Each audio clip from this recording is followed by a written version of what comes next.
wir reden jetzt so, dass die Headphones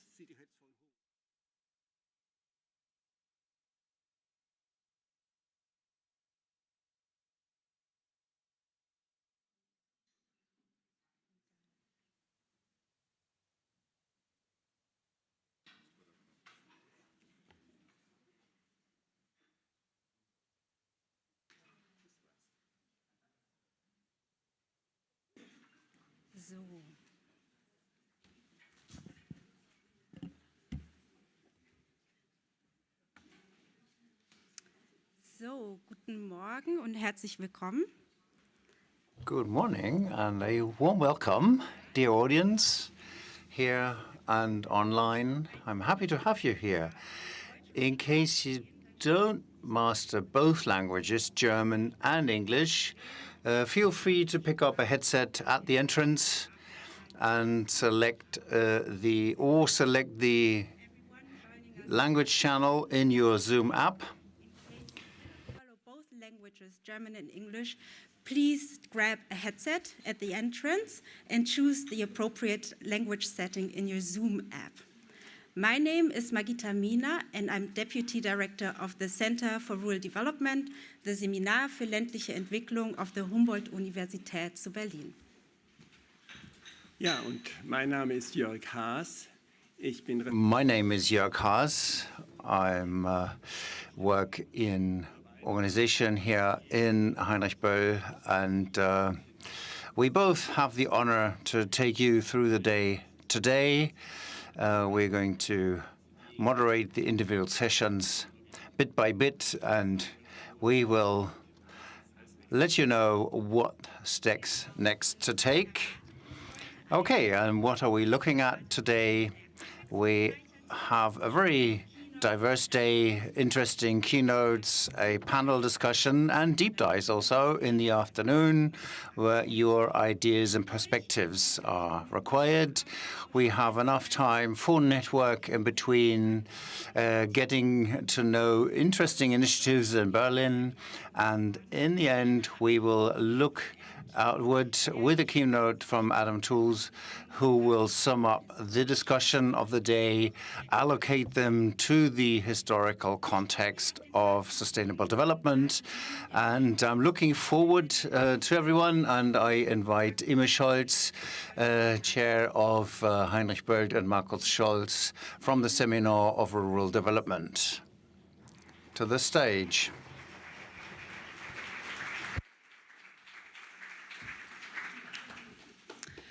Herzlich willkommen. Welcome. Markus and I have decided that one of us speaks after the other, so please take a seat for the time.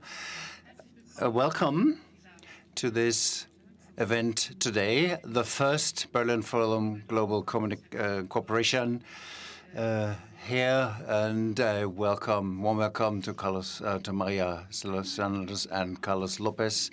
Once a year, we, Heinrich-Böll and the Seminar for Rural Development of Humboldt University, in the context of this forum, want to create space for debate on German relations with those parts of the world where a growing majority of the world lives, people live, which is hardly mentioned elsewhere, the so-called Global South. We think a status and a debate are very necessary because the lines of international politics are changing quickly at the moment. In the discussion that I just had with Carlos Lopez, he also said that in my old institution where I worked before, we had invited him many times, and the change is so fast, so rapid, and especially here in Europe, and I think also in Germany especially, it's difficult for us to grab it. And this is why this event is one of the necessary spaces to get orientation in this changing world. In the Berlin Forum, we are going to look at the North-South axis of international relations, coined by historical and maintained inequality and a growing self-consciousness of the southern partners. So in this field, the German development work plays a role, but development is not the only space. Biodiversity, climate adaptation, raw material migration, and fostering of democracy are one of the most important topics to shape these relations. And in the background are the big question of geopolitics and decolonization at eye level, of human rights and women's rights. We wish that this conference will be a platform for mutual understanding beyond the day-to-day politics in Berlin, and that often enough split us up in different political communities. This is not for development policies only, but also for foreign, climate, safety, and rights policies as well. And of course, here we want to strive for coherence. Every year, we're going to focus on a current focus topic, but always we are going to look at the question how Germany, as a central country in the European Union, sees its cooperation with the Global South, what goals and targets are followed up by Germany, and how it considers the interests of its partners. How partnership can be implemented at eye level. Really, often we can't hear this term anymore, but we lack a better one. And how can we regain credibility in the sight of many broken promises and double standards? We think that this north-south axis today is more important than ever.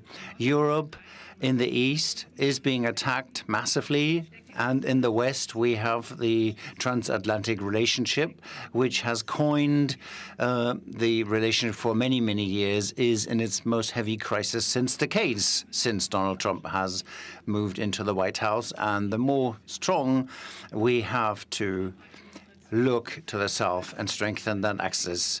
The Trump administration is doing everything to break up disruptively the network of cooperation as we know. As today, it fights Agenda 2030, it fights the SDGs, they have left the UN, they have left the Just Energy partnerships, and the USAID has been demolished, which made different and important contributions. The International Court of Justice is sanctioned by the Trump administrations, and the massive tariffs against many, many countries, many of them the countries of the Global South, have been damaged severely. And now this is just the entrance and the introduction. And now I would like to pass over to Markus.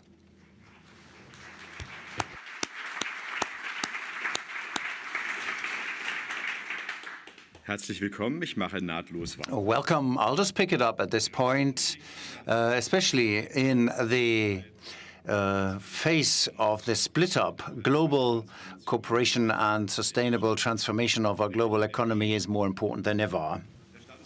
The status quo is unmaintainable. Go on and forward will lead to more and more crises and severe crises. So deep change is necessary. This is why the Berlin Forum focuses this year, in this first year, on the motto, from disruption to transformation. In Germany, a new black-red coalition designs the international cooperation. Despite a massive pickup of credits, the central aspects of the system are threatened. This is not a very good trend. McKinsey has calculated that more than a third of the spendings of international cooperation have been cut. The consensus across all parties for the benefit of international cooperation is under unseen pressure. So we have to talk. We have to talk about our deep interdependency with the countries of the so-called Global South, on our interest in working together in transforming the global economy, on the right way to operate industry in this cooperation, on the upcoming of the defense of international network of cooperation, and the international right. We also have to talk about the shadows of lost credibility if we ask for solidarity with the attack on Ukraine, that now we see that humanitarian rights are kicked in the face in Gaza. We also have to talk about how all of this could be done already today, and how we are going to explain this to the generations to come. In this first Berlin Forum, we want to start the overdue debate in this era of disruption, now and here. The debate has never been more important than today. Our event today is organized by Heinrich-Böll and the Center of Rural Development at Humboldt University. And the young generation plays a big role in this. The international scholars of the course of International Cooperation for Sustainable Development.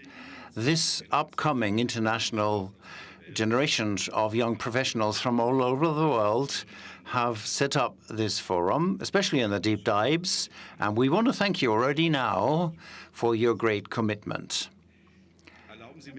But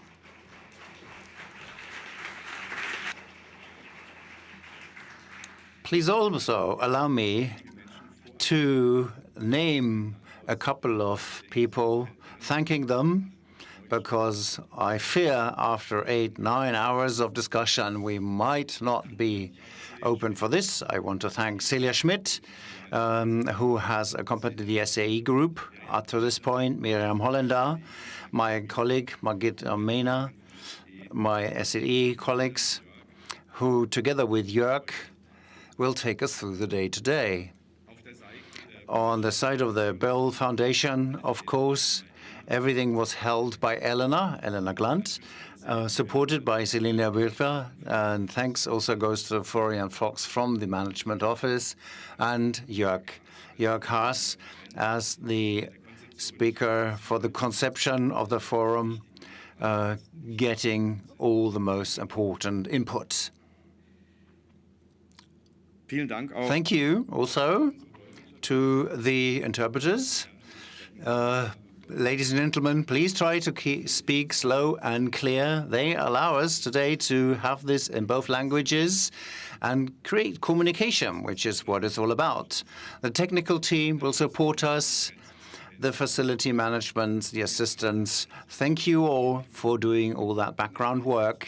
And last but not least at all, our thanks goes to all of you in the first, second, third row, right down to the back of the room. And of course, online, all of you who want to talk with us today, who have come engaged in contributions in panels, fishbowl discussions. You want to have this discussion with us here today, and we are happy for that. I'm looking forward to intensive discussion with you today.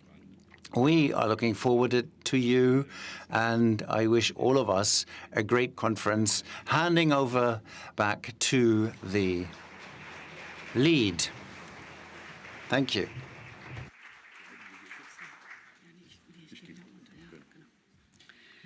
Ja, wir müssen das noch so ein bisschen einüben mit dem. Well, we have to change, train a bit the up and down the stage.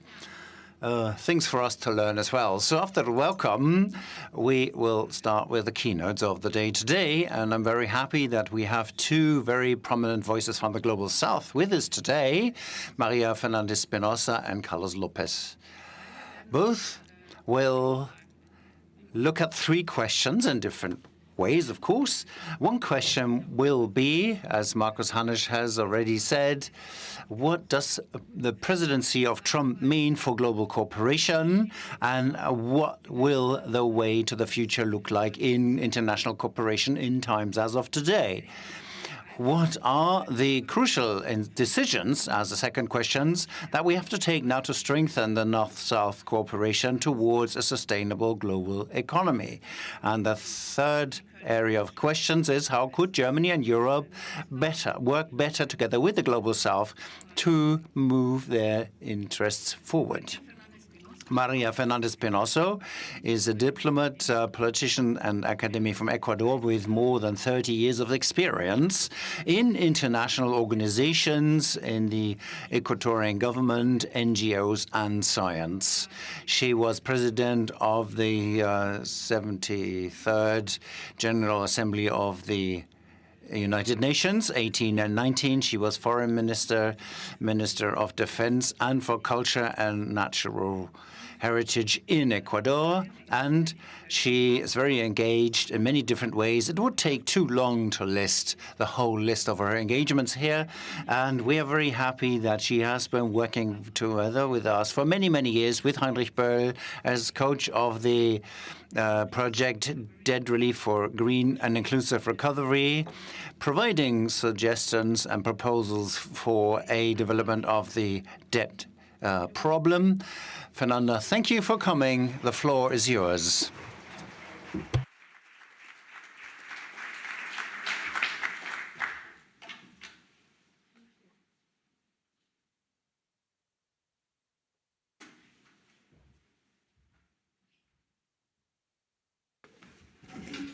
Buenos días. Good morning, everybody. And well, when I arrived last night, it was raining and gray, and having been spending quite a time in Berlin, it wasn't news to me, but today we wake up with an incredible sunshine, and perhaps this is it means something that today is going to be bright and rich in terms of the conversation and the discussion. Let me start by thanking the organizers and Heinrich-Böll, of course, SLE and Humboldt University. Thank you for having us. And the truth is that, yes, we need to talk. We definitely need to talk. And allow me, I heard the questions, of course, and I have organized, what I would like to share with you in three sections.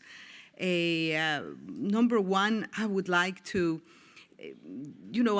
I'm a poet. Thank you for the very generous introduction, but I'm known sometimes as a poet, and as a poet, I think that we need to revisit the analytical categories that we use and go through an exercise of resignifying and redefining when we have these spaces for conversation.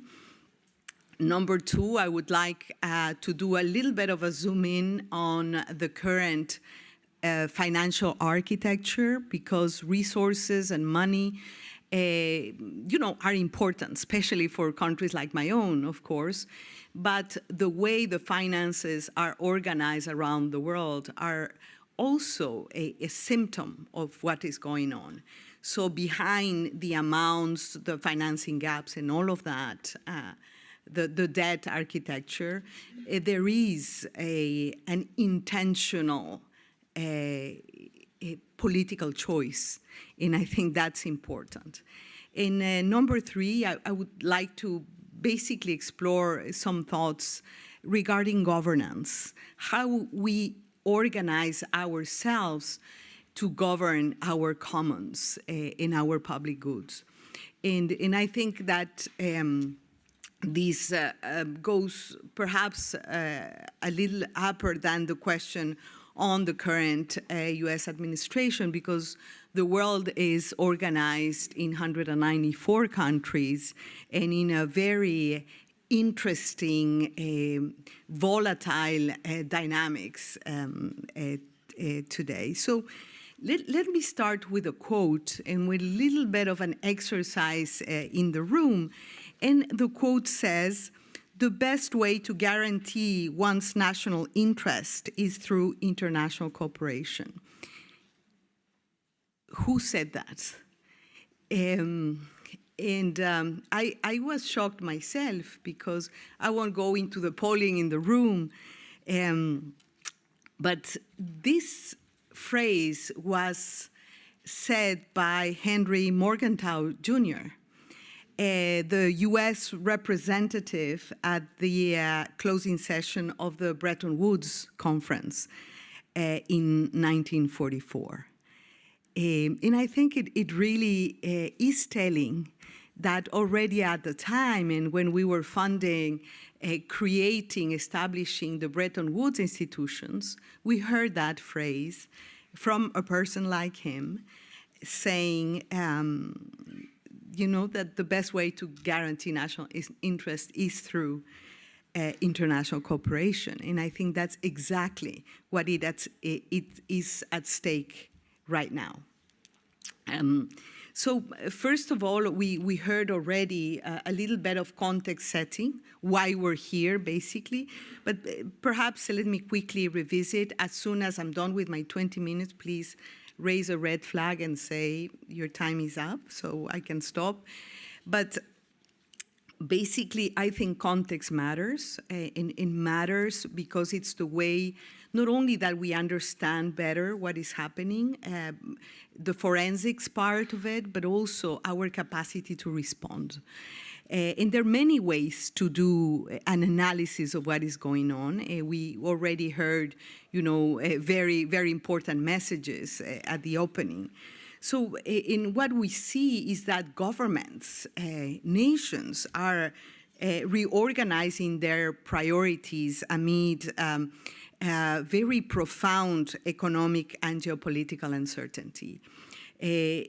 Basically, when we look at the World Bank reports and the numbers, we are told that growth is expected to slow down from 1.8 to 1.4 in high-income economies, but in our part of the world, from 4.3%, the expected growth to 3.7%.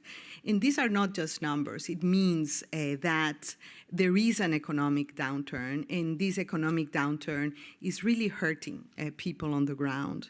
And what we also see is a deep geopolitical fragmentation. We are not uniting in times of crisis, but on the contrary, we see polarization, fragmentation, disarray in our efforts to bring together our strength and respond to the world we're living in. And we're seeing, trade protectionism, increased widespread defense spending. We heard that. Financial instability, basically developing countries are facing escalating debt, reduced fiscal space, and the inability of countries in the so-called global South to make the investments that are needed in healthcare, education, climate action. We are seeing extreme poverty in the rise, food insecurity also worsening across regions. So we're not doing well. And of course, we are in all of this, instead of seeing development assistance come high, it's coming low in a way, and we have seen unofficial development assistance decline in more than 7% in 2024. And also this year, it's really looking that it's going to decrease even more so. I have some figures here that I no need to share, but the message here is the needs are increasing and development assistance is going down for many reasons. And I think that this overall financial contraction does not exist in isolation. It is accompanied by, as I said, by policy shifts that scale back core development gains. And this, of course, make the fragility of the global development ecosystem even worse. What it really concerns, I'm sure this room and people like me, this is not a crisis of scarcity. We have the resources, we have the technologies. It is a crisis of priorities. It is the crisis of political choices that we make. And when funding diminishes, so too does our collective ability to address, poverty, improve health, protect our planet. And this challenges the very essence of our ability of collective action and multilateral solutions. Basically, I know that this might seem a platitude but every crisis comes or becomes an opportunity, depends on how we address it. And I see, I've been closely following the negotiations of the upcoming 4th UN Conference on Financing for Development, which is going to be hosted by Spain at the end of June. And basically, what it is interesting, it's not the outcome document that is being negotiated, but the conversations that are taking place around that very issue. And basically, for the first time, we hear governments, countries saying, we need to unlock the $30 trillion that basically are the savings of the world. Again, it's not a crisis of scarcity in how these resources are unlocked and channeled for the countries and the communities that are vulnerable and that are in need. I also hear the urgent need to reform the international financial architecture. It is not about filling gaps of what needs to be funded. It is about rethinking the economy of development and rethinking development. And this is happening in this moment of shaping a new multipolar order. But multipolarity, unfortunately, is not yet matched with the institutional and the political structures that needs to be put in place. So it is a multipolar world with weak multilateral institutions and mechanisms. It's high multipolarity with low multilateralism, which is a contradiction, but that is what we are experiencing. Let me say a few words, and then I will discuss a little more that after, but the United Nations, and I'm a little bit of a UN nerd, and Carlos too, has a history with the UN. It's seen as the epicenter of multilateralism and has basically I see the United Nations as a vital global public good. The organization itself. But it is undergoing a profound crisis and out of resources, of political traction, and with a significant performance challenge. And sometimes, a few weeks ago, a very high-level official of the UN said, we are undergoing a profound liquidity crisis. And I said, excuse me, Mr. the person I was talking to, this is not a liquidity crisis. It is a political crisis that the organization is going through. So let me quickly go to these three clusters that I mentioned. And I thought that, to context is always interesting, and we're going to hear more during the day today. So number one, as I mentioned, the issue of redefining the core analytical categories that we use. And I brought many examples, but I would make it short so I can, respect the time that I was allocated. The first issue is, I think that we need to move away from the narrative of aid, overseas development assistance and aid, to one of cooperation. I really like the title of this forum because of that, because we really need a new model of cooperation and rooted in reciprocity, in mutual accountability, in shared purpose. And this means something that a group has been working on the idea of fostering circular cooperation models. And that is something, for example, that Spain is taking very seriously, this idea of circular cooperation models to really promote allyships, partnerships, innovation in all directions, and in a very dynamic ecosystem where all contribute and all gain at the same time. So this is central when we think about governing our commons, for example, but also the issues that I mentioned before, eradicating poverty, inequalities, the triple planetary crisis that I won't go into that.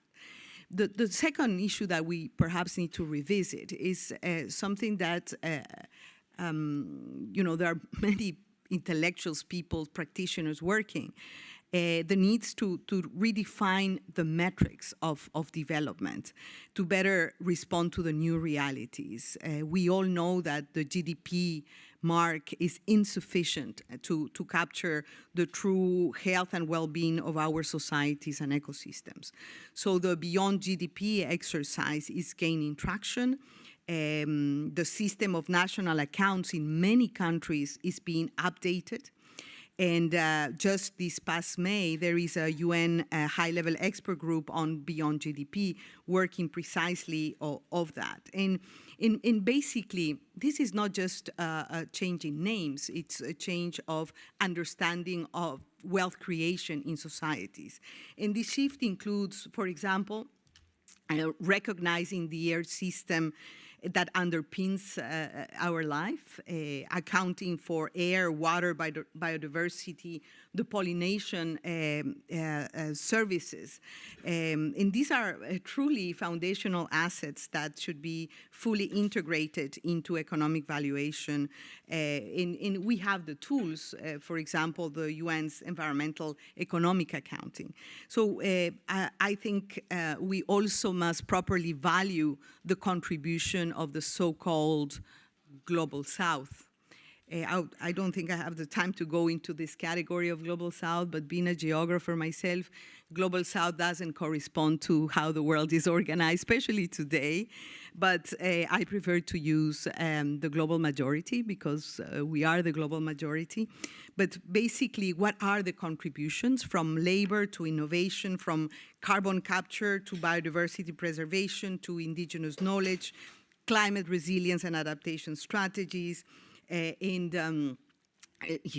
is an illimited list of the contributions of countries like my own to the global economy, but to the global well-being of people and the planet. The number 3 example I would like to bring is the importance to understand and rethink and revalue labor. Reread and reinterpret the importance of care work, for example, but not only care work to care for other humans, but also care work to care for the environment, environmental stewardship. in how value creation is done. So these dynamics of value generation through the skills, innovation, economic impact, if we're talking about numbers, here just keep in mind the $647 billion in remittances sent to middle and low-income countries that make a huge contribution to development. And these remittances have grown in 650% in the last 20 years. And in fact, if you compare that to the 200 billion that multilateral development banks lend each year, it's really something to think about. Basically, when we think about, again, going back to the material issues, when we look at how much resources developing countries have transferred to the global north, these account for $900 billion, and these are numbers of UNCTAD, which is respectful source. So in a recent study of the Autonomous University of Barcelona found that only in 2021, 2022, the global north imported 906 trillion hours of labor from the south while exporting just 80 trillion. So basically, I think that it's very important to see, the financial fluxes, north-south, south-north. I have 5 minutes, and most of the issues that I still would like to share with you. Again, I think that the geography of financial flows needs to be, rediscussed because it serves, I think, the purpose of looking at alternatives.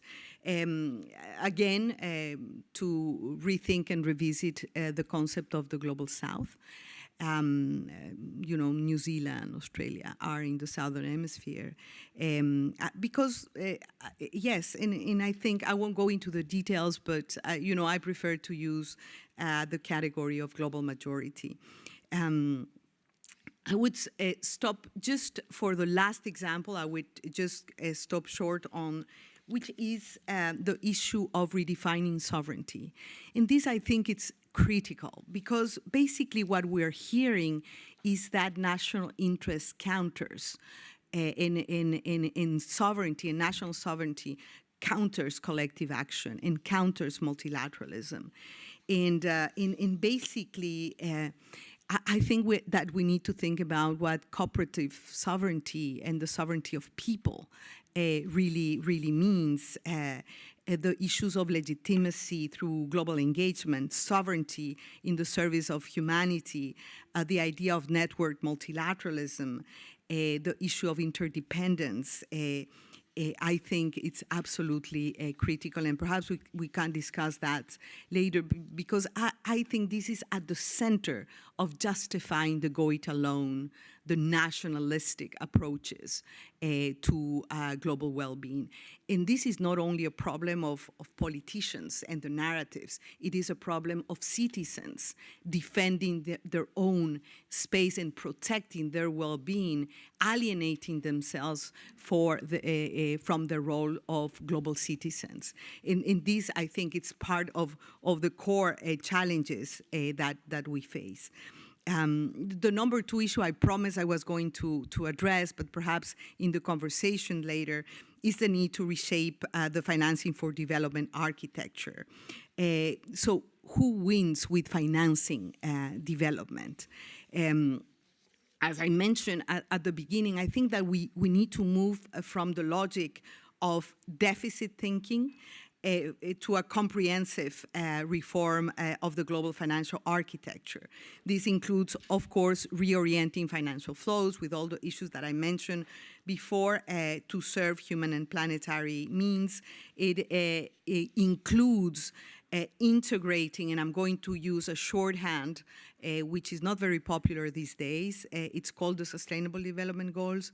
It means integrating the Sustainable Development Goals into all public and private financial planning. It really means reform the multilateral development banks, the global and the regional, to transform not only their working methods, but their rules and their governance. Again, we can discuss that. And, the lending capacity of all multilateral banks are $300 billion. It's nothing compared to the remittances produced by the workers, the migrant workers of the world. And I think that we have many experts in the room, but the issue of debt, it's really something that we need to rethink. Not when you say debt relief or debt restructuring, what we hear more and more is yes, debt swaps. It is more complex than that. The Debt Relief and Green Recovery Initiative has put forward, very concrete responses to that in a more holistic, comprehensive way to address the issue of debt with a club of beneficiaries, but also how to deal with the different creditors and how they operate and create and what are the rules of the game. The other issue that needs to be looked at is the need for a global fiscal pact. Unfortunately, we saw the United States withdrawing from the negotiations of the UN tax treaty last week, but this is absolutely vital. Tax cooperation, avoidance of tax evasion, illicit financial flows, all these issues are absolutely critical when we're thinking of a new financial architecture. So it's in this exercise, again, is not how to fill the gaps. It is more systemic. It is a redesign of the international financial architecture. It is not only about providing more liquidity to countries, but the need to change the metrics, the instruments to cooperate, the governance. And this is absolutely vital in a very volatile, complex, and unpredictable international environment. And the third issue, and I'll take 3 minutes to address this, and perhaps we can explore more at the end, is the issue of rethinking global governance. The main challenge, perhaps, that we have is how to govern interdependence in today's world, how to protect national interests through global cooperation. What are the institutions? What are the rules? What are the mechanisms? So multilateralism is not a threat to sovereignty. It is its modern expression, I would say. And so we know, and this is again a platitude, but we need to repeat it again, global threats cannot be managed by go it alone, national means alone, regardless of how big, how much is your GDP, how many square kilometers you have. We cannot do it alone. So we do need governance designs that protects national interests through cooperation, not despite it. So basically, there are issues, and when I think about the future of the United Nations, for example, the issues of legitimacy, capacity, accountability, performance are absolutely critical to regain trust in the capacity of these global organizations and institutions to deliver for people on the ground. And I think that a reform, a United Nations 2.0, should be the anchor of this architecture. And of course, we need to value and deploy in full the regional integration mechanisms. Today, as we speak, or perhaps later in today, there is the BRICS summit in Brazil taking place, where, I really look forward to see what they come up with. BRICS, but the regional integration mechanisms, the African Union, ASEAN, CELAC in my own regions. Most of the institutions already exist, but they're underfinanced and politically paralyzed. And unfortunately, I'm thinking about my own region of CELAC, for example. So I think the issue of reform, but structural reform, real reform, is not a utopian project. It is a strategic necessity. And this, of course, require, the necessary political traction, the necessary citizens' involvement and public participation. And I think that the future of sovereignty is precisely about co-writing the rules of the world we want. And that's not a contradiction. It's the only path forward. And I think that at the heart of this renewed governance arrangements on how we come together to govern our commons, I think that the issue of peace is absolutely critical. And I'm saying this knowing the place where we are. The issue of conflict, of resources, of rearming, and the losses in development and peace building are absolutely huge. I strongly believe that the United Nations should regain its role in preventive diplomacy, in building peace, in a more inclusive human security architecture, and in better tools for collective security. So. To close now, I promise it's a closing statement. There is a new order in the making, with new alignments, with new cooperation dynamics, a greater role for the middle powers, the BRICS, as I mentioned, for greater regional integration, and we see the different regions coming together. A greater space for China. I think that China is a critical actor through its three mega initiatives on the Belt and the Road, the development, the security initiative. This is gaining space and traction, especially in the developing world. China as a great funder of the United Nations system, with 20% of the core budget now being funded by China. In contrast with a $0 budget from the U.S. to the United Nations.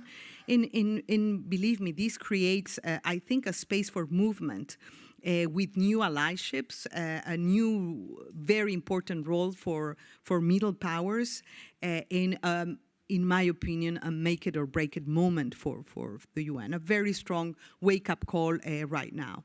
So I think that there is a golden opportunity for the UN to reinvent itself. Some say that we are facing a new San Francisco moment. There is a very vibrant movement out there of scholars, citizens, countries, politicians for a structural reform. Let me just cite two that I'm close to and following with interest. One is called the Better Order Project to, redesign the UN. The other initiative is called the Second Charter. There is a group of people and now of countries and governments, including Brazil, thinking about the need to reform the UN Charter. So I think that there is an opportunity for the UN to gain trust and legitimacy. There is this UN80 response from the current administration of the UN. In my opinion, it is not about merging, lowering costs and merging organizations. It is more than that. It's rethinking the mandates, rethinking the traction, the connection with citizens, the accountability mechanisms, but we have something in hand. And I think that basically, I would say there is, again, a platitude, but a reality. There is a very volatile, complex, unpredictable environment, but there is also a very vibrant intellect around the world, and there are countries that are rethinking the way the world is organized and creating spaces of partnership and alliance to redesign the world order. And I would end in saying that there is no redesigning of a world order without citizens and without the engagement of responsible global citizens from around the world.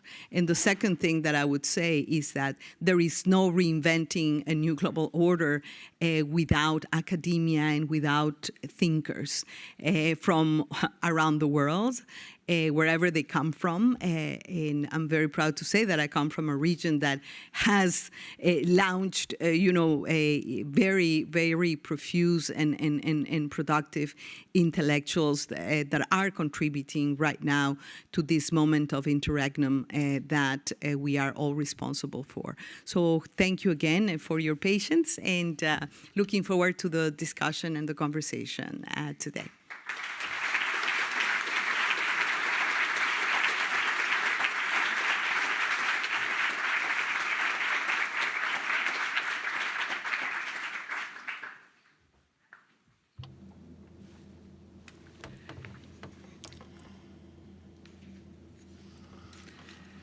Vielen, vielen Dank. Thank you very, very much for this inspiring talk, and also for the trust in the institutions of cooperation.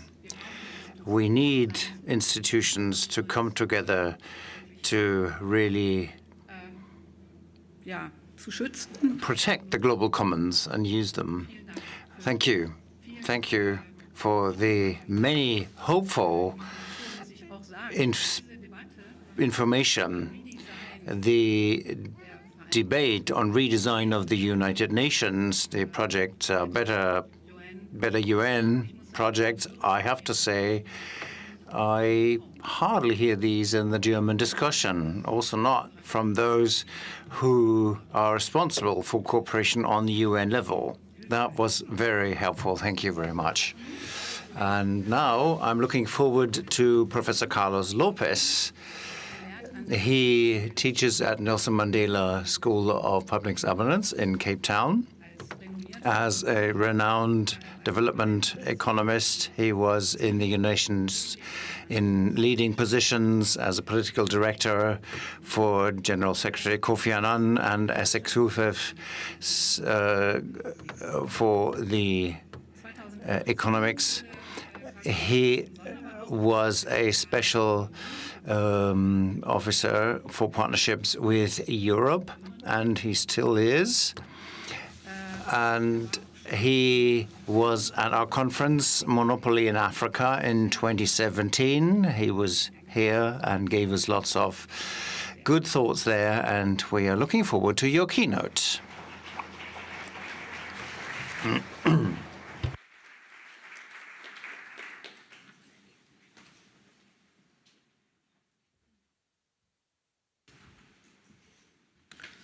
Good morning to you all. I want to thank Ime and Marcus for hosting us, and Jörg and the team for the wonderful work of preparing this conference. And of course, I'm very happy to be here with Maria Fernanda. As a friend, and we have been in many global commissions and different activities of a global nature. So it's a real pleasure to be with you today. I'm going to cover 5 points, each one of them relating to the 3 questions that were posed to us. And I hope it will be insightful, because it comes from a perspective of someone that has been involved in a number of these debates and dialogues, but has been catalogued often as a bit of a radical. So if you can tolerate a radical, you are going to have a slightly different view from what is common in this type of discussions. And I'll start with my first point, which already sort of sets the tone, because it's about demographics. I will mention that on demographics, we are living a demographic divergence. Like we have a global balance sheet that has gone gray. The demographic anxiety is in the wrong hemisphere, since we are talking about South. Europe and East Asia are graying at breakneck speed. Japan sells more adult diapers than baby ones. And China's workforce is shrinking faster than its GDP.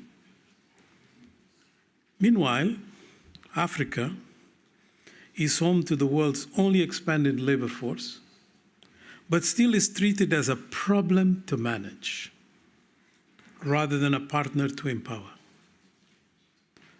It's like watching a global relay race where one team is running out of runners and ignoring the only team that still has full strength.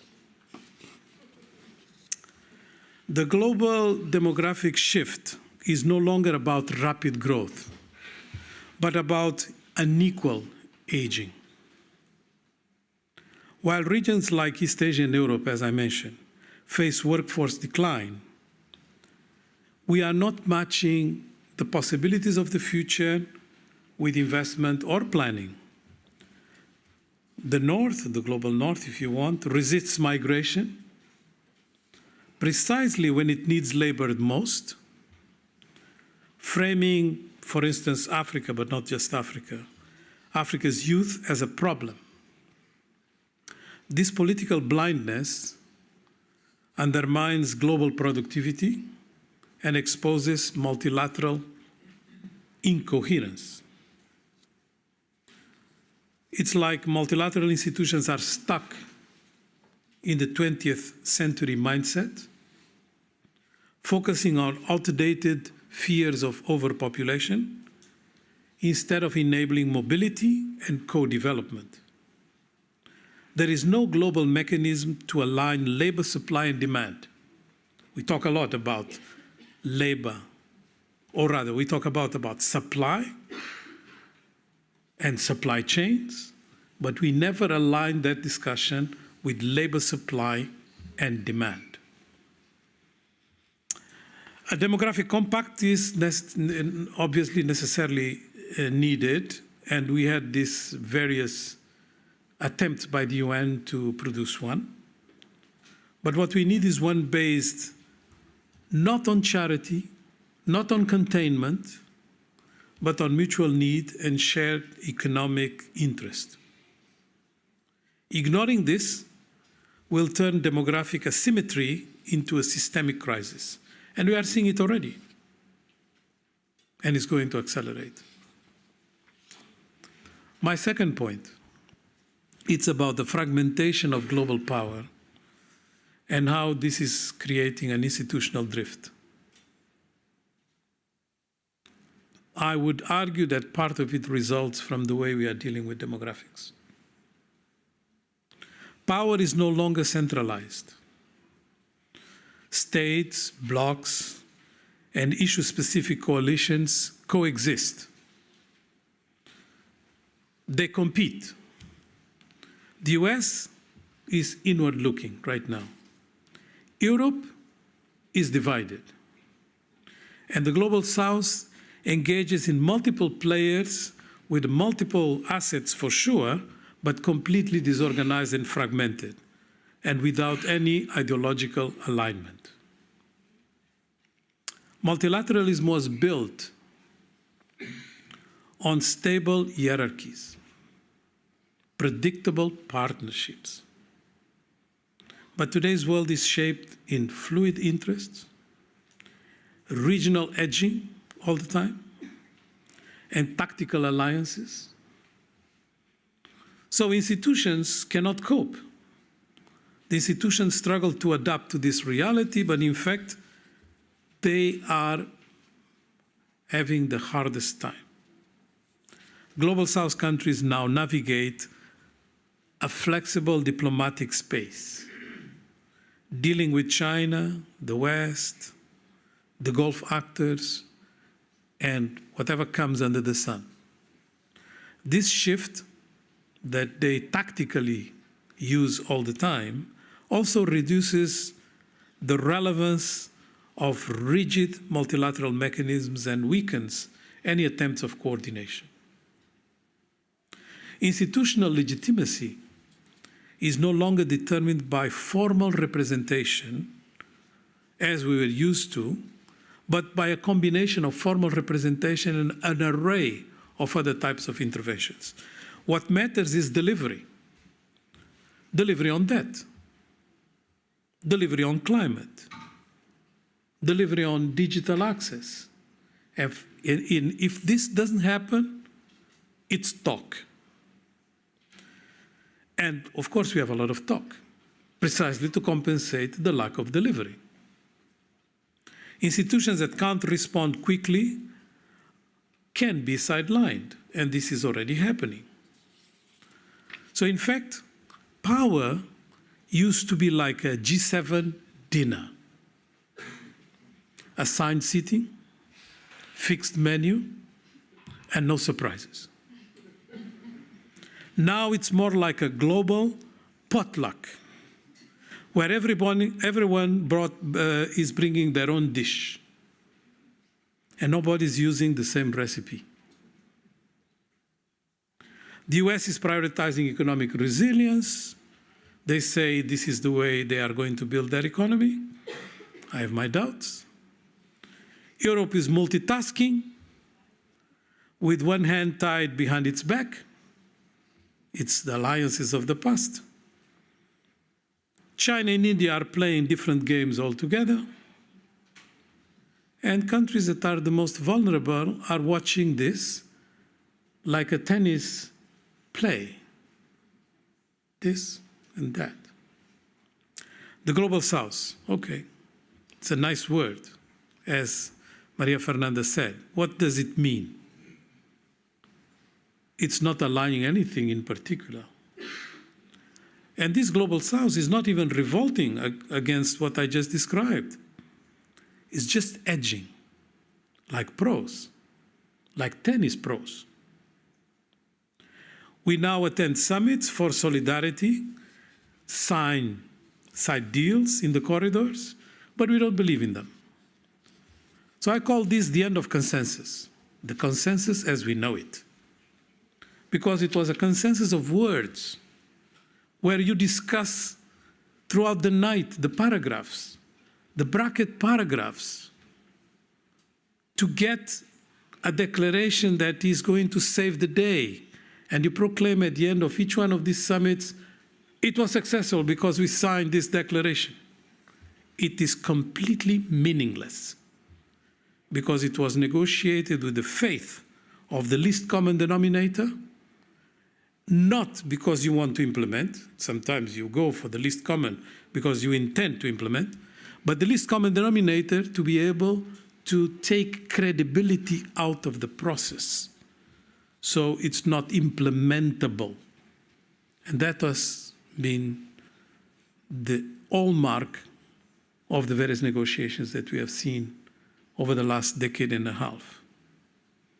So I will contend that we are not really seeing anything different since the US administration became so dramatic with the assumption of power by President Trump.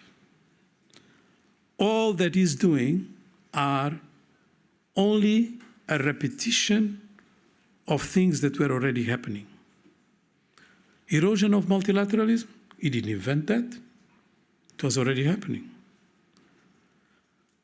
Financing of climate not happening, he didn't invent that. It was not happening. Erosion of engagements on climate, they were not happening. There was a lot of talk, but they were not happening. Introduction of trade protectionism, come on, he didn't really inaugurate that. Lack of trust in negotiations relating to disarmament and peace and security, it was already the case. So we can go on with a very long list, including disruption of value chains, and we'll see that this US administration did not introduce anything new. But there are two things that have changed. The first, it has introduced drama, because it does it without bones, and it does it with a scale like a hammer, in one go, not slowly trending. It just goes one time. The second is the speed that is linked to the first.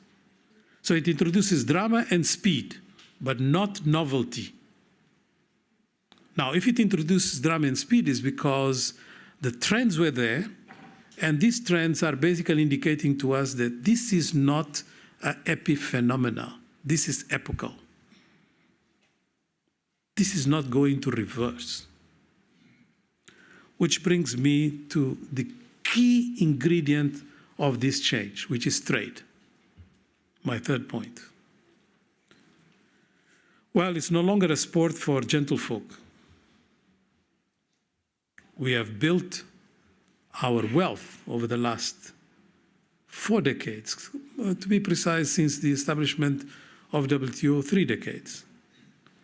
And it has been an amazing journey, but it's touching its end. Once upon a time, trade was about win-win. It was about lowering barriers. That was the discussion. Now it's about tariffs for climate. I start with that one because that was not invented by Trump. Tariffs for climate, subsidies for security, also not invented by Trump, and regulations as tactical chess moves. The UC ban is very good for environment in Europe. It aims to save the planet, for sure. But coincidentally, it's also saving the European industry. It's the kind of green where the money matches the carbon. For Africa caught between its aspirations to have a continental free trade area, and I was very much involved in its establishment, and these external policy shocks, such as CBAM, because it's an external shock for Africa. That was not the intention, but it is the consequence. Trade has become like walking a tightrope during a windstorm. And you know, this is very important for us to bear in mind because good intentions do not necessarily produce the best results. And this is very much an example of that, and I'm happy to discuss it much more in detail. Trade is no longer governed by open market rules. Strategic competition now shapes industrial policy, with tariffs and subsidies deployed to build resilience. We hear that word a lot. But it's also about protecting supply chains in wealthy economies. So, WTO's dispute system is broken, which is the central tenet of its existence. Any reforms are stalled. For us in Africa, the Doha round is now 17 years old. It was not being implemented because it was about development.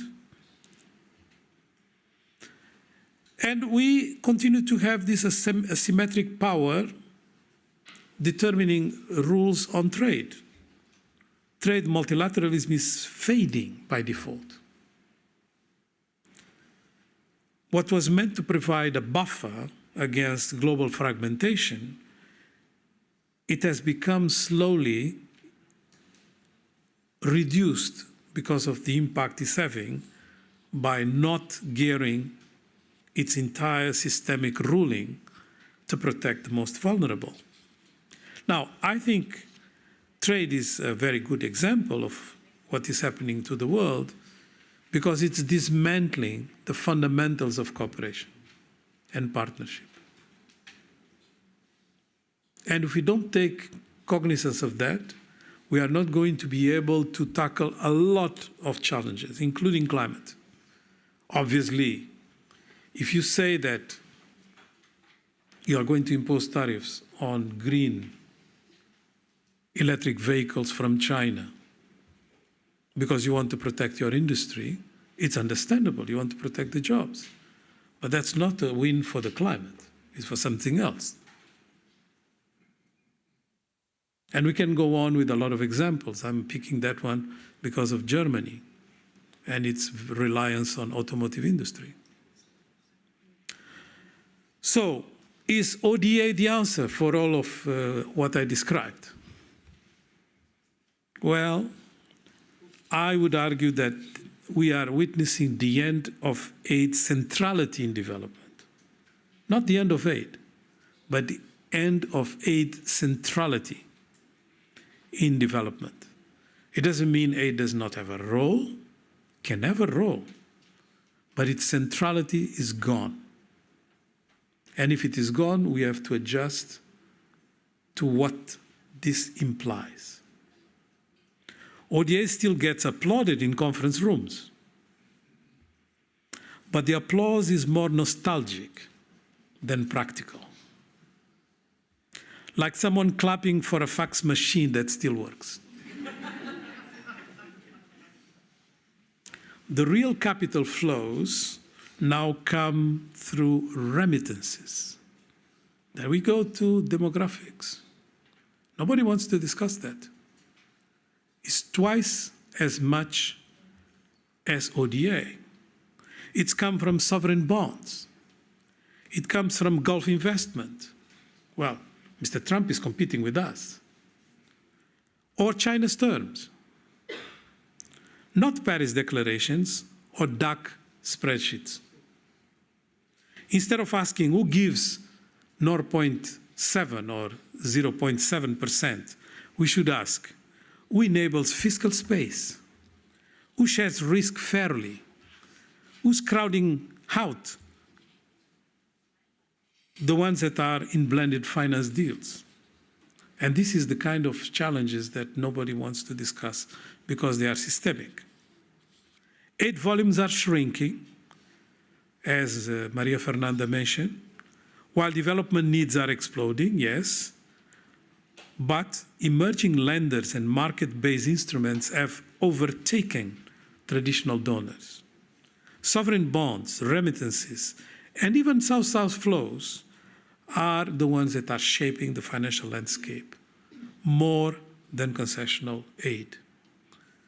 And, you know, blended finance and mobilization narratives are basically about something that I hate, which is the word leveraging. So everybody has a bit of money and say, I'm going to leverage. The problem is that everybody is leveraging everybody. You end up with the same money, the small one. So how do we change that? The risk has to be transferred in a different way. The future of development finance must rest on fair pricing, not pricing that is determined by a notion of risk that does not correspond to reality. I'm just going to give you two figures about Africa. We export more capital than we receive. Come on, we are the most poor region of the world and we export more than we receive. Something is wrong, right? This has been happening for 6 decades. Another one, we have the least default rating of infrastructure projects in the world, least than Europe. But we pay the highest premium risk. So something is wrong. These are the real changes.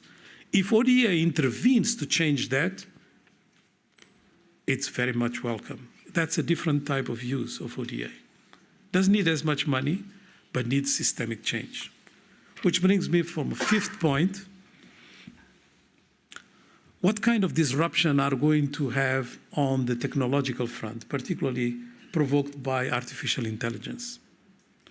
Is it going to be an element that is going to address some of these issues? For instance, in terms of the labor market, very disruptive moment that we are living. Well, I would argue that AI doesn't just disrupt, it also absorbs. What I mean is that it feeds on data, much of it scrapped from global commons, and spits out knowledge governed by a few firms and even fewer countries. So we are in the trajectory of higher concentration, not less. AI is redrawing global power through knowledge control.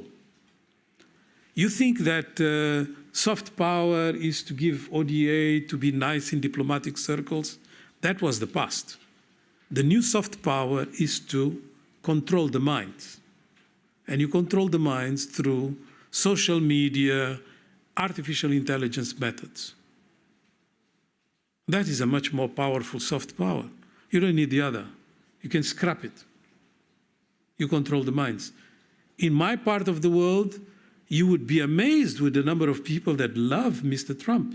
I can't understand it, but I know why. It's because of these new forms of soft power.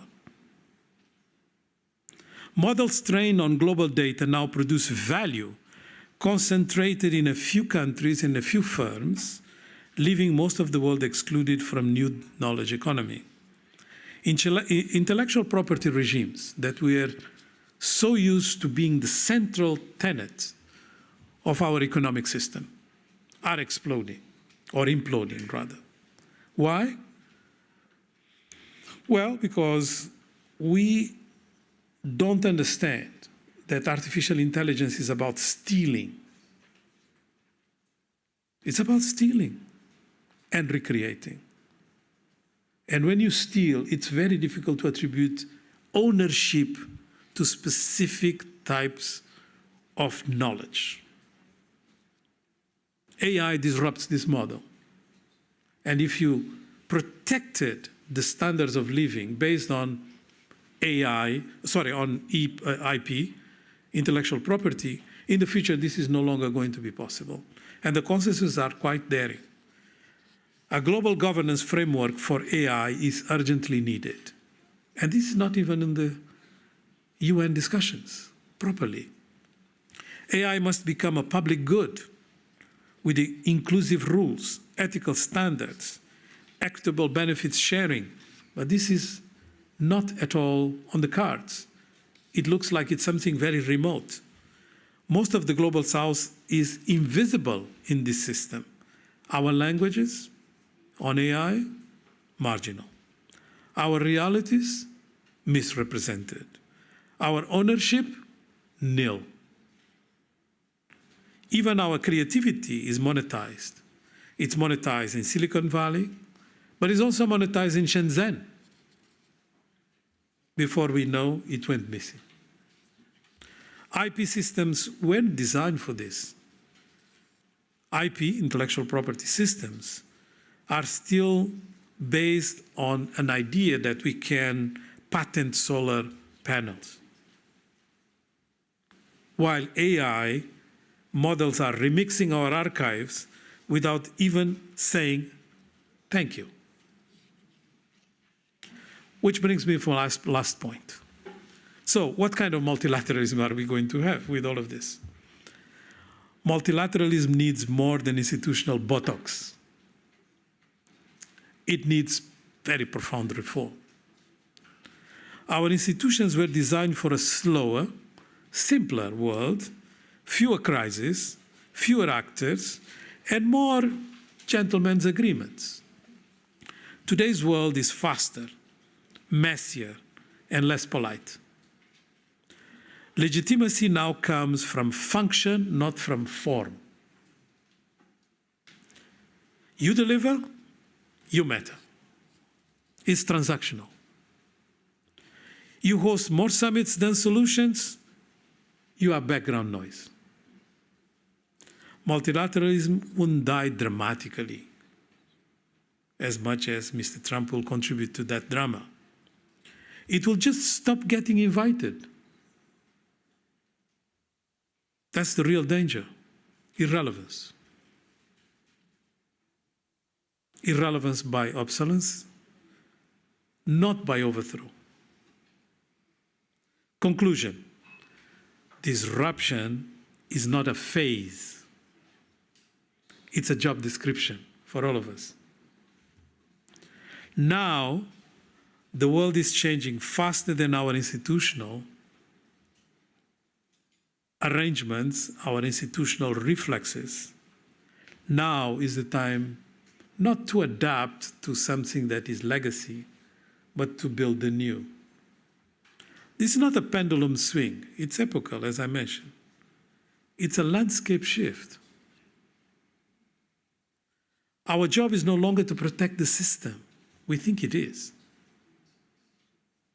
It's to make it useful again, which is a slightly different proposition. Not the sanctuary of legacy agreements that we are so attached to, even emotionally, but a scaffold for collective action in a fragmented world. And for that, we need to learn how to navigate turbulence. Turbulence, unpredictability has been weaponized. If you live in a world where turbulence and unpredictability is weaponized, you better be ready not to stick just to what you know, but rather to prepare for what is new. Thank you.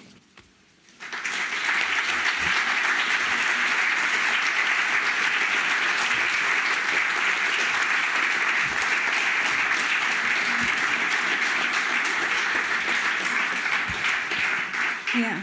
Thank you, Carlos Lopez, for these very inspirational words. You started out saying that not everyone can tolerate a rebel. I personally welcome rebels, so your words resonated with me very much. Sehr eindrückliche Worte, die Very impressive words that inspire us for more. We are going to ask Carlos Lopez back on the stage in a minute. And if you haven't had enough by then, you're welcome tomorrow to the book presentation in Humboldt University of the book, The Self-Deception Trap. That will start at 5 o'clock in the afternoon, and you'll find more information on the website of Heinrich-Böll and SEE. Okay, we'll have a coffee break now, and we misjudged the time of the break, so please come back at 11:15 so that we have enough time for the panel discussion, which we'll have now after the break. So 11:15, we're going to ring the bell. So enjoy the coffee and have a good talk.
Willkommen zurück. Okay, welcome back. Please take your seats again.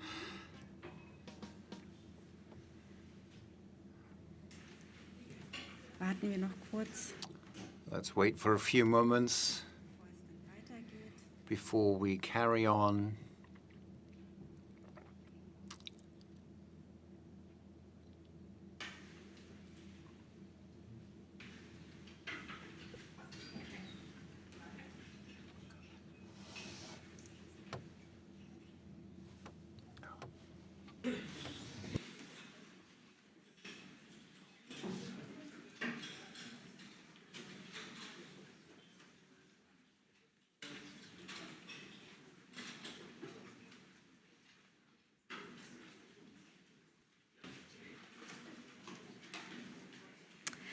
Ja, willkommen zurück. Ich hoffe, So, welcome back.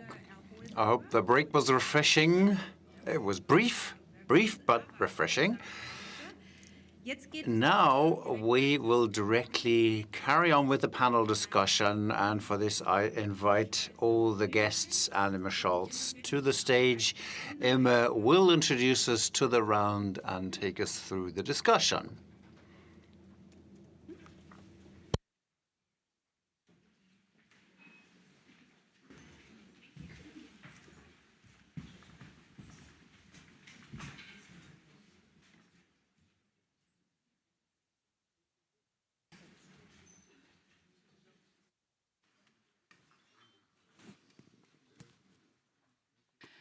Ja, wir kommen nun zu der Okay, so opening the panel.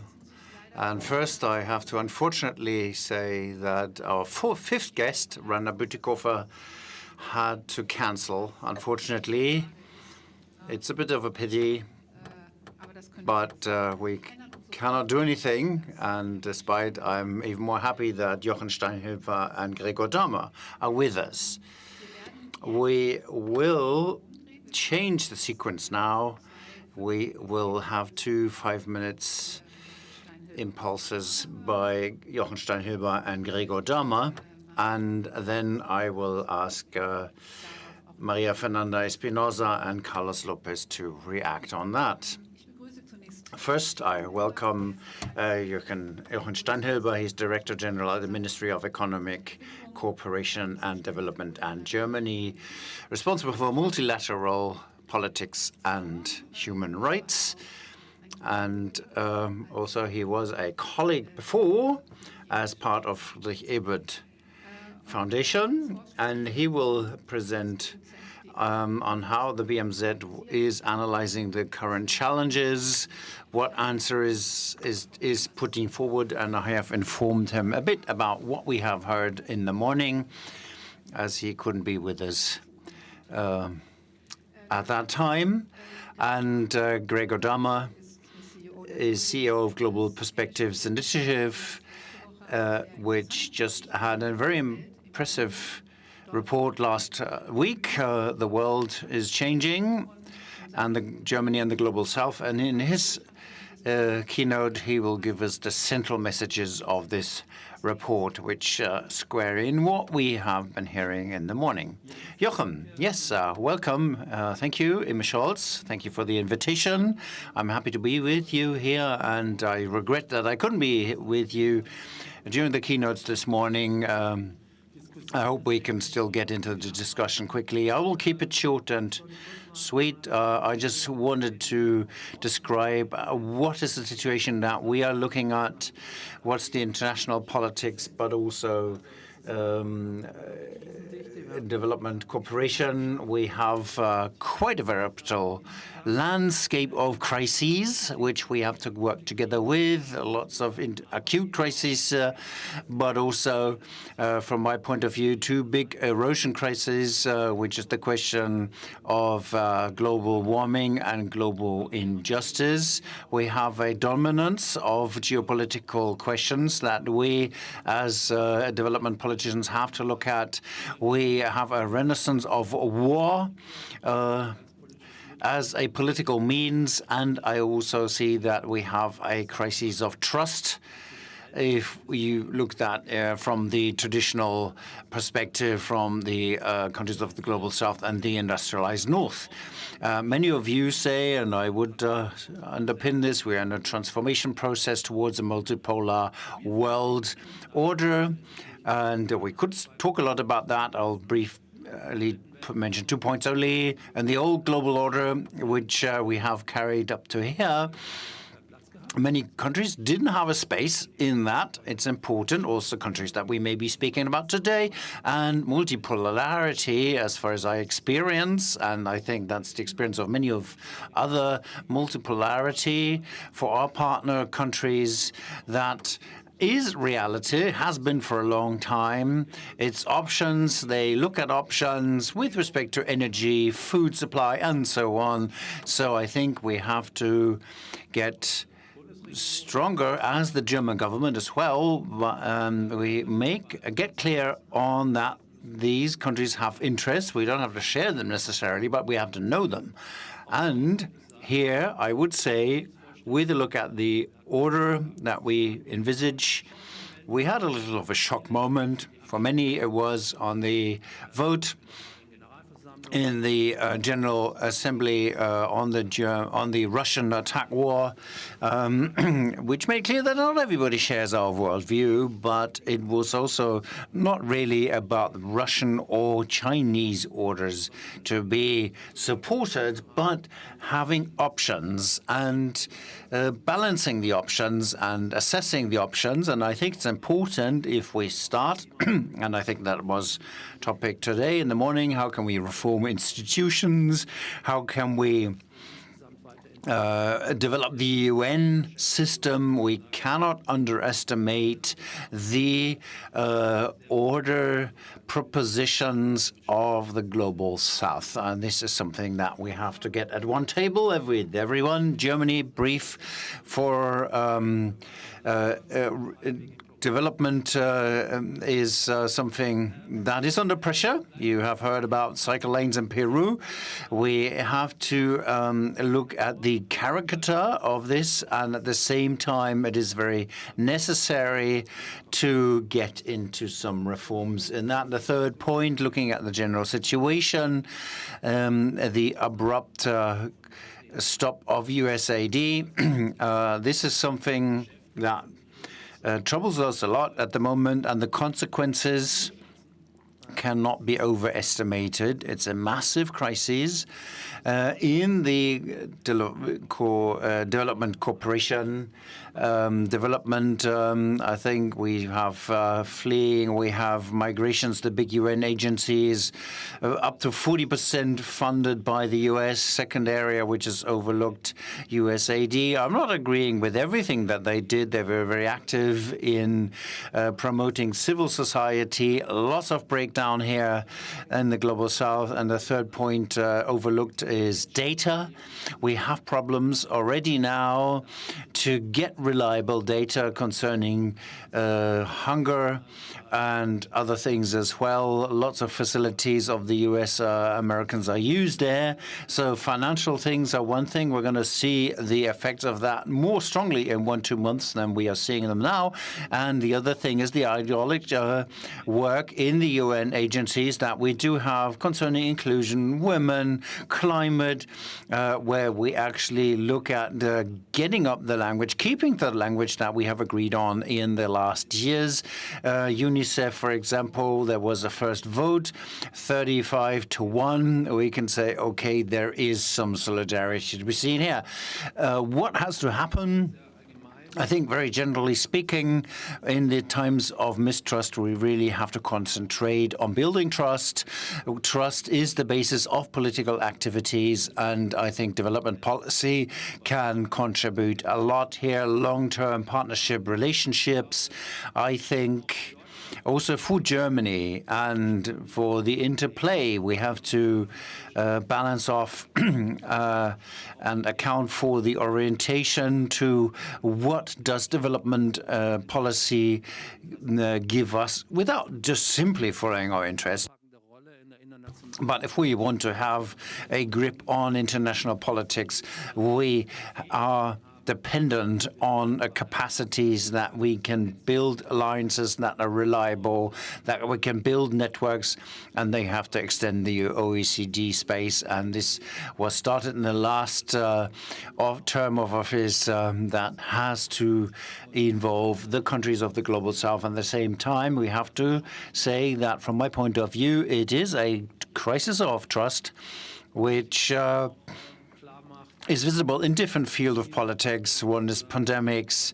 We had migration, where we have a clear view on many countries of the Global South on how we deal with that, but also politics in the Near and Middle East.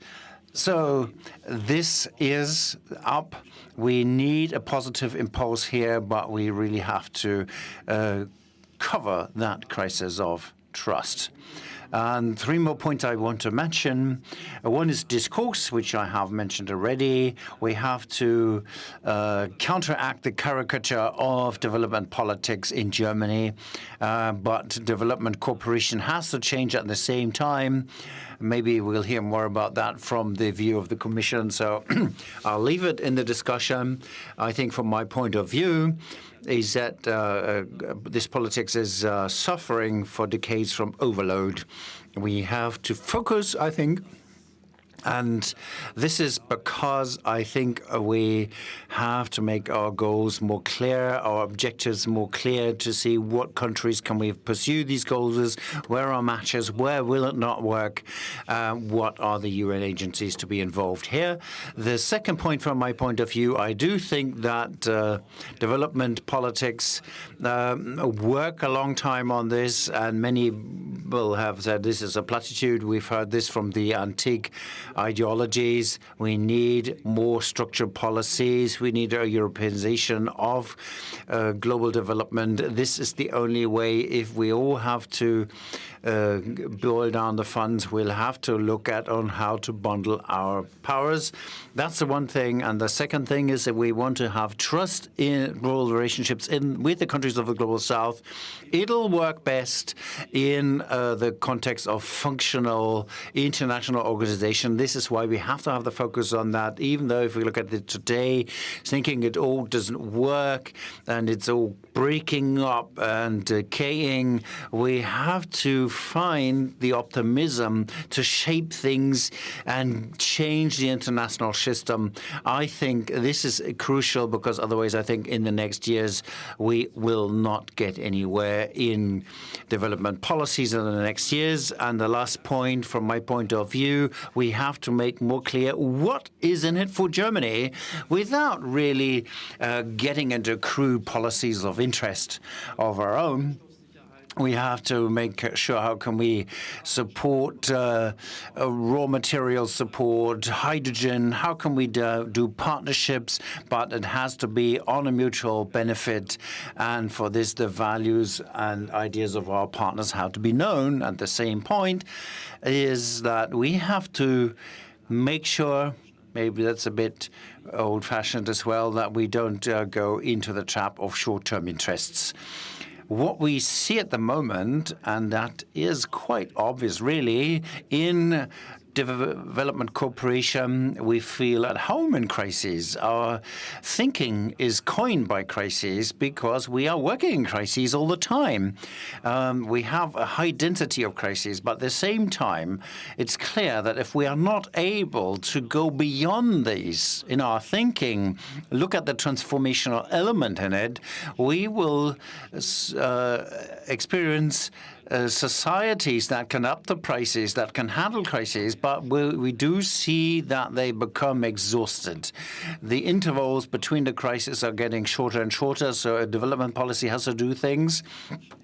Look at the hardships of people now, trying to change that, but at the same time, look at the horizon, look at the big picture. What's the contribution we can make to that contribution, to that transformation? And we have to have a working international system for that. Last point, I said this a couple of times, I know, but this is really the last point. I always think it is an asset, and coming back to the discussion, getting development policy in, or do we walk around the world and share money? I think we have to make sure that German international policies, security policies have a big asset, and one of these is the multitude of instruments. We have to get better in some things, making them coherent in their actions. So political foundations, civil society, it is very important that we just not look on the strong cooperation level, but we also have to talk about social politics, because it's about picking up on countries, creating links beyond governments, from the point of view of getting to know the upcoming elites and get the multitude of differences in the societies and capture these, get into these. This is something that we as German international and development politicians have to underscore, that we have good instruments at our hand. We just have to make use of these and look at this for the future. Thank you so far. I'm looking forward to the discussion we're going to have in a couple of minutes. Vielen Dank. Thank you. I'll directly pass on to Gregor Dammer. Thank you. Also, on my behalf, I'm happy to present our report here, which we just published last week, the Commission's report, Germany and transformation in the Global South. Before I look at this on the Commission, a few words on why we started it and who's behind it.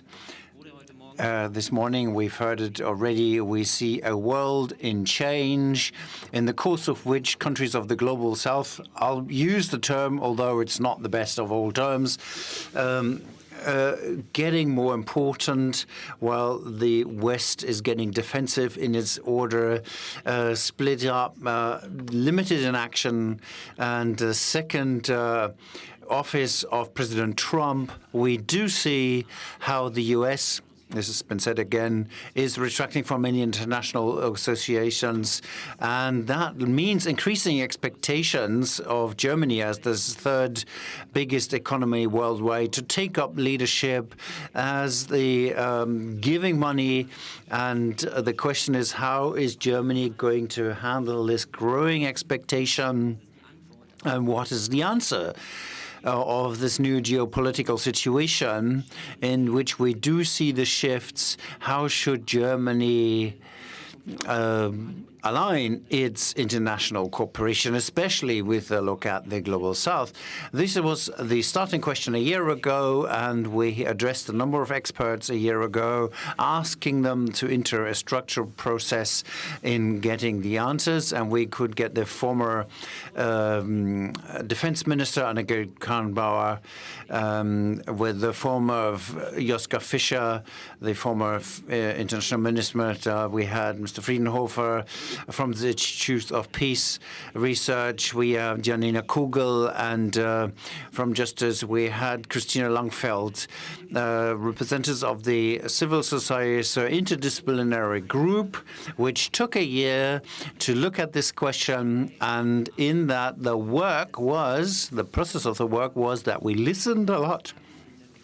And we interviewed experts, representatives from the Global South, mainly to listen, to hear what are the expectations towards Germany's, what are the changes here, and what are the expectations with the changes. And we had 6 areas of topic to deliver recommendations which should or seem to be relevant for the Commission, which is geopolitics, development, labor migration, international finances, economics and trade, and climate policies and funding. And with respect to the time, I would just like to hit on some focus areas, geopolitics, and Maria, you said it, labor labor migration, but I can come up with more points on the other areas later on. Let me start with the geopolitics. Here, the opinion of the Commission was, and we've said this, developing towards a multipolar world.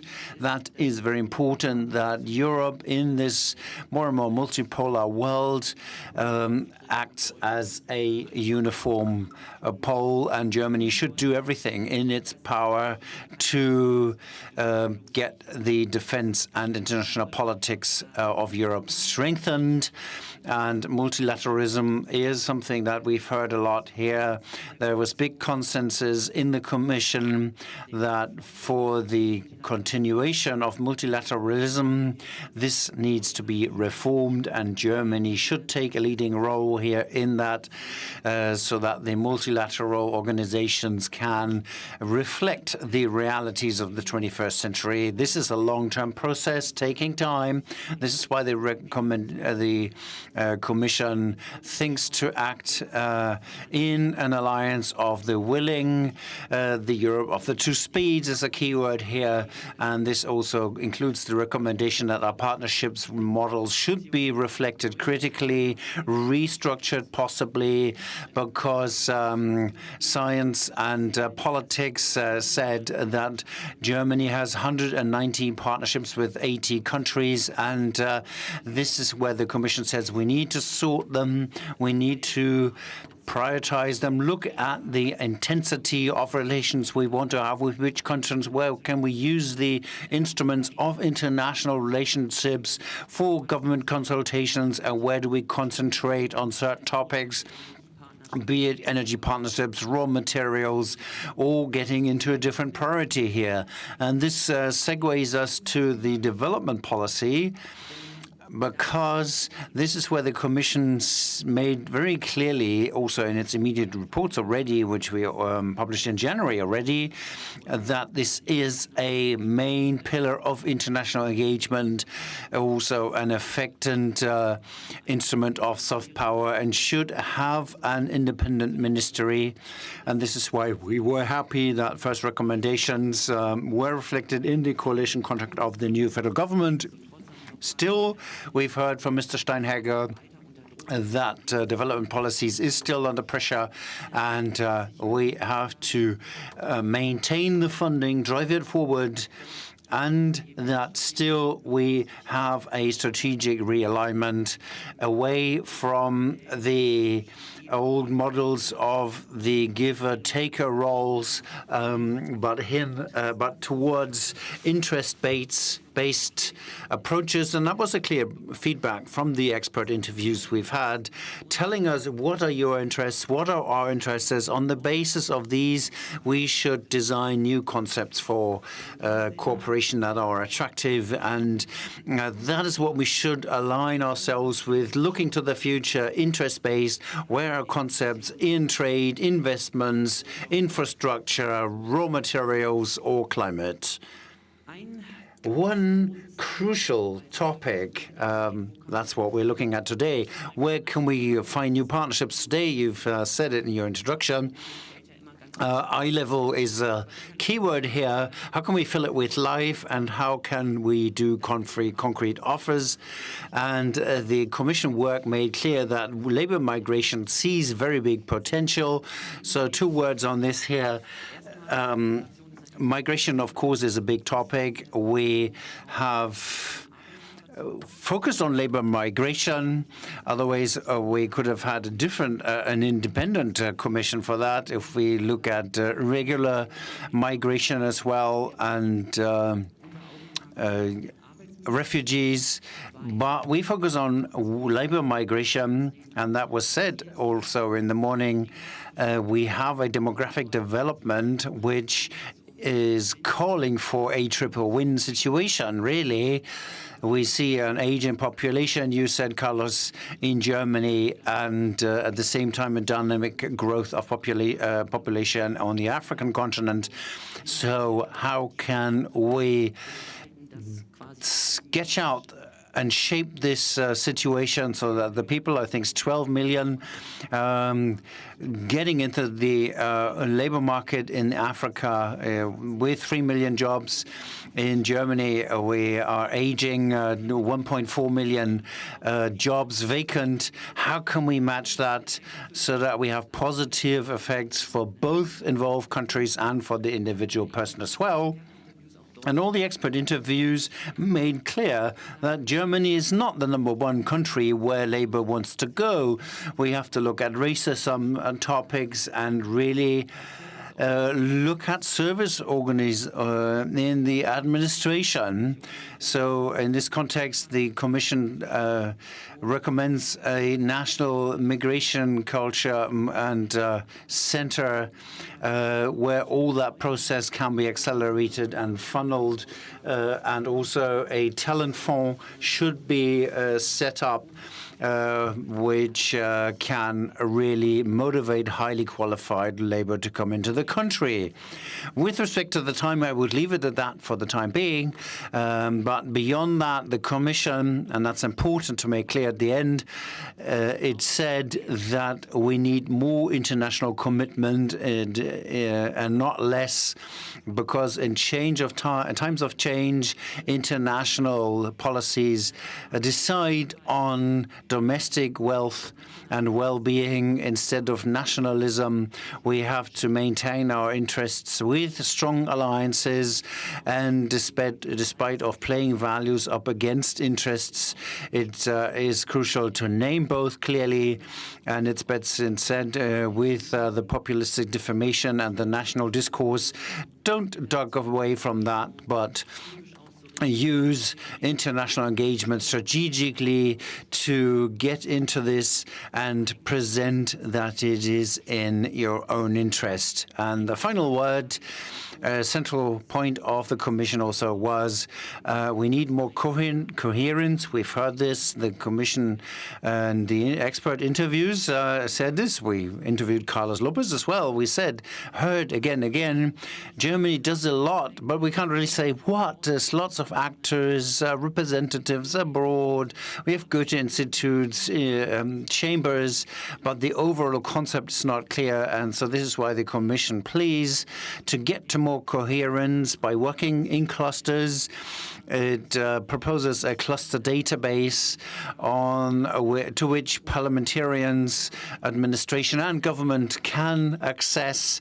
A central point for this would, of course, be a common goal, a common objective, and for this, the Commission welcome very much that in the coalition contract, the creation of a national security advisory board is seen as a central instrument to drive this cluster idea forward and create more coherence, because by that international advisory board, we find a place where political analyses and planning can be joined up. That was good to see that the tracks are laid out for this now, and this is also a key word on a very high level. We've heard it today already as well, that it is a historical time where the tracks are laid out for the future, and it depends on the mindset strongly.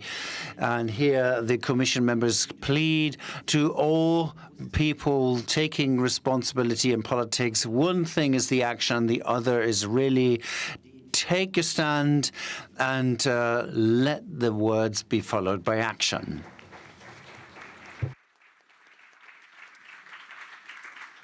Yeah, thank you for these two input contributions. Maria Fernanda, you are the first one to. Not again. Not again. Carlos first. Carlos this time. first. Okay. But, okay. Yes. Let's switch the order. Sorry. Yeah. Sorry to the moderator. So, no, that's fine. We had been a rebel this here, before. but no. Let's keep. Okay. Good. The question to both of you, right, is whether the inputs we got now are up to what's needed. And you both have described what you think is needed. But of course, having also a representative from government, you know how it is in government. You cannot always, you do not have all instruments and resources at hand, which you would like to have in an ideal world. So, Carlos, what is your take on what you have heard?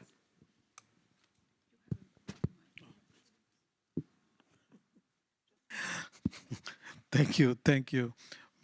Maria Fernandez played the trick on me. Well, the issue is whether what we heard is institutional Botox or is it more profound? That's the key question. Because if we really want to go profound, then maybe we need to retain a certain number of mistakes that were made in the past that have to be assumed. And, you know, I was listening carefully and I took a note of 4 points that I think are critical for us to learn from the past. The first point is about the trust, which was mentioned by Jochen. It's very clear that everybody agrees now there is mistrust in the multilateral system. Now, where is this mistrust coming from? It's coming from unfulfilled promises. But in fact, these unfulfilled promises are linked to overambitious targets that were not possible to meet in the first place. So why were they agreed with? Because, you know, if you say, with all, you know, due respect to the incredible effort that was associated with the Sustainable Development Goals, if you say that you are going to eliminate poverty by 2030, and you were in 2015, so in 15 years, what humanity has not been capable of doing in centuries, was that a realistic target? Obviously, it was a very ambitious one. And therefore, you know, for each one of these, you have under-delivery, and that creates mistrust. Like the Africans would go for these climate finance negotiations, and they think their bottom line is to ask for more money, you know, even bigger targets. And after lengthy negotiations, eventually around language, we agreed on something that is wishy-washy, but has the number that, you know, was requested. Like in Baku, well, 1 trillion, the road to 1 trillion. Everybody knows this is completely unrealistic. It's not going to happen. But we can go even deeper. Is the 1.5 degrees really realistic within the target frame that was proposed? We know that we are already on overshoot. So we have created this mistrust by being overambitious on each one of these targets that, you know, are not the responsibility of one or the other. In this case, definitely not the responsibility of Germany. But because of it, we are now in this conundrum of mistrust. So if we learn from that mistake, what is it that we can do different in the future? That is the key question. And I think what we can do is 3 things. One is to deal with the current situation as we dealt with the pandemic. In the pandemic, we needed to vaccinate everybody, right? So we knew that this had to be done in a very short period of time. So it was a short-term intention and plan. But we knew that after everybody has been vaccinated, we needed to move on. We're not going to continue with vaccination for the rest of our lives. That was a priority that was urgent. It needed to be addressed. But once addressed, we needed to build the new. And the new was what? The new was, you know, to prevent new pandemics, to make sure that we had a much tighter health system at the national level, if possible at the global level, and so on and so forth. So we need to do something similar with the current crisis of ODA and the ODA centrality. We need something that is short-term, that is going to arrest people dying. It's going to address humanitarian collapse that Jochen was mentioning. So we need to address those things. It's very urgent. It's very urgent. but we need to move on to a new system. So we need to sort of do the same as we did with the pandemic. I'm not going to say what the new system is. It's a build-up with many actors involved. The second one is that we need to move out of the log frame mentality. You see, when we have a problem, we do a log frame. So we have objectives, key indicators, and then you have, targeted interventions. So this is how the projects work, and this is how we have organized our minds. This is how we have organized our structures. This is how we have organized the distribution of our resources. The problem with that is that development is organic. It's different from one place to another. So then you have a tension between supply and demand driven, which is what your report addressed. So the supply will say, well, we have to do things in a certain order, with a certain structure. The problem is that that structure, once we have refined it with hundreds of discussions of experts, we think is perfect. Then we go to Equatorial Guinea and we want to do the same as in Vietnam, and we want to do the same in Bolivia as we do in Costa Rica, and it doesn't work because it's organic. Contexts are different and so on. So how do we instill a bit more space so it's less supply-driven and it's more demand-driven? So that's, for me, is the second. And then the third, and this is not for countries like Germany, which are donors, but more for the recipients, they need to get out of the compensation mentality. Because development does not work on the basis of compensation. So you have a problem. We know the historical reasons and all that. I'm just skipping the obvious. You have a problem. You have a development challenge. You have a performance problem. You are not going to solve it with someone compensating for that. What is the alternative? The alternative is that instead of compensation, you need to look for the systemic reasons that need change. And the systemic reasons are there. I was just talking with my colleague from the South African embassy here during the break, and he was asking me exactly that question. I said, I will just give you an example. After the 2008-2009 crisis, we had a major problem with the integrity of the banking system.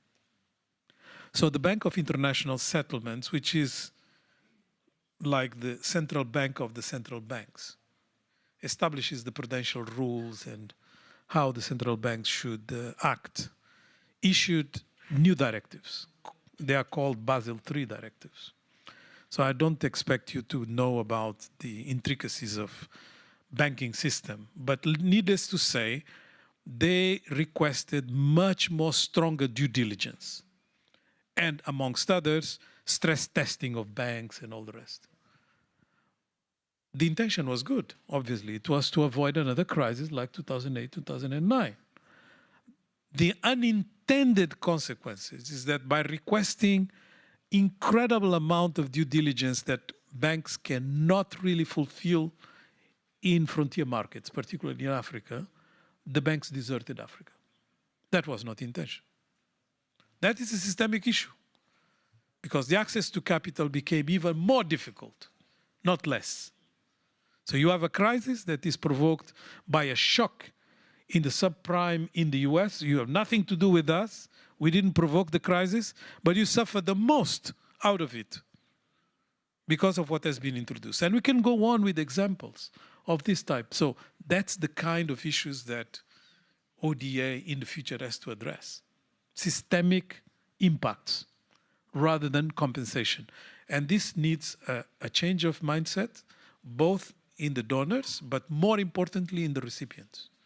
So they stop going to these COP meetings and asking for more money.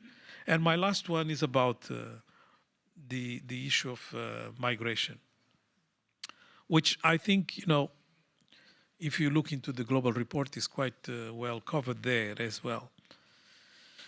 Well, in the future, we are going to have two situations that we are not really prepared for. The first one is digital migration. So a lot of things will be done in terms of labor in a different jurisdiction from where the services are being sold. Right, it's already happening, but right now at a small scale in relation to the future. So it's not call centers that I'm talking about. I'm talking about the ability, empowered by AI, for the Bangladeshi to be processing the pension funds administration of Norway, delivered real time in Norwegian, but being done in Bengali. This is around the corner. And we are not prepared for it. Because up to now, you look into the GDP composition of the wealthy countries, and what they have done is that they have exported most of the industrial production, a bit less in Germany, elsewhere, but the services are the one that have catapulted the economy. But the services are going to be threatened by AI, digital migration, big scale. So that's one. And the second is that if you don't have the labor to produce certain types of services, and I would add for Maria Fernanda's happiness, care, the two are going to require that we engage on migration in a completely different way, true, but a lot of it could be done not by necessarily people coming to live in the wealthy countries, but rather the jobs going into their countries. Case in point, care. You know, a lot of the national health system of the UK is in crisis. And they have already started to ask for countries like South Africa to basically take a certain number of surgeries and different types of interventions there, paid by the NHS, because can't do it, but the labor is there. So you'll get a lot of this. And I don't think it is reflected enough. It is mentioned in the report indirectly, but I think we need sort of a boost on it. So those are the points that I wanted to share. Thank you. Thank you, Carlos.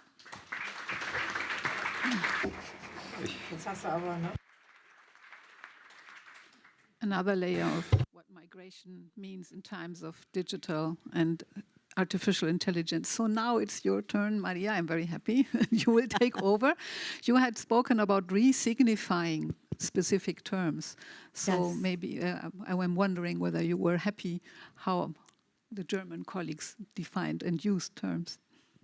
Yes, I mean, I've taken profuse notes, not only of the two German representatives, but also of very interesting comments from Carlos here.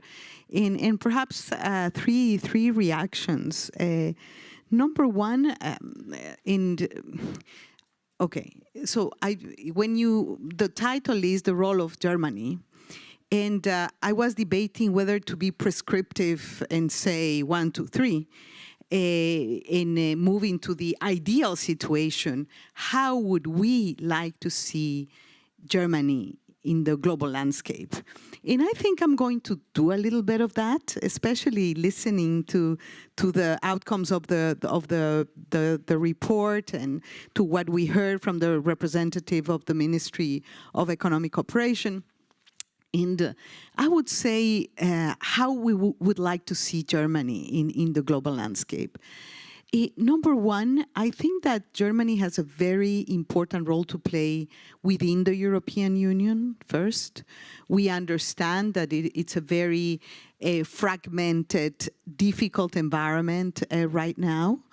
And all the gains that we saw in the past in the European Union are facing difficulties, starting with the Green New Deal, for example.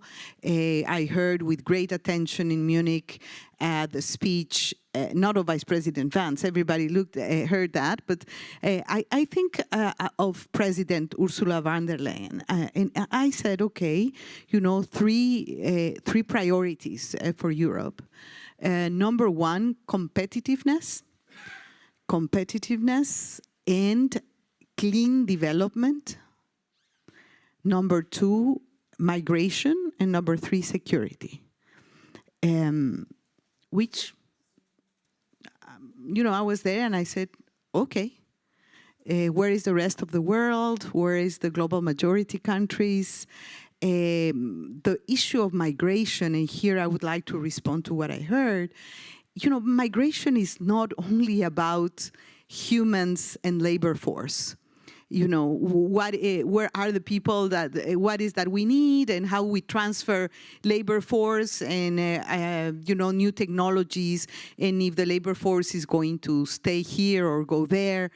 More and more, being both, Ecuador is a country of origin, but also of destination of migration. And what we see is that it is not about filling the gaps of labor. It is about an issue of rights, and it is about that in most cases, migration is forced. It's forced by conflict, it's forced by climate, it's forced by war.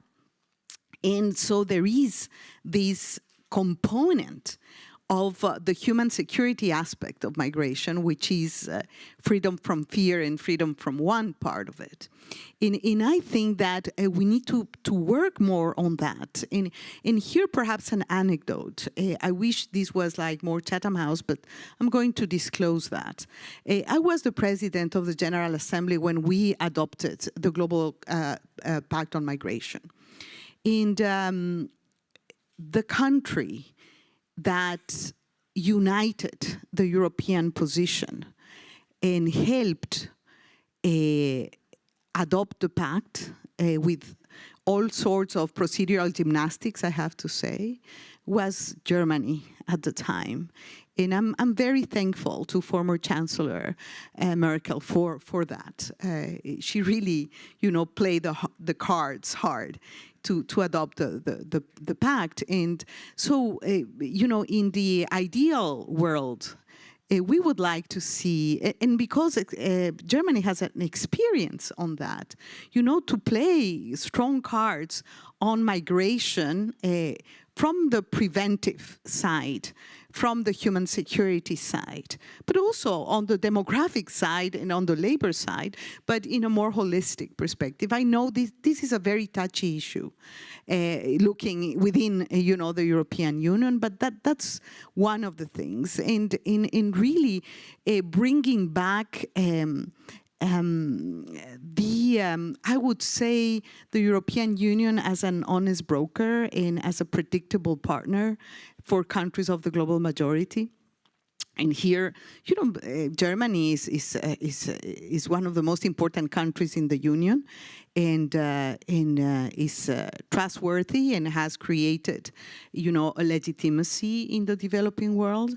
And I think that this is much needed, because often we feel disconcerted by what we see, and we start wondering what is, there is no Green Deal anymore, now it's clean development, what it means, the impacts of the CBAM and what it implies. So I think that there is more dialogue needed.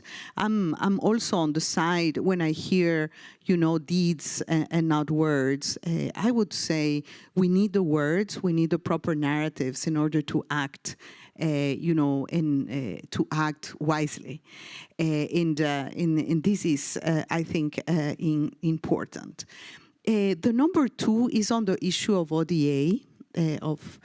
First of all, I would say overseas development assistance. It's very old. It's really an old category. And I was very pleased to hear that ODA should be replaced by ODC, Overseas Development Cooperation. It's easy, it's very easy, but it implies many things. It's the partnership, the equal and horizontal partnerships that we were discussing. It is the conversations that we are having with the Spanish government on circular cooperation, for example. Spain is developing this new feminist cooperation framework, which is also very interesting. And Germany also being a country that has a feminist foreign policy that started with the previous administration as well.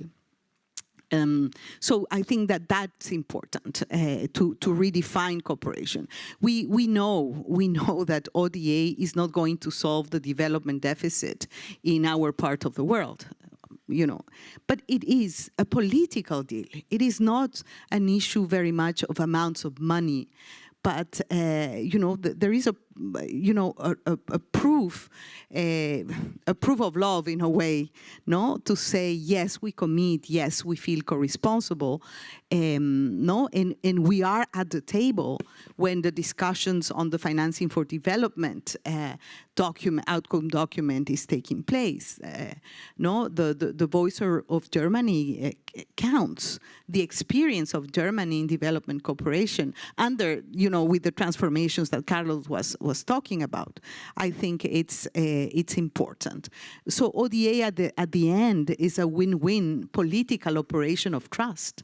It's political dialogue with the recipient countries. And I also agree that there is a change of mentality of both, the recipients and the providers. And, the examples I have seen of successful cooperation partnerships is when there is strong national ownership and when there is proper translation and demand driven.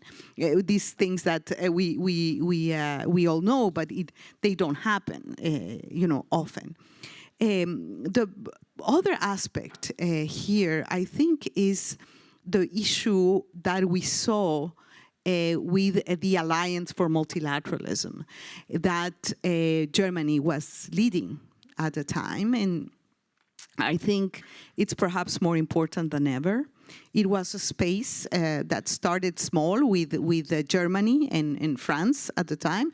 And I recall vividly, because I was, again, the president of the General Assembly. This was during the first Trump administration. But I think, and then it started growing. And I don't know how many countries were part of this alliance at the time. And it was extremely, extremely constructive. And to have this coalition of the willing also in defense of multilateralism, in defense of multilateral institutions, in defense of collective imagination and collective action at the end of the day. And I think this is something that, could be interesting. In terms of what is in there for Germany, looking at migration, support for multilateralism, and other proofs of love. In proofs of love, I use this because when Spain was preparing for the summit with European Union, CELAC, again, the camera. Well, but we were having this consultation, closed meetings, and someone said, a high representative of the European Union said, but you know what? Why Latin America is not supporting the resolutions on Ukraine at the UN? And I said, well, because there is a trust deficit and because there are proofs of love that are needed, not only for Latin America, but, for the global majority countries. And said, proofs of love like what? I said, issues like supporting at the time, the loss and damage fund on climate. It is not about writing the check. It is about supporting the concept. How is that a country in the Caribbean, St. Vincent and the Grenadines, after a hurricane, a climate shock, they lose 180% of their GDP, in 48 hours. And how is that they can handle that if there is no a safety net for them to respond, for example? These are the issues. On issues of debt restructuring, we know that countries are unable to invest on the fundamentals, on the essentials in their societies because they're putting more money into servicing debt. And there are ways and there are alternatives. The RJR has produced a set of real options for debt relief. Supporting debt relief efforts and leading.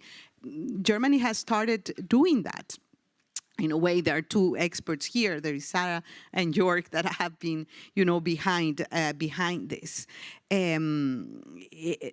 the issue, again, connected to the Alliance on Multilateralism, we saw the role of Germany in leading the negotiations of the Pact of the Future. And this is already telling. I saw it happen, firsthand, and how, together with Namibia, Germany was able to build a consensus around the future of the UN, and not a Botox reform. I love that, Carlos, by the way, but a profound structural systemic reform. And on top of everything, you are going to have the next president of the UN General Assembly, which I think it's good news, because in 80 years, we were only 4 women to preside over the General Assembly. The 4 from the global majority countries, by the way, India, Liberia, Bahrain, and Ecuador. And for the first time ever in 80 years, a woman from industrialized countries, from the Western countries, which is also very telling in positive terms, and we see that as a great opportunity, because the landscape within the UN is rather bleak. And there is a lot of movement and oxygen and trust building that needs to take place in the next year. As I said before, for me, it's a make it or break it moment. We will face soon a change of administration in the UN, and I think it's time to really think take responsibly the future of the epicenter of multilateralism, which is the UN. So I see the role of Germany. To be very frank, I haven't read the report, but now I'm ready to do it, because I see a lot of good things there, and inspiring, and we need that. We need reasons for hope, reasons that would boost collective imagination. And in this moment of volatility, but also of transition, of building new, I think it's needed. And I have followed the architecture of the new government and the government agreement right now, and it sends interesting signs that would be able to rebuild trust and place. Germany has always been a little shy in the international scene, but has done great things. So I think that it is time, to raise the voice and to operate in a dangerous, volatile, complicated environment, but I think Germany is well equipped to do that. Thank you, Maria Fernanda.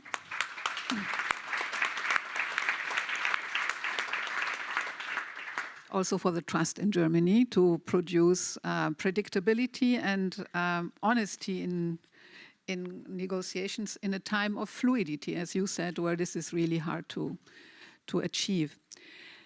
Jetzt ist der Moment, wo die Fragen und Beiträge aus dem Publikum auch möglich sind. So it's about time for questions from the audience. I want to give more opportunity to everyone to think. Also women. The men are always first to raise their hands. Maybe you could help me out to keep the overview. A woman there, very good. Okay. Ihr müsstet jetzt mal auf. You should stand up, and Die Person hatte sich als erste. this person at the back called up first, and I'd like to ask. I ask the others to raise their hands when I ask them to, please. Okay, so keep it brief if you can. My name is Gabriel, International Director of the organization ITO Paradiso with the sub-organization RAS, Automatic Regenerative Systems. My organization develops medical technologies that makes the cell communication of human beings controllable. this technology should be freely accessible to the global population as soon as we can do this in international cooperation successfully. For this, we need three key conditions. One thing is public awareness, global cooperation, and the third is funding. I'd like to add two optional ones, and then I'll be with it. Optionally would be the setting up of a United Nations transmit format, which gives up a 5-minute status report every day on government TV, and also unrestricted access to the DARPA program and the scientific database. Would be good to do research first and then development and then do the research properly.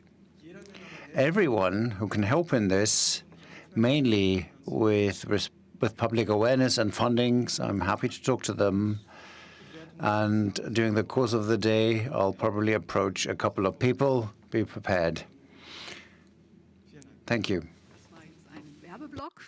Well, that was advertising for something, but it's good that everybody knows about it and can answer the requests.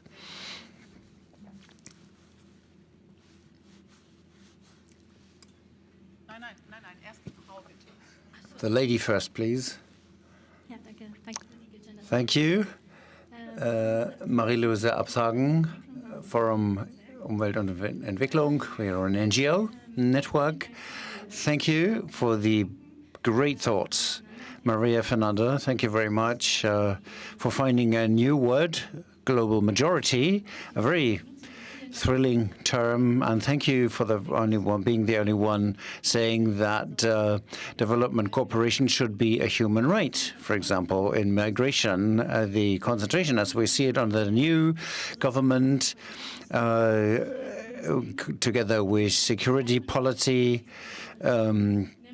detaches us from what everybody wanted, what we wanted for everyone to live with dignity in a healthy world with a good future for their children. And that should be the central question of Germany's role in this, that everybody, every human being, nevertheless, where they work, have the same right. And this seems to be not the case anymore, not the objective. And Mr. Lopez, I think it's an interesting thought that everything in international has to be done in international cooperation and is overambitious, but then we should depart from human rights because they're very extreme, ambitious goals, like the same representation of men and women. We've just heard about 4 women in the General Assembly, so I think we need ambitious goals in international corporations. There's been goals that has been there at the IC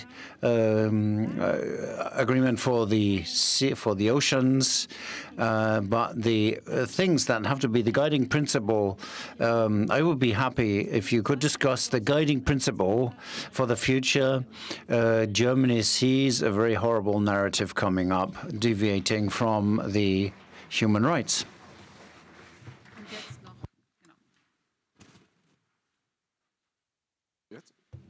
I'm a student here at Heinrich-Böll-Stiftung.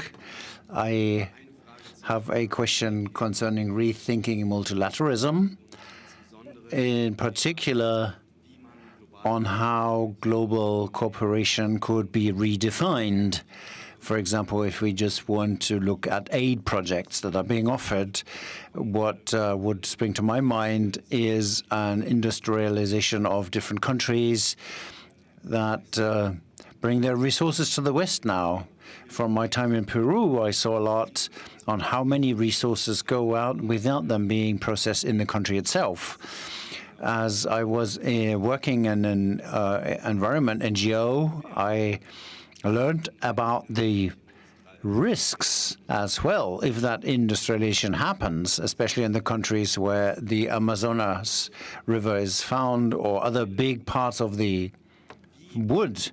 How are we going to make sure that this point, environmentalism, global sustainability, is not brought to the background, while at the same time we focus on full cooperation. How are we going to find the balance, especially between human rights, finances, global sustainability, and all the other points? Thank you.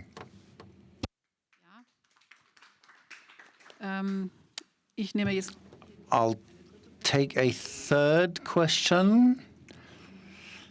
The raised hand here.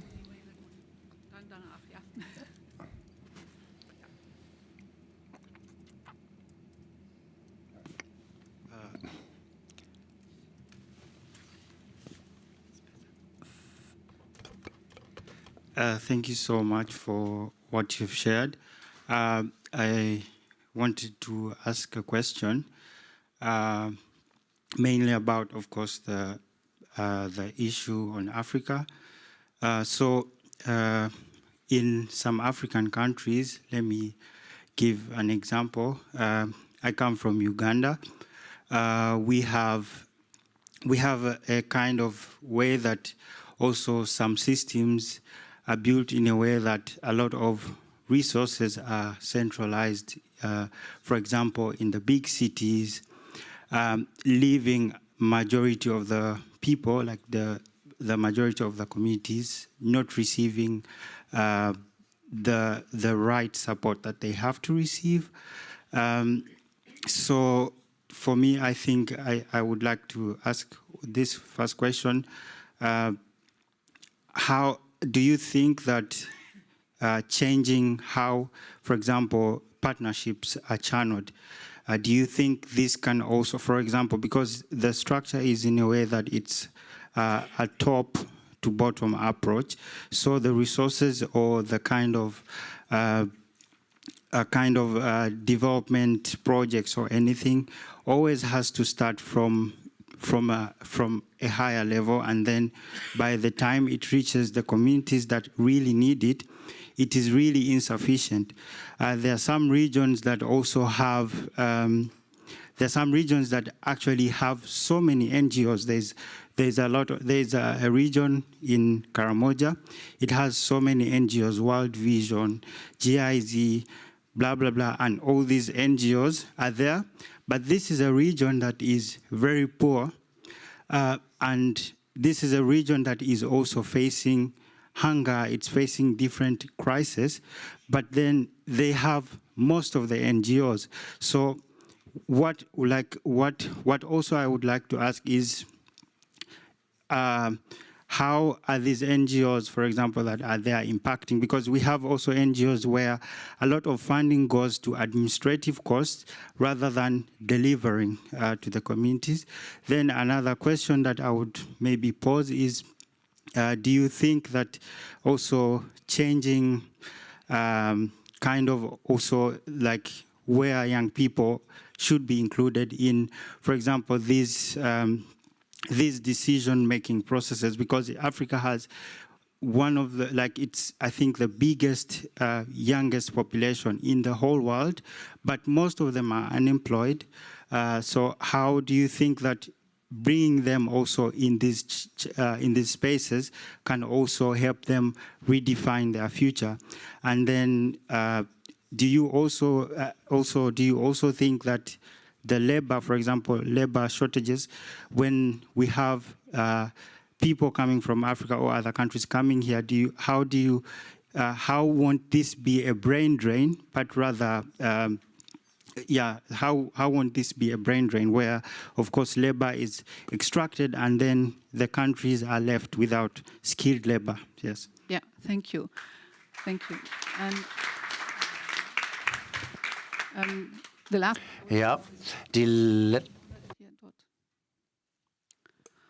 And then you can prepare your answers.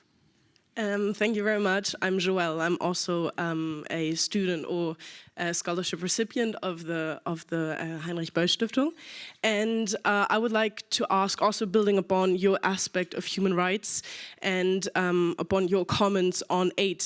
And I was thinking a lot about conditionality, right? Because in my opinion, human rights and the protection of, Black communities, of queer communities, is extremely important, and there can't really really be a compromise, right? But when we're looking at aid and at support, we're also seeing resistance, and that, in my opinion, also very reasonably, from countries of the global majority saying, you know, we refuse an imposition of certain, you know, conditions to support, of certain, you know, values, which again, you know, also rooted in colonialism, and which I also understand a lot, you know, that there must be more cooperation and you know, mutual exchange. So my question based upon that is, how do you envision the concept of aid, and how do you see the future of, you know, mutual development that is built on sovereignty and respect,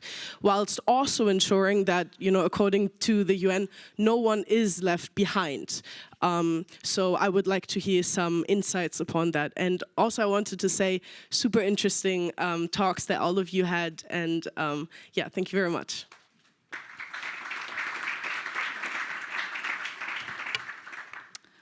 Okay, so we have one question about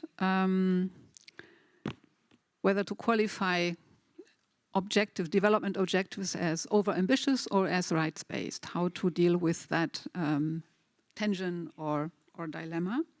Then we have how to plan or promote industrialization without environmental destruction. Then we have many questions, 4 questions actually we had about centralization of development efforts versus local development, how to include youth in decision making, and how to avoid brain drain being an outcome of migration. And finally, how to deal with the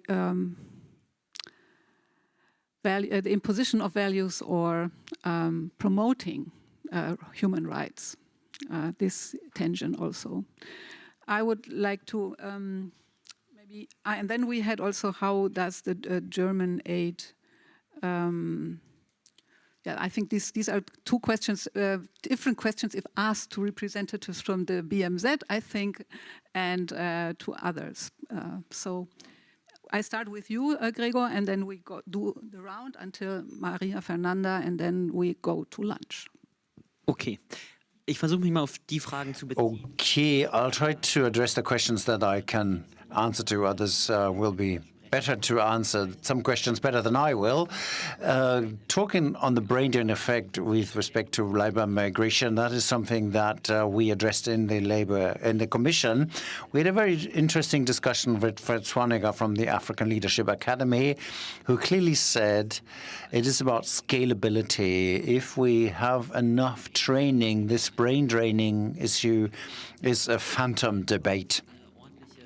Mainly, it needs a proper strategic analysis of the demand, and this is why the Commission pleads for, based on the analysis it did together with the German economics, to develop concepts that prevent the topic of brain drain as a total.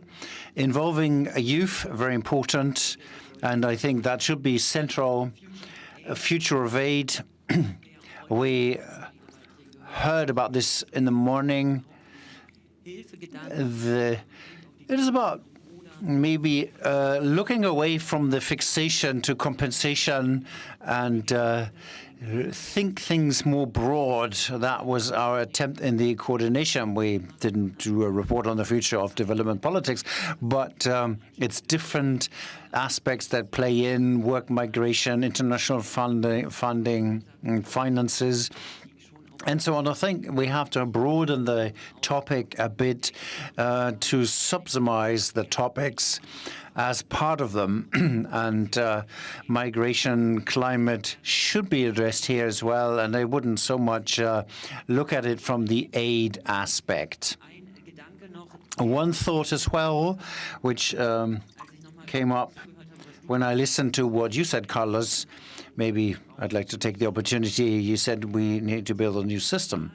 Yes, I do see this, I do hear this, but in our commission we had very experienced former ministers, members of the government, and against their experience, they warned against on how long it'll take to build up new systems, new structures.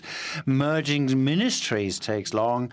So it's important to look what of the existing structures can be used and optimized before we start to build up things from scratch.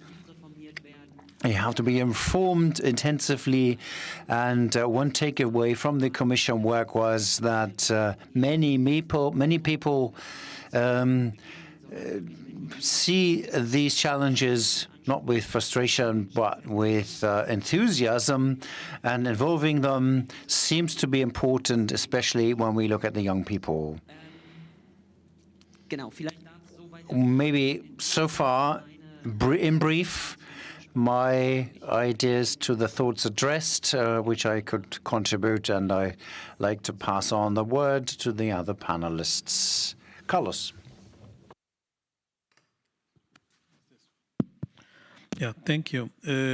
Well, we had a very long list of frustrations, you know, all the things that don't work, and particularly from our colleague from Uganda, a very long list of frustrations. So I sympathize with you. The problem is that we can basically take from that list one aspect that would help us address all of them. We need structural transformation of the economies of these countries. And structural transformation comes with a certain number of parameters that are quite well known by the economists. The reason they are not happening is because in order for them to happen, you need a certain number of preconditions, some that are domestic, some that are provoked by systemic problems that we have in the world scene. One of them is access to capital. If you pay a premium risk that is the highest in the world, obviously you are going to have also the most difficult debt problem to address. Because if your colleague is paying 0% to buy his house and you are paying 11%, who do you think is going to have more problems to pay the house? And this is what we have. And the reason is because it says, well, it's because you have coups, you have governance issues and all that. All right, Thailand has 10 coups, but they get access to capital. So just treat me like Thailand. I'll be happy. Why is it that in Africa is always different? It's different because we have a narrative. The power of narratives is amazing. And this narrative has to change. And this is the most important contribution ODA can make. So it's not about changing the institutions, but it's about changing the institutional frameworks. It's not about creating another, commission or another ministry. No, it's about changing the mindset. And these institutional frameworks have been with us for too long, so I appreciate the legacy is heavy for us to confront, but we need to do it because, it's not Trump. Let's not be too distracted. It's the megatrends, demographics, climate, and technology that are going to basically impose it. And particularly the technological one is going to be the one that is going to be at the speed of light, and we are not going to be able to master it if we don't change the mindset. And that's what I think, basically should be our focus. Now, looking into ambitions, I want to respond to the question. It's not ambitions of values. It's ambitions of targets. I'm absolutely for the human rights declaration in full. But don't tell me that it's going to be done in 15 years. That's the problem. It's the targets. It's the way we deal with targets. Don't tell me we are going to be able to reduce the average temperature of the Earth by 1.5 degrees when every scientific evidence is going to tell you that is just not possible. Those who say it's possible is because they are basically creating the ambition that we have transformed into mistrust. I'm going to say something that is not very polite to organizations that I've worked with for so long, and I have due respect for everybody that is engaged on them. But when you hear that on a particular crisis, this many children are without whatever, and this many have died, 1 week after it happened, tell me how these statistics are produced. How are they produced? It's a question that the skeptics are going to ask whether you like it or not. And that is going to create mistrust. Because it's not about the suffering itself.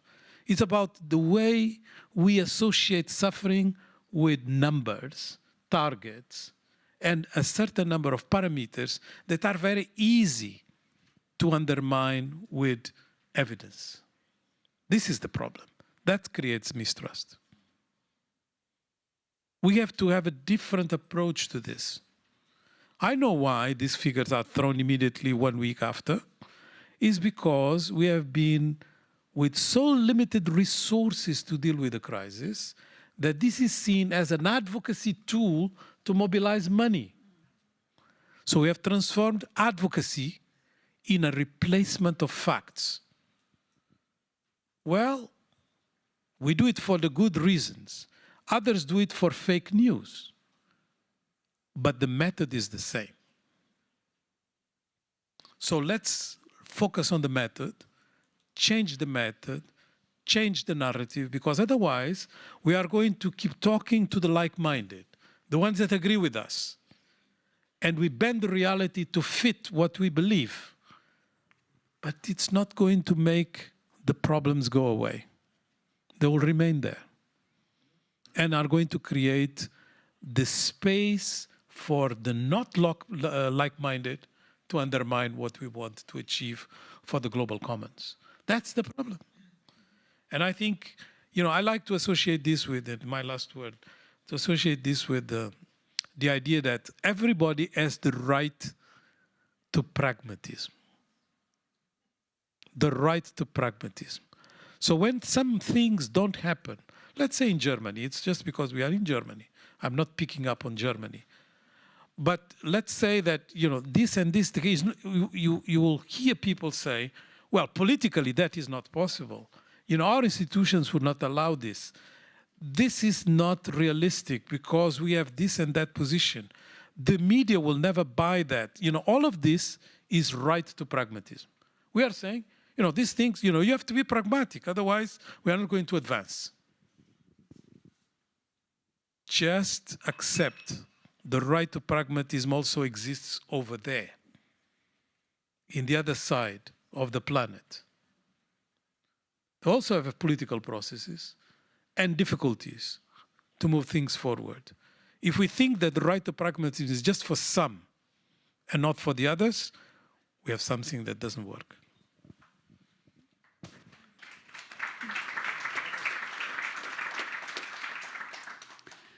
So, Jochen Steinhilber.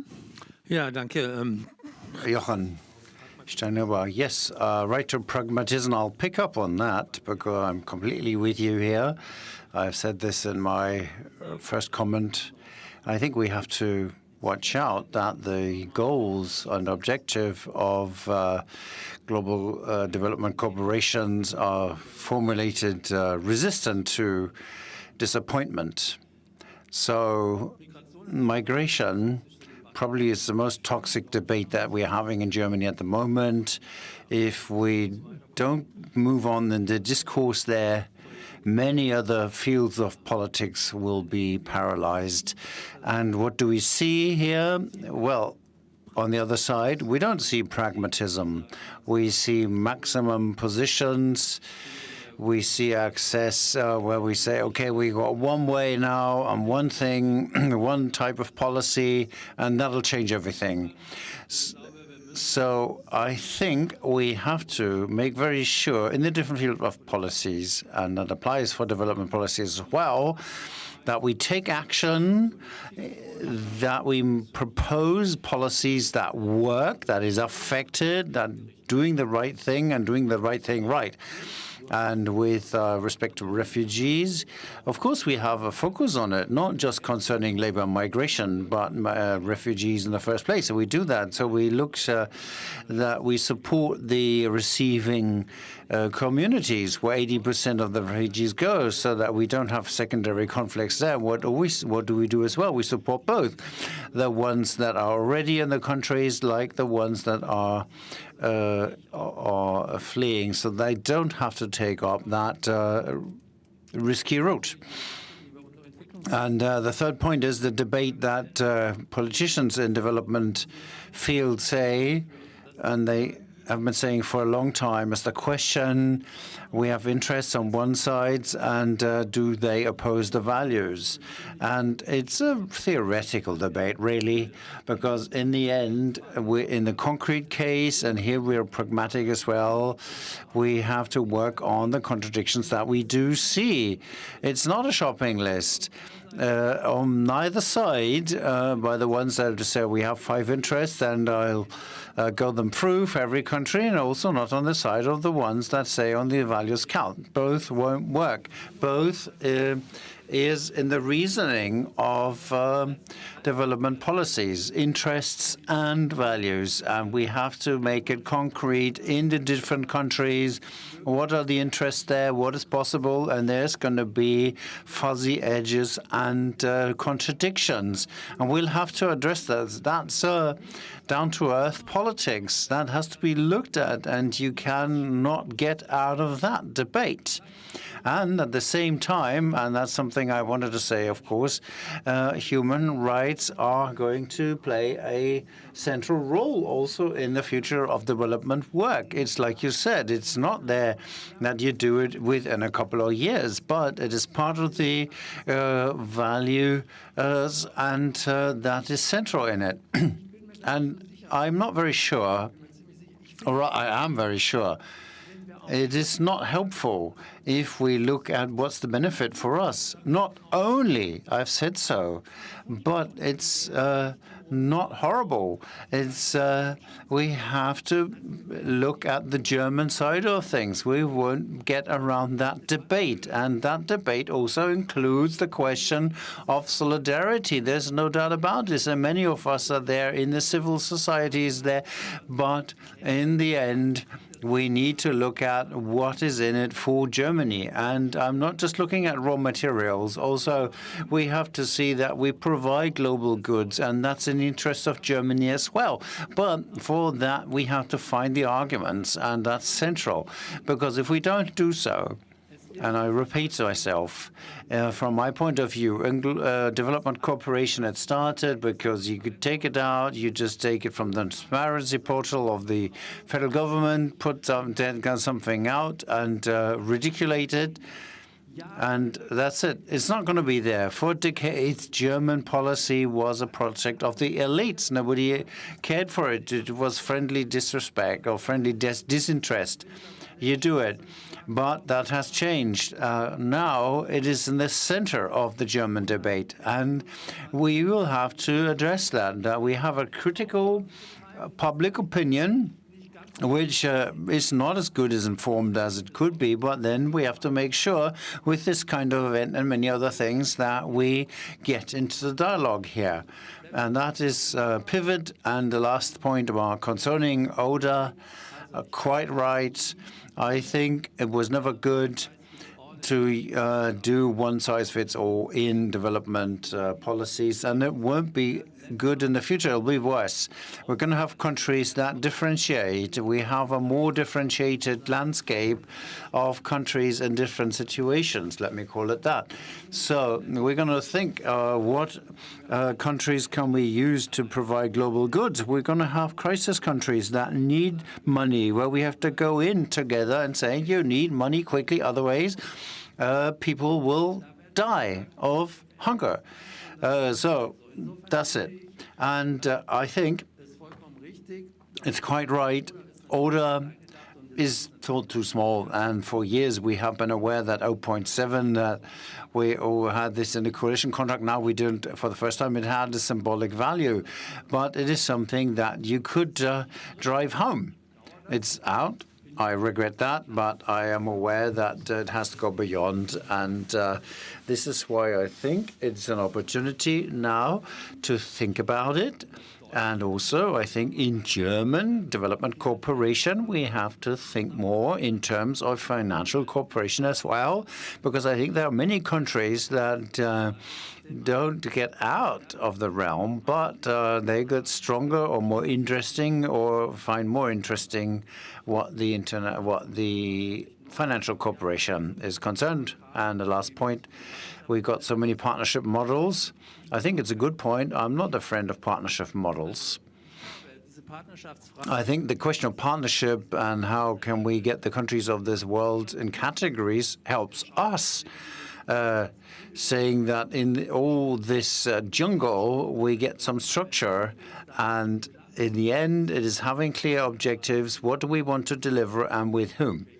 With which countries, and with which UN agencies, with which civil societies. And this is the central point. We have to make clear what do we want.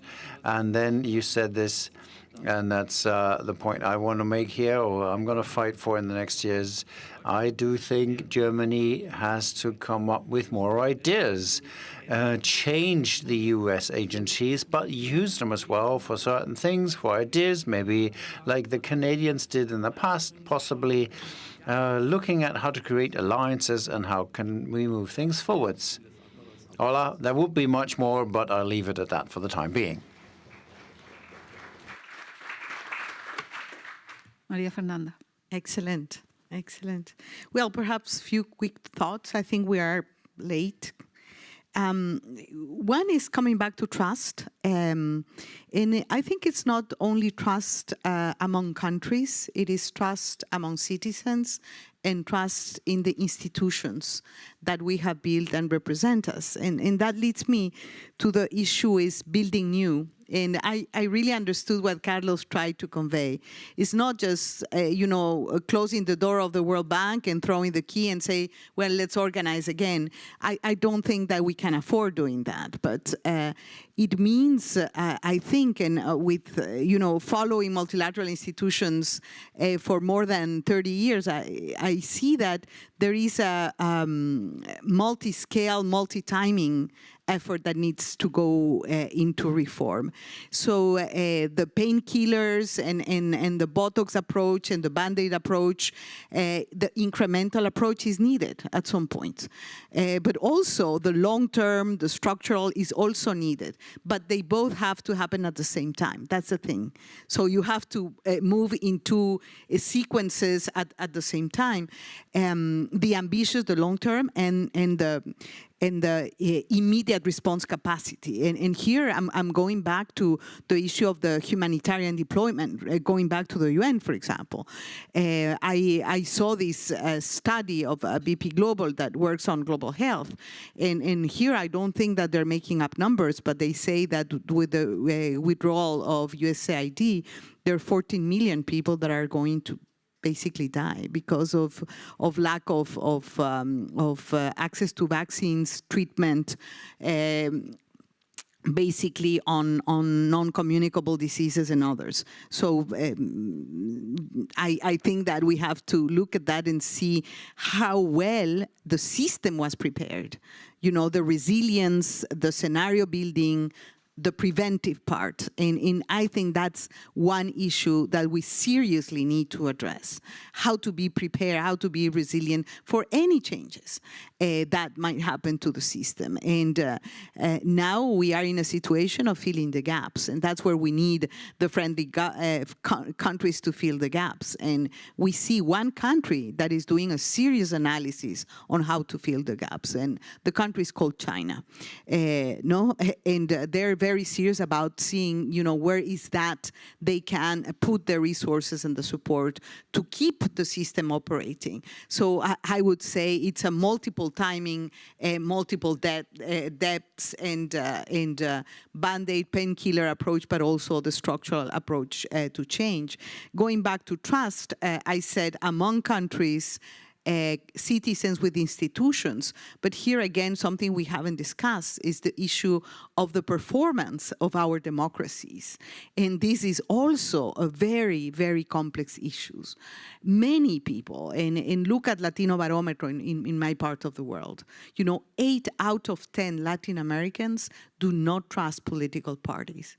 We are in big trouble because that's the fertile ground for ultra-nationalism, for extremism in all sorts and forms. So we really need to reassess the performance capacity of our political systems in our democracies. I want to say a few words about targets being overambitious. And here, perhaps, one of the very few times that I disagree with my friend Carlos, because, targets are aspirational. And also informed by science many times. I was in Paris when the Paris Agreement was adopted.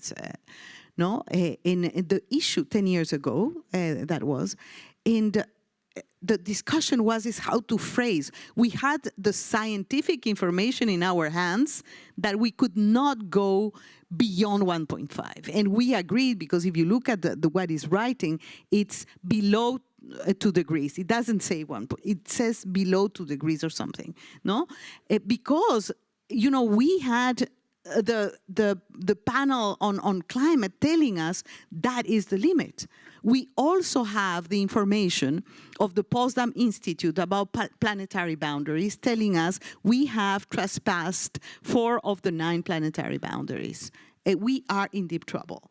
So when we define the targets, some, not all, but many of the targets are science-based. So if we don't trust science, then again, we are in deep trouble. And when we come up with the numbers, for example, the 1.5 trillion for climate, I don't think that these numbers were made up. Someone sat and say, let's say something that looks important so we can bargain. I don't think that was the case. There were many studies that converged. Some say some would say 1.5 trillion, others said 1 trillion, etc. But it's a matter of looking at the maths and how the arithmetics were done. And then the agreement in Baku, you and I were there, was the 300 billion. And now we expect that Belém is going, to pull up the amounts. And these are not issues of arithmetics and of overambitious targets. I think when you say we need to eradicate poverty, for God's sake, it's a moral imperative. It's not an overambitious target. We need to eradicate poverty. Extreme poverty is growing more than ever. We have a moral responsibility as a humanity. This is more than a target. This is a foundational issue for humankind. It's a survival issue. The same when we put targets on the planetary boundaries and how much we can harm our environment.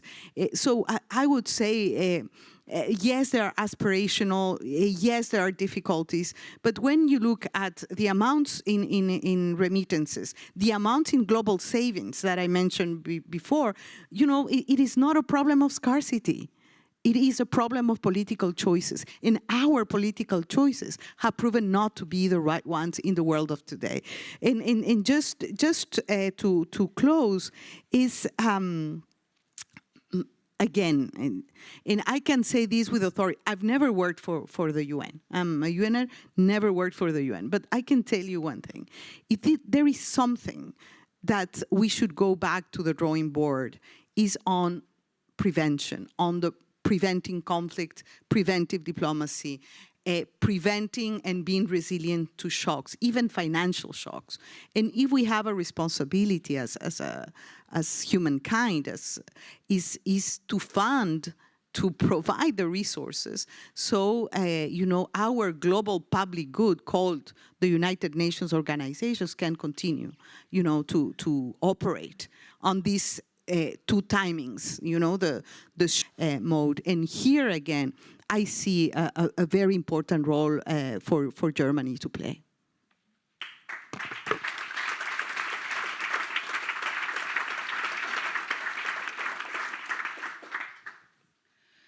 Vielen Dank. Vielen Dank allen. Thank you very much. Thank you to everyone to that introduction into the day. I think lots of what we have heard this morning will reflect in the deep dives in the afternoon. And maybe we'll address these things again in different ways.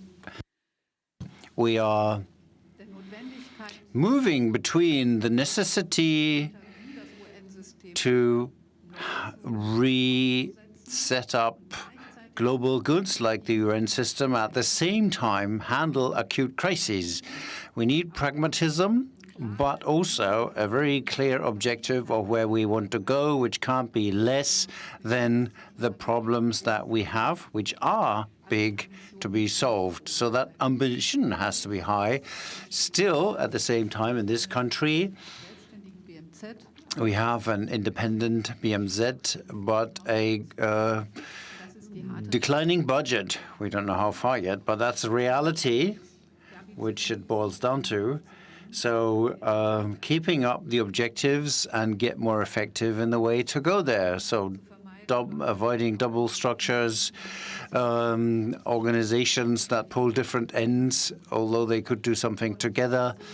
That is what I see the discussion on targets, which are not just the global common good, but that understand that on a local basis it has to work as well. And in that sense, their interests are not negative as long as they can be allocated to the framework of values. Thank you, and we'll finish the morning with some information on the lunch. Yes, we are a bit behind in time, but I think it was very interesting. We will take the lunch break now. Maybe we can have a slide on that.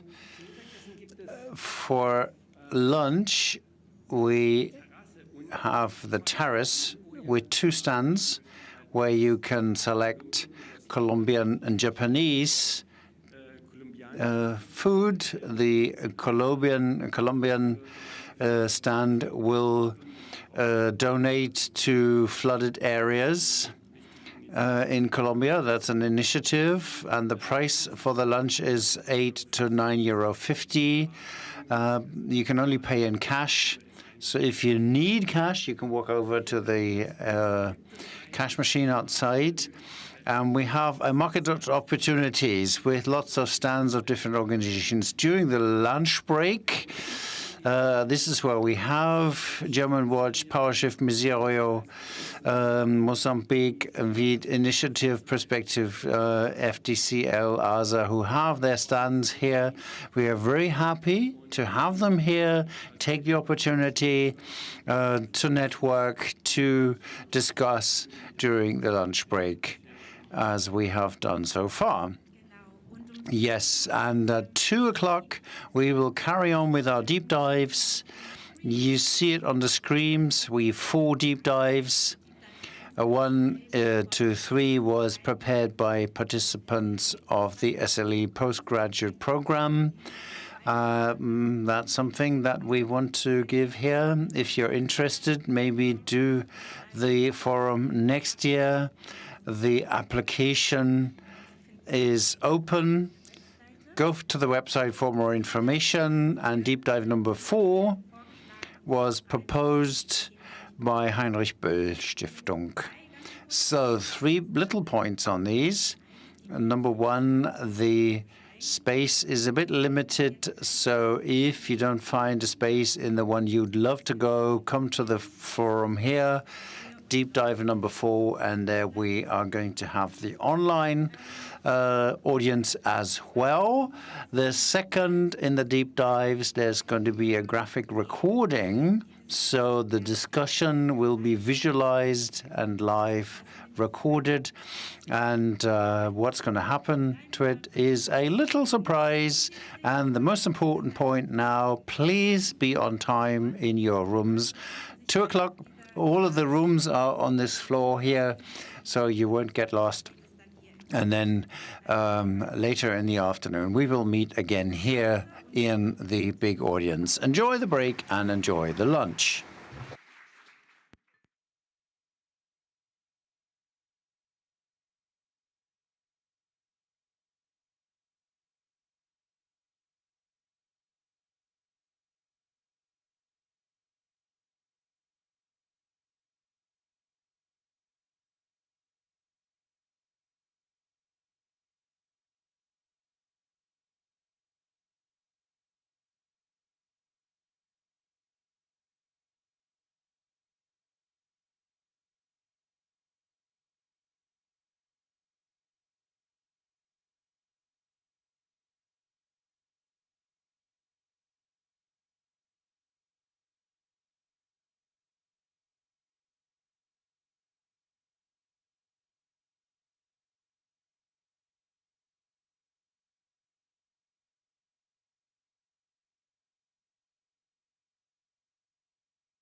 Ich glaube, wir fangen mal an.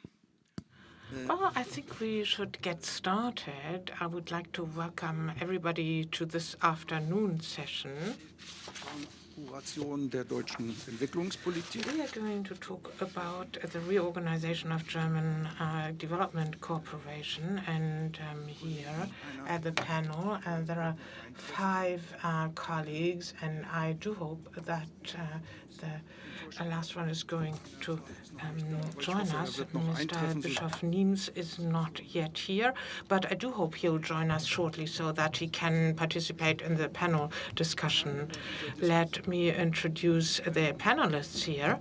So first of all, we have Ms. Sudmann from German Watch. She's a financing expert. She used to work with DG for 16 years, and she was active in the financing section. Then we have Ms. Friederike Kaiser from the Global Development Corporation from the Green Party. So, okay, everybody can hear me now. She is the deputy head of the BAG of Global Development, and at the same time she is in the caucus of the Green Party, but BAG is not an institution of the caucus head, but from the Green Party. Then Mr. Georg Rauch from Freie Universität Berlin. He is a professor, and he worked at SLE for several years, and thus he is an expert in agricultural economy. And then Mr. Steinhilber from the BMZ, from the Federal Ministry for Economic Cooperation and Development. You've heard him this morning already, and I do hope that we'll have an interesting panel discussion. And later, once the panel discussion has proceeded, we've got a white chair here, and then you can apply for taking a seat in the white chair so that you can join in the discussion. So I will ask you later on who wants to take that seat. It's not marginalized, it's just at the rims. And, well, this morning we heard already during the different presentations that there is a paradigm shift going through the world, and, well, alliances have not fulfilled their missions. When thinking of global poverty rising, the climate crisis, and also the development goals are also very distant at the moment. So the global order, the liberal global order, is being challenged at the moment, not just because of the lack of performance, but also due to the fact that the BRIC states, the Global South, and China are on the rise now, and this rise is economic, but also technological. If you think of China, China is an enormous innovative power worldwide, and it's pressurizing other countries also due to exports. And low-income countries and middle-income countries are included as well. And thus it's a big development, a big change that has surprised us. And we have raised expectations concerning what we can achieve in the international community, but these goals have partly not been fulfilled. So it's a big challenge that we have to work on. But there is one thing on top. The Global South has arisen in other ways as well. It's thanks to a big education revolution. People from the Global South have expanded their potential, and their technologies have progressed as much as ours. And thus they depend less on cooperation in the framework of development aid. At least this is what I have heard during my travels through the Global South. This morning it was a very, very interesting discussion. thinking of artificial intelligence, and this really changes our look upon the world. And thus, there are less people due to the advent of robots and a shift from the industrial society to a service society.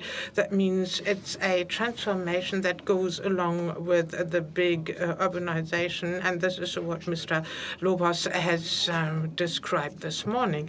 And thus, development cooperation is being challenged because these are the new realities, and economic cooperation, development cooperation has been substantially reduced by some countries, and the Brits and the French and the Germans, not just the United States, but there are two states that do it the other way around. It's Korea and Ireland, and they are stepping up their cooperation, and they say it's a task for the future. It is of paramount importance, and it should serve our populations as well. That means the legitimization of development cooperation, and then international cooperation is now being shattered.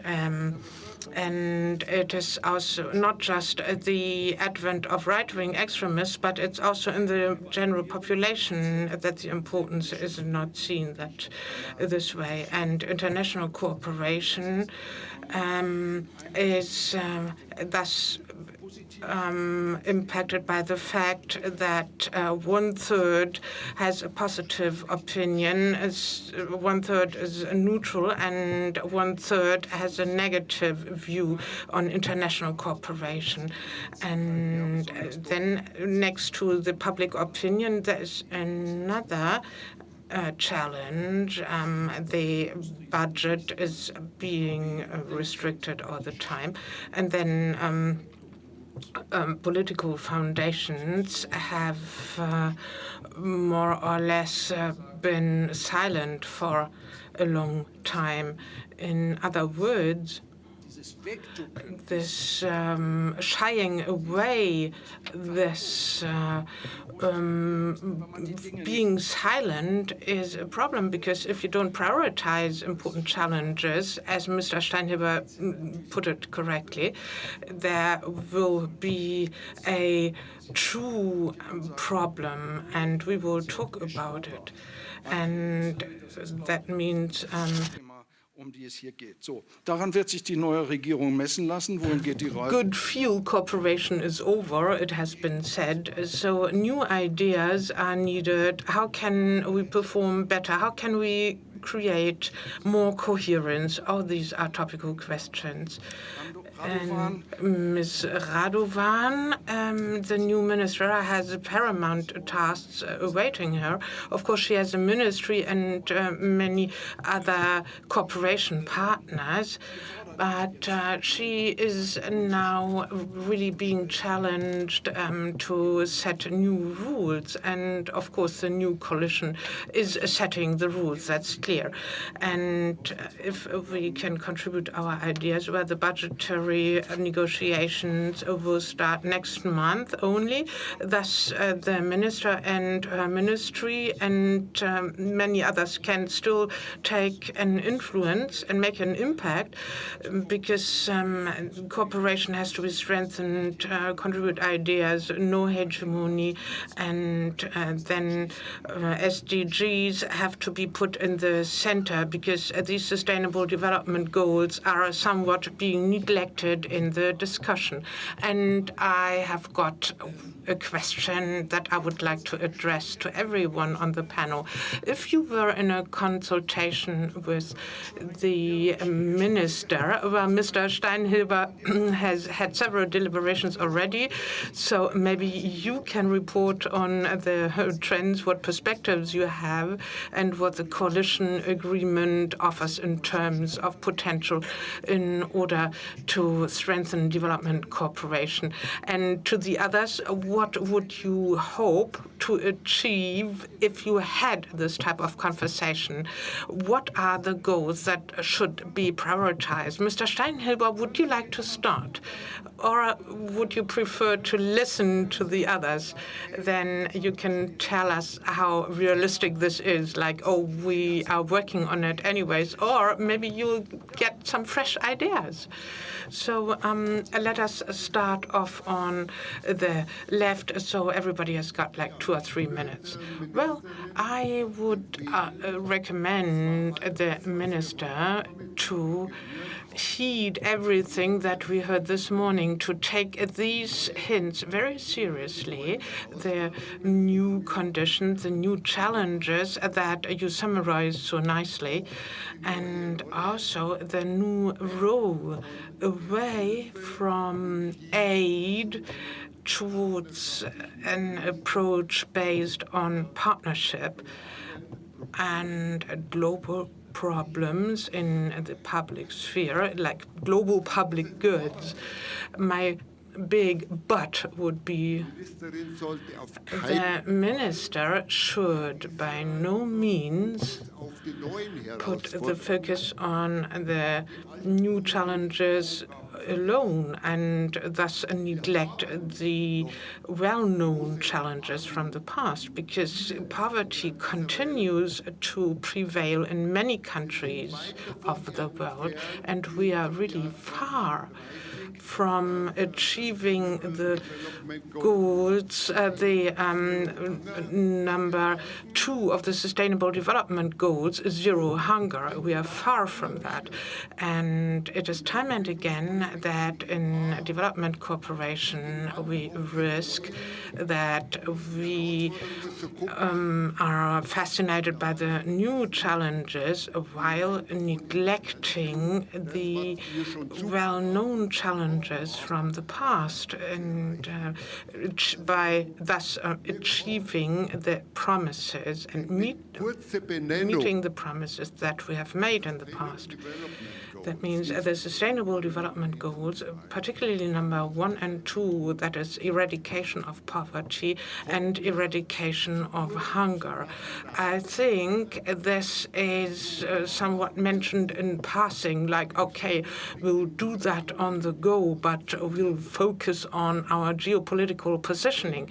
No, it's not that. If we do not master and if we do not manage to devise new concepts in order to reach progress in achieving Sustainable Development Goals number 1 and 2, we will not be successful in geopolitical aspects, because then the migration problems will not be solved and we will not make a contribution towards an increase or stabilization of world peace and its stabilization.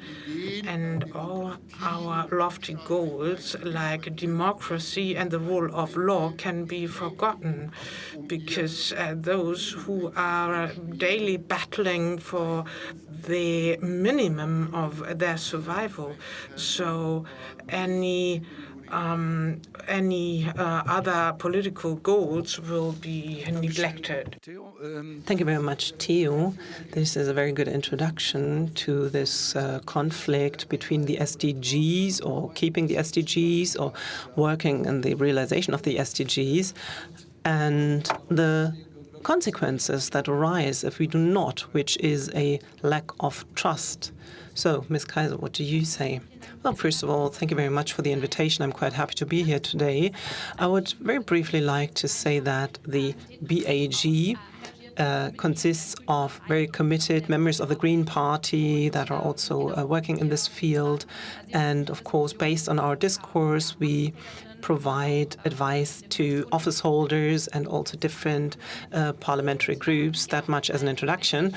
So if I had a discussion with a minister, I would say, well, please be courageous and self-confident in the next weeks, because the International Development Corporation has, over the past months, taken a few hits.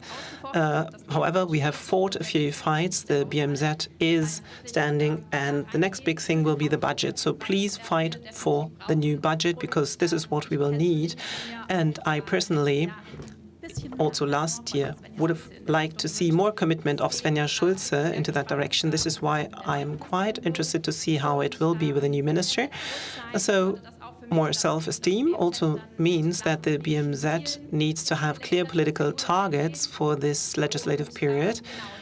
And also regarding the vague wording of the coalition agreement, this should be used in order to think about how we want to cooperate with the new partners, how we want to set up the new structure, and then we should be fully committed and engaged.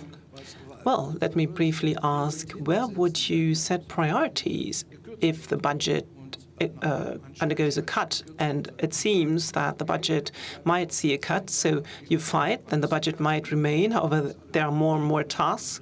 And if we want to fulfill the SDGs, then there's a huge topic lying ahead of us. So what would you say if the budget would experience a cut by 1 billion or 500 million? We don't know exactly, and Mr. Steinbiller might be able to tell us more. But what would you say would be the most important thing? Well, of course, we would have to distinguish between what I would personally desire and what is already laid out in the coalition agreement. Well, especially when it comes to the development cooperation, I think we can easily tackle the fight against climate change, because we are working on a challenge that everyone is interested in or should be interested in. And if they are not, they probably will be in the future regarding the increasing impact of climate change. However, in the coalition agreement already lays out clear topics. And I think it's very important that we look at the different sectors that we can agree upon and do not try to cover all sectors. Well, thank you very much. I think the topic of climate change will continue to be part of our discussion. Ms. Sundmann, how does German Watch say, how do you see the situation, and what would you like to tell the minister? Well, we do experience many inconsistencies in the coalition agreement, many things that are not really well devised, some things that are contradictory, where you can see the writing of the different parties, and which is also sometimes difficult to bring in line. So the BMZ or the Development Corporation altogether is supposed to provide sufficient climate change funding, and at the same time the BMZ budget is supposed to be cut, and the German economic interests are put at the forefront, but at the same time there should be a North-South Commission. So there's basically everything in the coalition agreement, and we're quite interested to see into which direction all this goes, because the budget negotiations then will play a major role here, because with money you can do politics, and for the climate funding and humanitarian aid we have already the demand for certain funds. This means that other areas might get less. So this means that there is a fight for the allocation of funding between different topics, which is very problematic from our point of view. If the fight against poverty is weighed against the fight against climate change, or the development of rural areas, whether this is more important maybe than health protection or not. And at the same time, we ask ourselves, how can the economic interests with regard to raw material partnerships be facilitated, and how can we at the same time, via a North-South Commission, take into account the point of view of the Global South? I mean, this does not always have to be a contradiction. I want to emphasize that. And both sides, of course, are relevant and important, but I would like to encourage the minister, on the one hand, to fight for a strong budget, and on the other hand, also to not to lose sight of the economic interests of Germany, because this is very important for the acceptance within society, and this does not have to be a contradiction to the interests of the Global South. I mean, if you listen to their voices and in the course of partnerships at level playing field, if you work in this area. Well, this partnership idea seems to be quite important for everyone. Mr. Steinhilber, what would you tell the colleagues as a piece of advice? Should they go to the ministry? I mean, in the traffic light coalition, you already contributed in a leading role, and now you had to do a little shift. I mean, there's a new coalition with slightly different focus. So what would you say? Well, thank you very much. Maybe a few points. Well, first of all, from my point of view, the colleagues are on the right track. And at the same time, this also clearly shows the dilemma. So on the one hand, the minister has already said that she would like to focus. This is also what people expect. And at the same time, we have to say that there's nothing the German development politics is not covering. So I've been at the BMZ for 3 to 4 years now. And so basically, we cover everything. And so I think it's very important to focus. And there it becomes very tricky. So development politicians, practitioners will always find good arguments for their subjects. No question. And I don't want to play out one thing against one another. So this is one thing. And what I also want to say is that we will take this coalition agreement very seriously. Apart from very vague headlines, it also comprises very concrete things and also technical issues, which are important. For example, the question of opening up the BMZ for more competition, the question of tenders. There are always attempts from the German economy. They say they do have too little chances, and there's also this country list, and usually the technical and financial cooperation is bound there. So this is what we have to focus on. I mean, this is not an official focus, but this is something that we will have to tackle. And from my point of view, this allows for the 3 pillars. So one, the question of the coalition agreements, then the focus of the minister, things that she's going to stress. And they, of course, are also at least partly in line with the coalition agreement. Topic of flight, I already mentioned it this morning, but also when it comes to regional issues, Northern Africa, Middle East. And the third column, third pillar, will take or is going to be, apart from the coalition agreement and the special focus of the minister, will be an IZ reform of the international cooperation. And there will probably be concrete aims, and we'll have to devise how we want to implement them. So this goes hand in hand with some technical issues and politics, of course.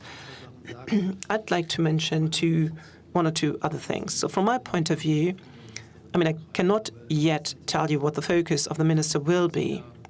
But, and this is what the ministers already said in some statements, and also the foreign minister, we will, in this legislative period, be very committed when it comes to our foreign policy out of one hand, so to speak. So the disputes over competencies and others will no longer happen. We have to stop that. And this is why this topic, that's also part of the coalition agreement, should be taken very seriously. So this integrated security, this intersection is very important, because my party for quite a long time has not been an advocate of the National Security Council, but I do believe that we need this common culture. And I really think that this will be very fruitful. I mean, we do not know how it will be devised in the medium or long term, but anyway, and we also have to focus on poverty and hunger. However, the question once again is how can we tackle the question of hunger? When I say we have to focus, then we might connect this more strongly to the issue of crises, because some countries might hold the view that they can tackle the issue alone or that they need regulation.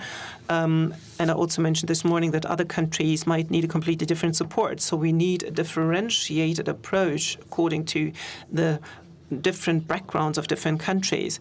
It's quite clear. And I think we'll have to make an effort also in the BMZ to take a close look at the different countries. What are the interests of the different countries? Where can we cooperate in order to focus here? Well, but, and I would like to say this very openly, we will still be faced with the problem of this focus. I think we will have to think about, and I already mentioned it this morning, about our big toolbox.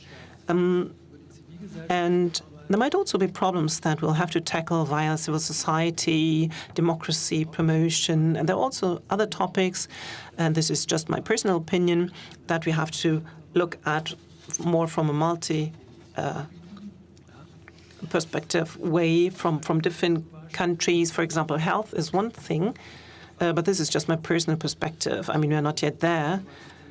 And there might also be topics where we say, okay, we cannot do anything about it anymore because we have too little resources, or maybe others are better, or we'll have to do it at the European level. So the development policy at the European level, of course, is not really at the forefront. We know that. But all in all, I think we are on the right track. And I can promise you the ministry will definitely fight for a strong budget. But we do also see in what situation development cooperation is at the moment. And also in the public eye, the impression has arisen that via the special fund and the partial stop of the debt brake, the overall debt problem would be solved. But this is not the case. We have huge problems when it comes to setting up a budget and all other areas.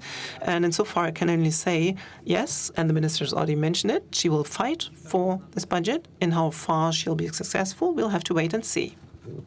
Schönen Dank erstmal, Herr Steinhöber. Ich habe Mr. Steinhöber. I have got one tiny remark. We always discuss about our responsibility for the global problems. And you said in one sentence, at the example of hunger, that the countries concerned have a responsibility too. It looks as if we could save the world if we stepped up our efforts, but the developing countries or the global South also has its own responsibility. If we only look at ourselves, there's one part, of course, how we organize ourselves, but the countries in the global South also have to wonder, like, what have been their mistakes.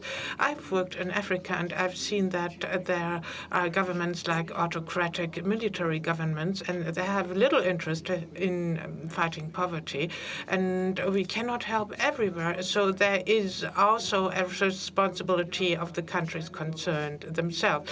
But just as a little remark on the side. So would anyone like to say something to Mr. Steinhöber? So we have the expertise from the ministry, so do make use of the opportunity.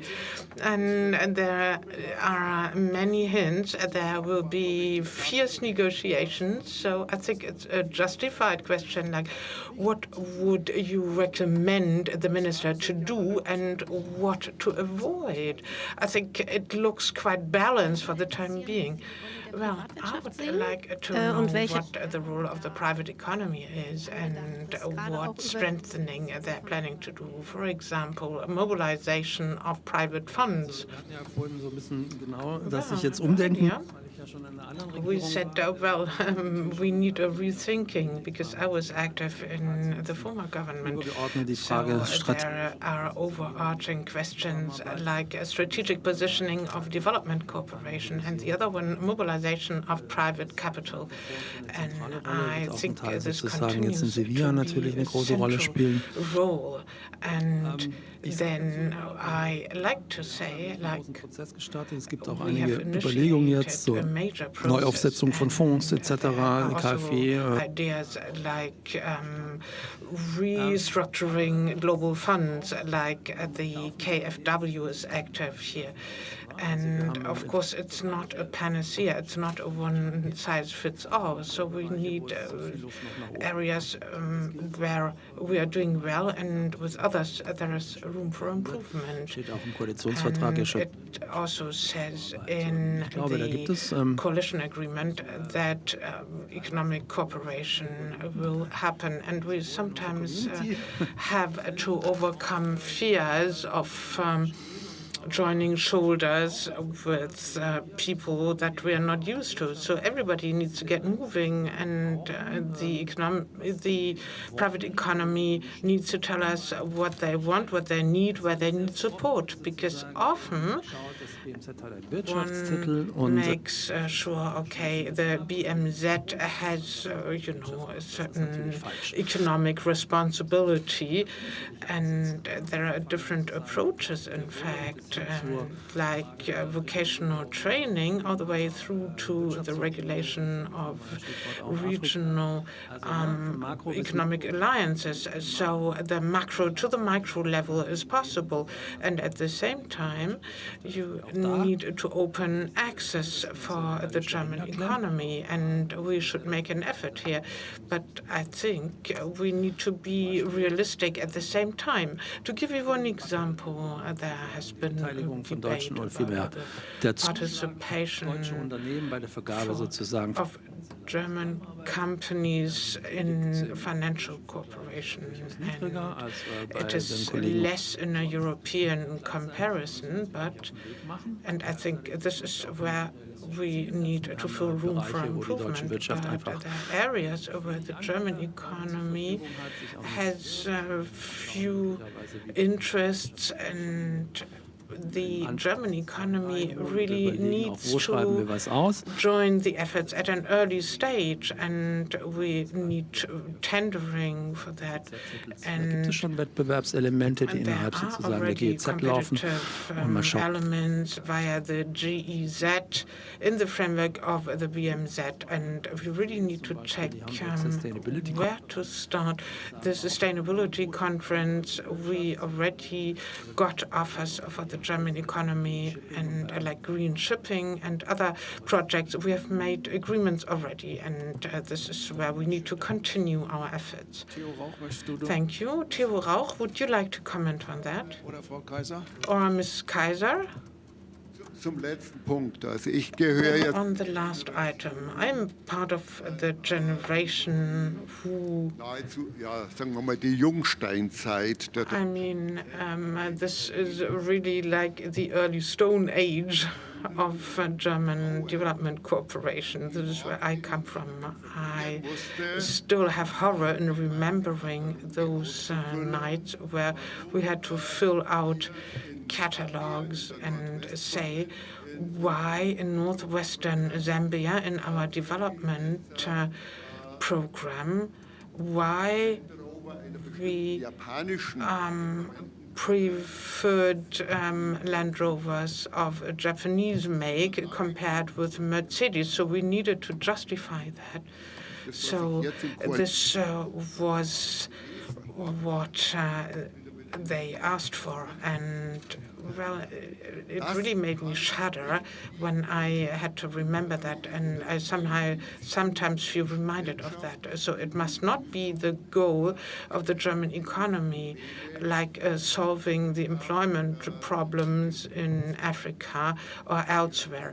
This would really be a fatal step in the wrong direction. It would be a step backwards.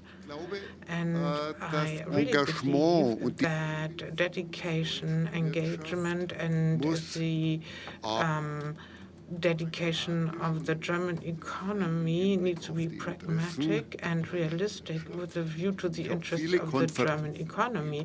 I have been part of many conferences, sometimes in Berlin, high level, you know, the president of Germany with high-ranking economic representatives, and they were discussing, you know, what could be helpful for the economy, because basically German SMEs had a certain intent and calculation, and in fact they did not see any meaningful investment conditions in Africa.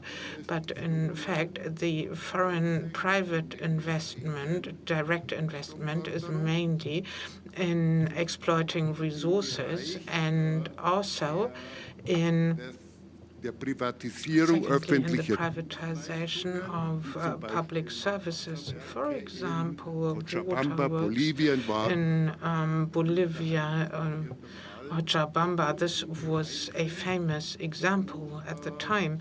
And also areas where the market was taken away from local players, where, for example, furniture companies from the Global South and then local carpenters actually lost their jobs, really, or there was no positive effect. That means no jobs were created, whereas the goal should be to create more jobs than to kill them. So I would suggest that the goal of employment in the partner countries should really be put in the focus. And then the German economy should be encouraged to invest there, to invest in new areas, instead of replacing German African or local manufacturers by big providers from the global north. Instead, local manufacturers should be fostered, and it is about working on local resources and on fostering the local economy, and thus put the employment effect in the center. And then the sponsoring of foreign direct investment can happen. But at the moment, it all sounds like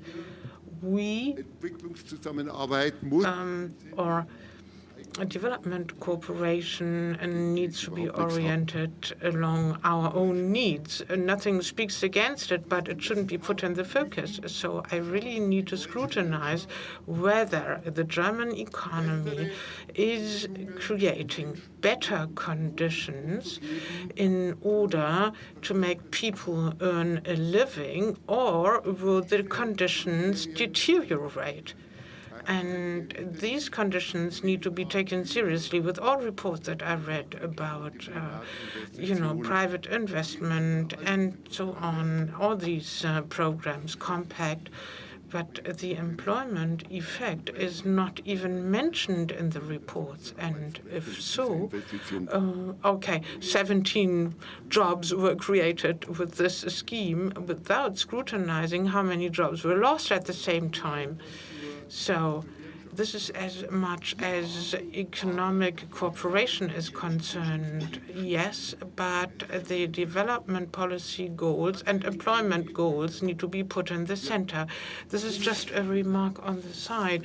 And we keep mentioning hunger, and it sounds like Minister Müller also put this in the focus. Food production was important to him. But the contribution towards eradication of poverty and the reduction of hunger can happen by the fact that people who work in the cities who are employed on a daily basis, who earn money in order to feed their families at the end of the day, and that these people will end up empty-handed.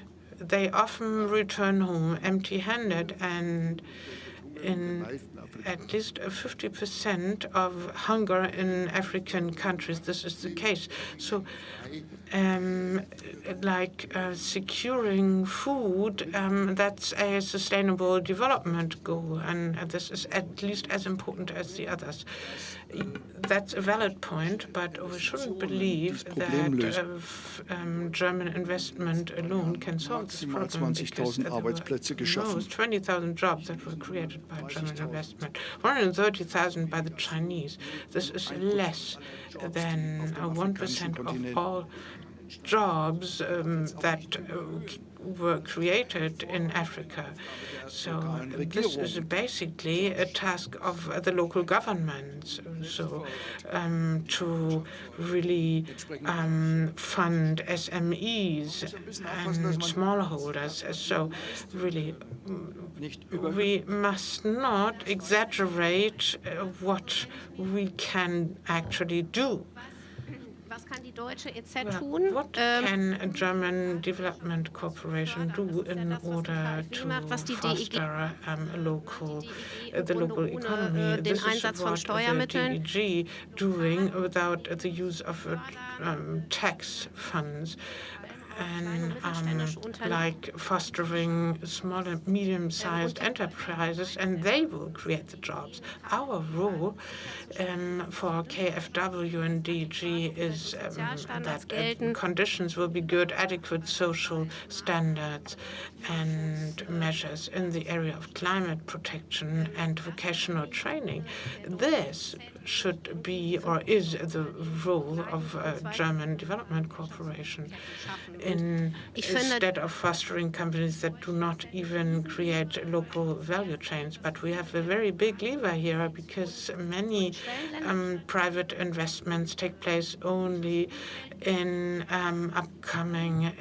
developing economies, and whereas in many countries that have many conflicts are not as safe and attractive for the German private economy to invest there. And the German Development Corporation can give guarantees here or support the private sector on the spot to support the local economy that basically has a longer-term perspective compared with the German Development Corporation.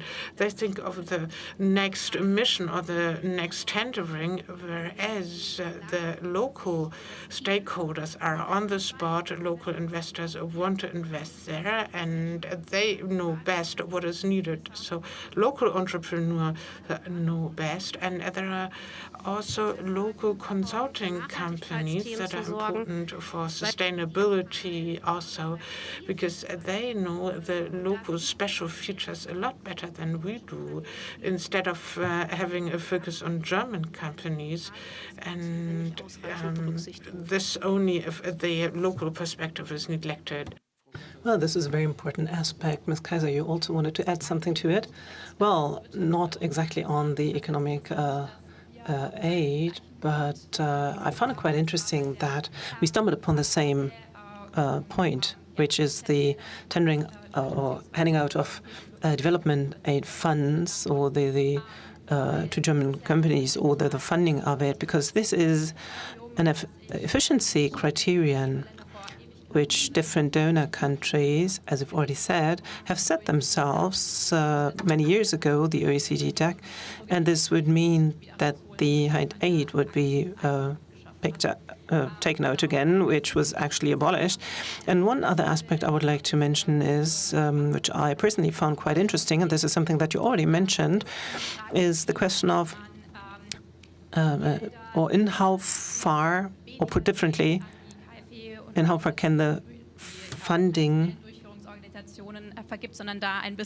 be handed out no longer by the traditional institutions, but by others, maybe, in order to create more competition. I would like to know whether there are ideas at the BMZ, the Federal Ministry for Economic Cooperation and Development, because there is the possibility to say at the ministry we have a political objective, and now we will not allocate it to a certain title, but we have an independent title, and we will then look at what international organizations or others hand in, instead of allocating these projects certain instruments.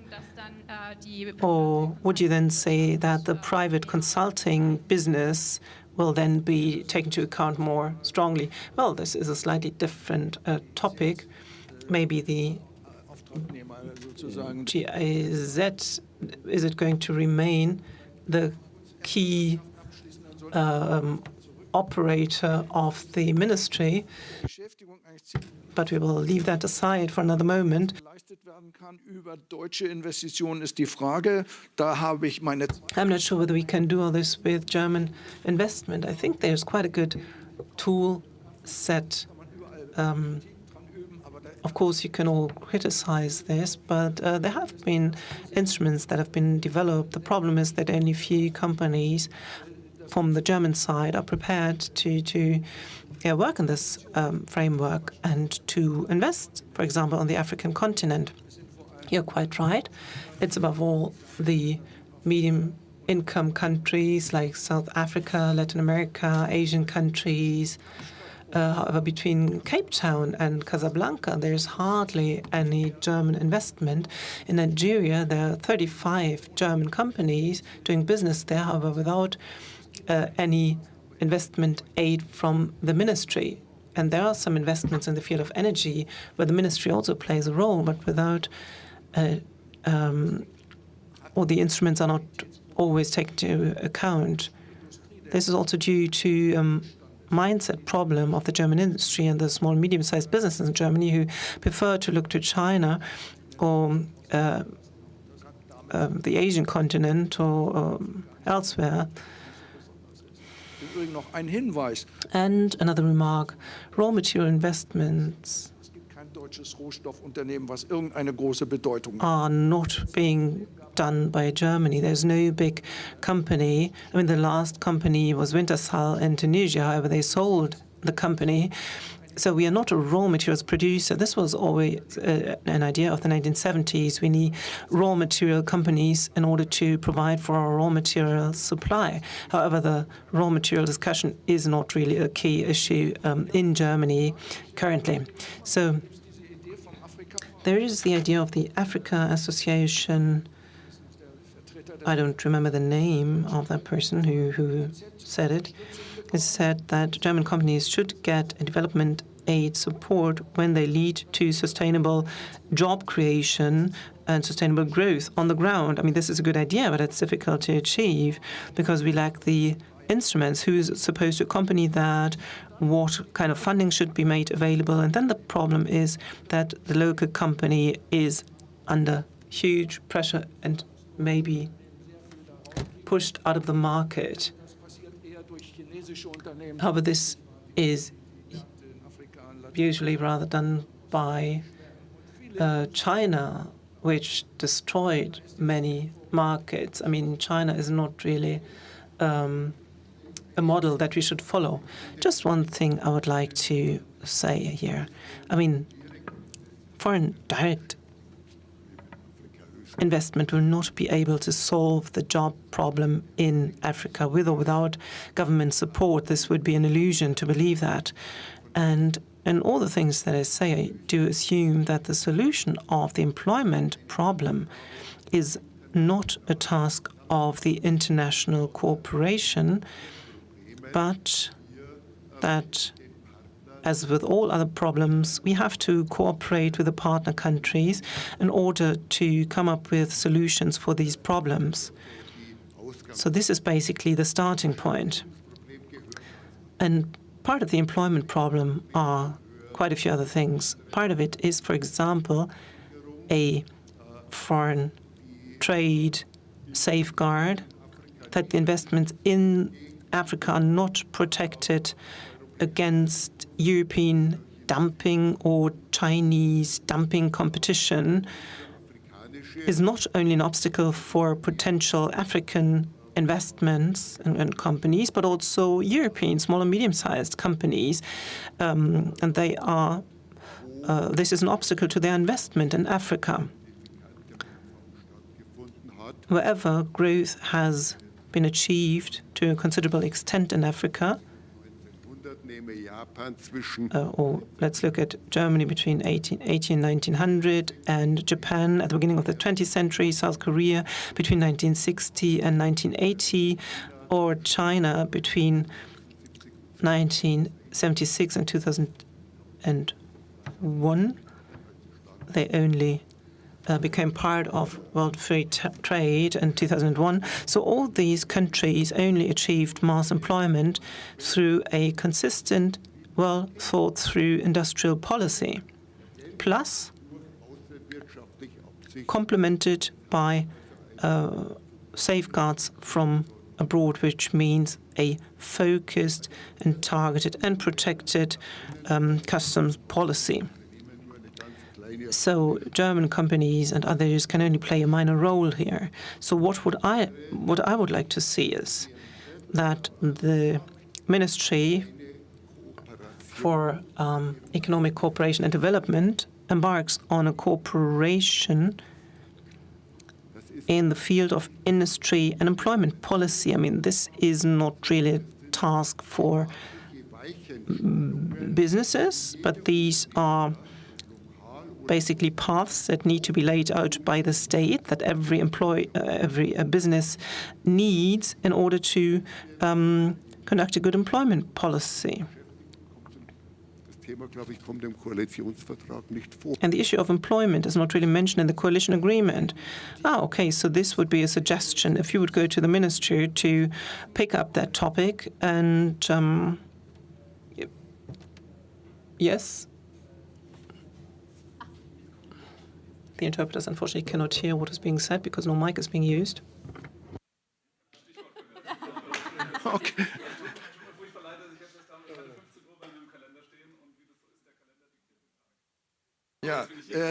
Ja, herzlich willkommen, Herr Bischof.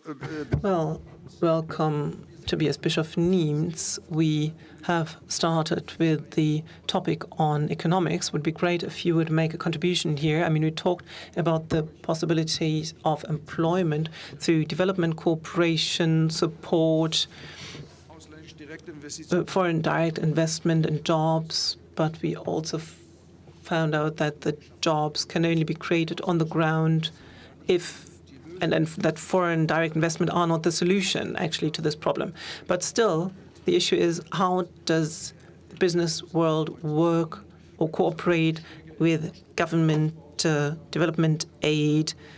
For example, one topic could be the provision of risk capital to support governance on the ground through consulting, to support the banking system, and many other measures where we could do something. But we also realized that in the coalition agreement, this is not really at the heart of the debate. I think that it's more strongly in the center of the debate than over the past years, and I can say a few words after that.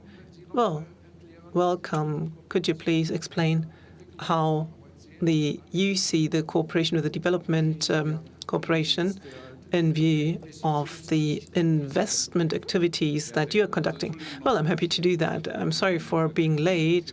So the calendar is actually dictating my day, and when there's something wrong in it, then, of course, I come late. Well, it's the more nice to be here now. the nicer to be here now. I represent the company Enertrag. We are a renewable energy investor and provider here from the Uckermark, quite close. So we are quite big in Eastern Germany and represented in 10 different federal states and also in 10 other countries, and some of them belong to the emerging markets, where we have developed renewable energy projects with the objective, of course, to implement them and to invest there and to also maintain these projects in the long run. So we are a classical infrastructure operator, and over decades we are committed to the respective country that we are in and in which we invested. So maybe a brief idea from my side. Well, it's quite a specific thing regarding what we do. But despite that, the kind of investment that we do is quite typical for many companies in the infrastructure investment scene. So when we develop a project in the field of solar energy, wind energy, green hydrogen production, which can provide energy to many export markets, all this is infrastructure investments in the sense that we invest or have to invest a lot of money at an early point of time. We do not have any running costs. This is quite a good thing about renewables compared to fossil fuel power plants, where large parts of the cost arise in the course of the operation. So when it comes to renewables, this is not the case. The costs arise at the beginning, but I need a long-term security in terms of my investment in order to be able to invest at the beginning and run a project in the long run. And this is exactly the problem in many emerging markets. So I do not have this security in terms of my investment, where I know for the next 20 years I'll be able to generate enough revenue with this plant. So a wind farm costs 150 or 200 million euros, and if I cannot generate electricity at a given price in an electricity market which does not really exist, then it's very difficult to invest this amount of money. Of course, I would do that if I knew, similar to the diesel generator, that my investment will pay off after 2 years, because I can look ahead for 2 years and I can conclude contracts for this period of time. But if I would do it with a wind farm, then the electricity from the wind farm will be so expensive, because I would have to regain my investment after the first 2 or 3 years. This would not make any sense. And of course, it would neither be right from a macroeconomic point of view, because the investments that we make are infrastructure investments, and they're not supposed to pay off after 2 years. So there are investments that need to pay off after 2 to 3 years, no question. But when it comes to infrastructure, there we should rather talk about decades and not about 2 to 3 years. And this is a problem that we are faced with when it comes to renewables. And it might also be true for all the other infrastructure investments. So I think that in terms of a development cooperation, we could more strongly focus on providing safeguards. Why can't we invest? Because when it comes to the consumption side, we do not have any safeguards. So on the one hand, we have the physical product, our kilowatt hour. If we cannot sell it at all, then of course we have a problem. And the second risk is the price for the kilowatt hour. So in many markets, we do not have an electricity market. There are no public utility companies that could conclude long-term contracts with you. So there's also this price insecurity. And regarding the two problems, there are quite good and established instruments that we know from the European, the US, the Japanese context. So there are instruments out there in order to provide safeguards for these long-term investments. And we think that these instruments could also be applied via the development cooperation in the emerging markets. So contracts for differences is the buzzword here, and we can truly talk about it in the course of the discussion, but I would leave it at that. And it's great to be here. Thank you very much for these comments. And the question then is, what can the development cooperation achieve?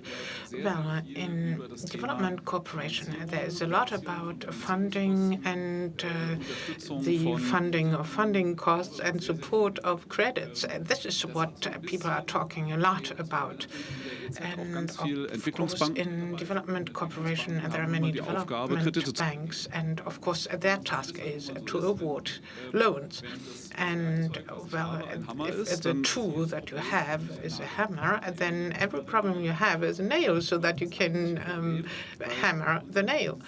But our investment in renewables, the issue is not financing, but it's their lack or potential lack of clients. So if you have clients, if there is demand that you can get rid of your electricity for 20 years at a given price, then the financing will follow suit.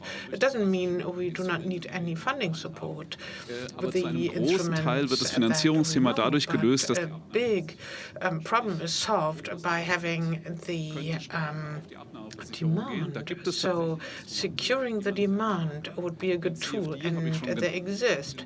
Like there is a financial CFD, for example. It's a tool that could have a global effect. And investment security, 20 years of investment security could thus be guaranteed in any market by securing the external investment without, however, losing the local market out of sight. A local wind farm in Ghana, you can have local sales, and nonetheless, there is a level of insecurity. But by guaranteeing this, you can have the local market act. Then you know the investment is secure. Nonetheless, there are incentives to act in the local market. And this is called financial CFD. Oh, I think this has taught us a lot. Everybody, I think, has learned a lot in the past few minutes. The economic topic, well, is there any question from the audience in terms of economic aspects? I think you wanted to ask a question or make a comment.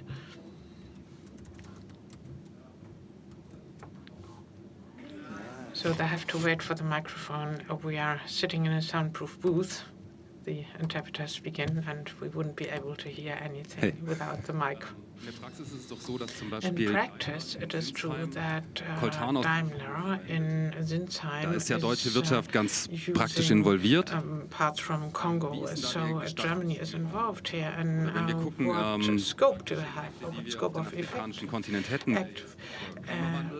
Climate change would be a lever, and the German economy actually is contributing to this. Are there any concepts that seek to change that? I just came up with that because you were talking about German companies on the ground. Let's have another question, and then we will hear Mr. Steinhilber's answer. My name is Maria Tiköve, and until I retired, I worked at the BMZ. I worked on bilateral and multilateral cooperation. I'm jetzt entgegen der Diskussion heute Morgen, aber vielleicht kommt das gleich, against the discussion hier auf Bilaterales und auf die deutsche discussion focuses on bilateral cooperation and the German economy. Contrary to this morning, so it would be great if we could also put things into contact, the systemic, global, and multilateral developments, also with the focus on the topic of this panel, but maybe this is still going to follow. Then change of perspective, that's an aspect where I have a question for Mr. Steinhilber. And then working at eye level, that's another keyword. Mr. Steinhilber, I would like to know. Wie haben sich denn die Bedürfnisse, die Fragen, die Bitten, was auch immer, Vorschläge and suggestions of the multilateral partners evolved, or what have you sensed? So what I'm getting at ist aber trotzdem It is difficult in this context, but we have a limited context. Was sind im Augenblick, nehmen wir doch die Afrikanische Entwicklungsbank oder ist mir egal. Let's take the African Development Bank or anyone else. What are they suggesting? What should be done? What should be changed? Have they voiced any needs? Do they approach you during the negotiations? I would really like to know about that. Und um das ein bisschen zuzuspitzen, wo sind da die Konflikte? Um ein bisschen more precisely, what are the conflicts? Welche Konflikte haben Sie da? Ich kann mir nicht What conflicts do you see? für bedeuten. I think the German economy is Dass Sie important. sich wünschen, dass die deutsche Wirtschaft da, aber vielleicht auch, dass sie da stärker in diesem und jenem Feld aktiv wird, Stichwort China. Und How about the German economy being and getting more active with a view to China and so on? Okay, and then let's conclude this aspect first. Vielleicht noch mal ein, zwei Punkte genau zur Wirtschaft. Also ich hatte es ja, glaube ich, schon deutlich gemacht. Ich bin der Meinung, da ist Luft nach oben, aber auch Realismus müssen wir da walten lassen. Ich glaube nicht, tatsächlich auch aus entwicklungspolitischer Perspektive Sektoren haben, wo ich jetzt ehrlich gesagt die deutsche Wirtschaft nicht sehe, auch keine andere Wirtschaft. Und gleichzeitig struktureller Art, Aufbindung ist schon gefallen. Ich sage es jetzt mal, ist meine persönliche Auffassung. Ansonsten trage ich immer den Koalitionsvertrag unter der Achselhöhle natürlich. Also die Lieferaufbindung teuer, ineffizient. Wir sind in der Zwickmühle. Wir wollen, und sage ich nochmal, wir wollen sinnvolle, effiziente Entwicklungszusammenarbeit machen. Ja? So, und gleichzeitig aber stehen wir natürlich dort, wenn wir Zahlen haben. Von 10 Ausschreibungen haben wir ein Problem. Ja? Können wir sagen, okay, ist eigentlich gut, vielleicht auch entwicklungspolitisch gut, wie auch immer, aber wir haben ein Problem politisch. So, also müssen wir da irgendwie auch schauen, dass wir da Land gewinnen, wie auch immer, auch wenn sozusagen auch darüber, dass es natürlich Sektoren gibt, habe ich gerade schon gesagt, wo die deutsche Industrie der andere Punkt, ich bin ein großer Anhänger tatsächlich der finanziellen Zusammenarbeit. Das ist bei uns manchmal auch untergeht, finde ich, aber in den letzten Jahren dranbleiben müssen, innovativ KfW machen das auch, FZ Futures heißt das Stichwort. Like future and things like that. So the KfW Bank is working on that. Finanzielle Zusammenarbeit und aus meiner Sicht auch tatsächlich ein wichtiger Ansatzpunkt. Financial cooperation, and I think this is a very important approach. But you wanted to know also, wie wir uns die Eröffnung des TZ-Titels vorstellen. Also da sind wir tatsächlich noch nicht ganz so weit, aber wir werden the technical cooperation that is, there are different possibilities. Die es ohnehin schon gibt, stärken. Man kann sozusagen elements can be strengthened, and you can also open this area for NGOs, schon titeloffene instrumentenoffene Titel sozusagen, wo wir dann immer auswählen. Tools und gleichzeitig müssen wir auf der anderen Seite but on the other hand, we clearly have to admit that das ist ja gar keine Frage. Like a direct commissioning and direct sourcing is of course has advantages. Das müsste alles das BMZ machen, da sind wir überhaupt nicht in der Lage dazu. Wir kooperieren hier sehr stark unter Überschriften. And we operate under certain headers, and these headers now need to be filled with the intent to be efficient and targeted in our cooperation, development cooperation.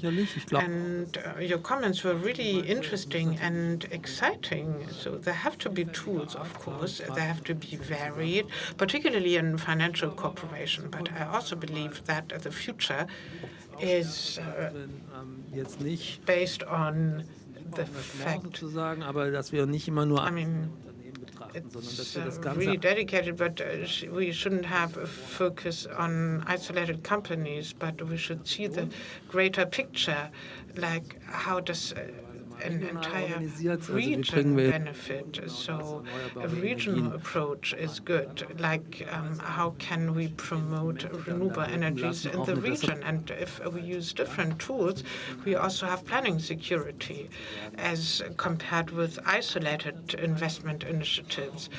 And also in the G7 context, we have some major projects. The chat piece, like joint energy transition partnerships, like in South Africa, they receive support. And like how can the conversion to renewable energies succeed? Sozusagen, wo es darum geht, auch tatsächlich Industrietransformation zu machen. Up and running, it is industrial transformation, creating new jobs, and it's a similar transformation process as people know them in East Germany. And it works, and it really works in a bigger context.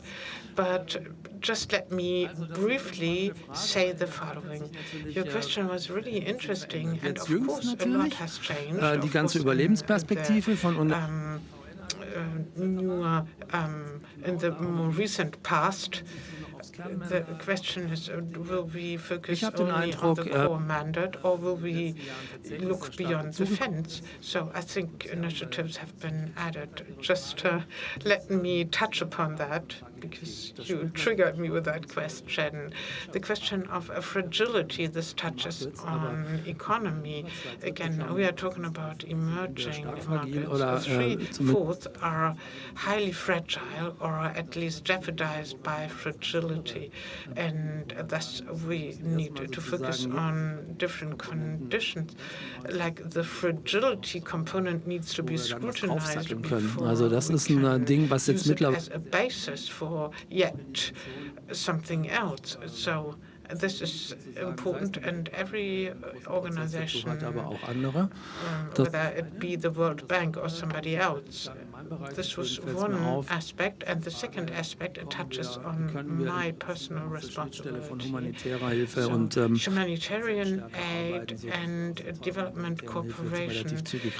How can we get out of the development aid so that we have a true development perspective? And in the VN80 process, it is exactly these questions that are in the focus, like how can the United Nations pool these different functions? They are under pressure at the moment. I'll leave it here for the time being. Und dann würde ich mal in die Runde ein bisschen zurückfragen. Den weißen Stuhl gesetzt, aber ich glaube, check who else would apply for the white chair. So your cars took it. So you would like to make a contribution. So would you like to apply for that position? Gleich an. Ja, danke.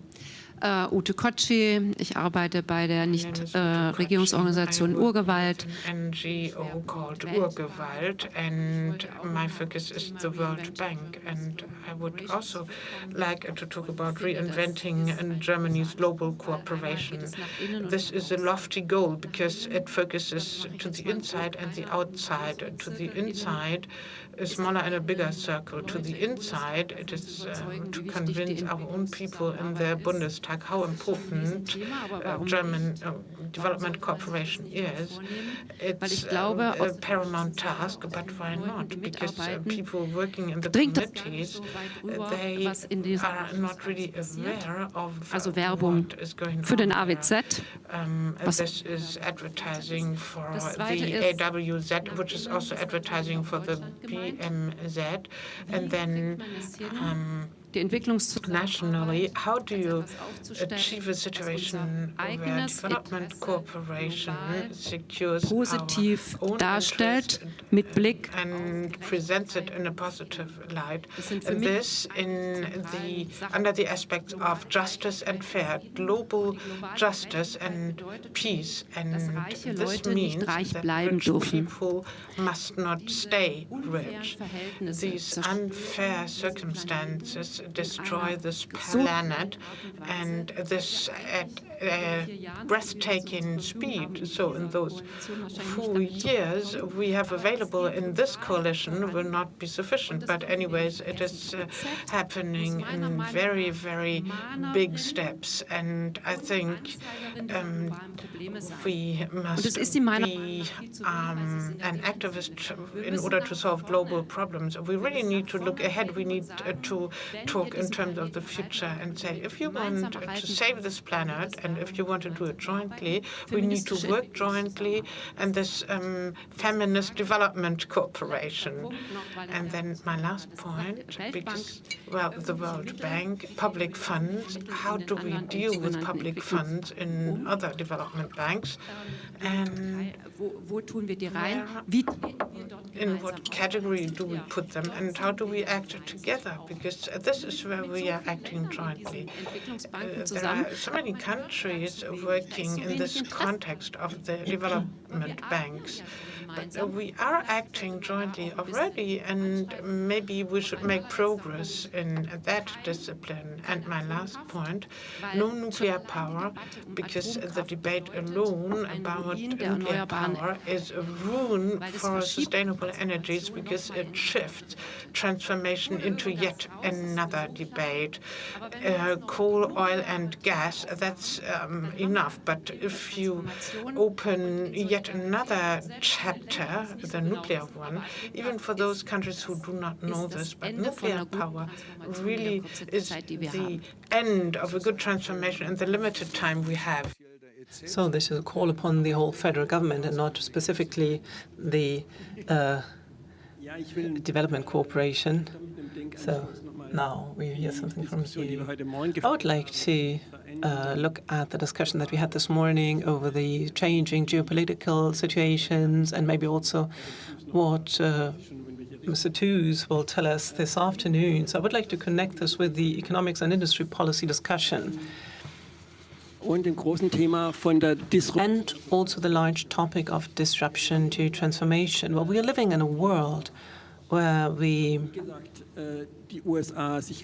see how the US is destroying itself at the moment. The West is destroying itself and breaking apart. And China is the first electrified state, which is massively investing. And the European economy is running into difficulties also when it comes to renewable energies.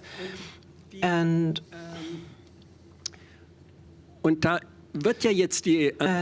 now the development cooperation is now seen in the geopolitical struggles with China in order to give the German economy once again subsidies for exports. At the Africa table recently, someone said that we now would subsidize the exports. Well, I think that we need to have a productive approach towards China in the industrialized strategies in Africa, which really creates jobs there. But these jobs need to be created by the countries themselves. And these industry policy strategies need to be discussed. There's a development and a technical component, and we also need the private economy.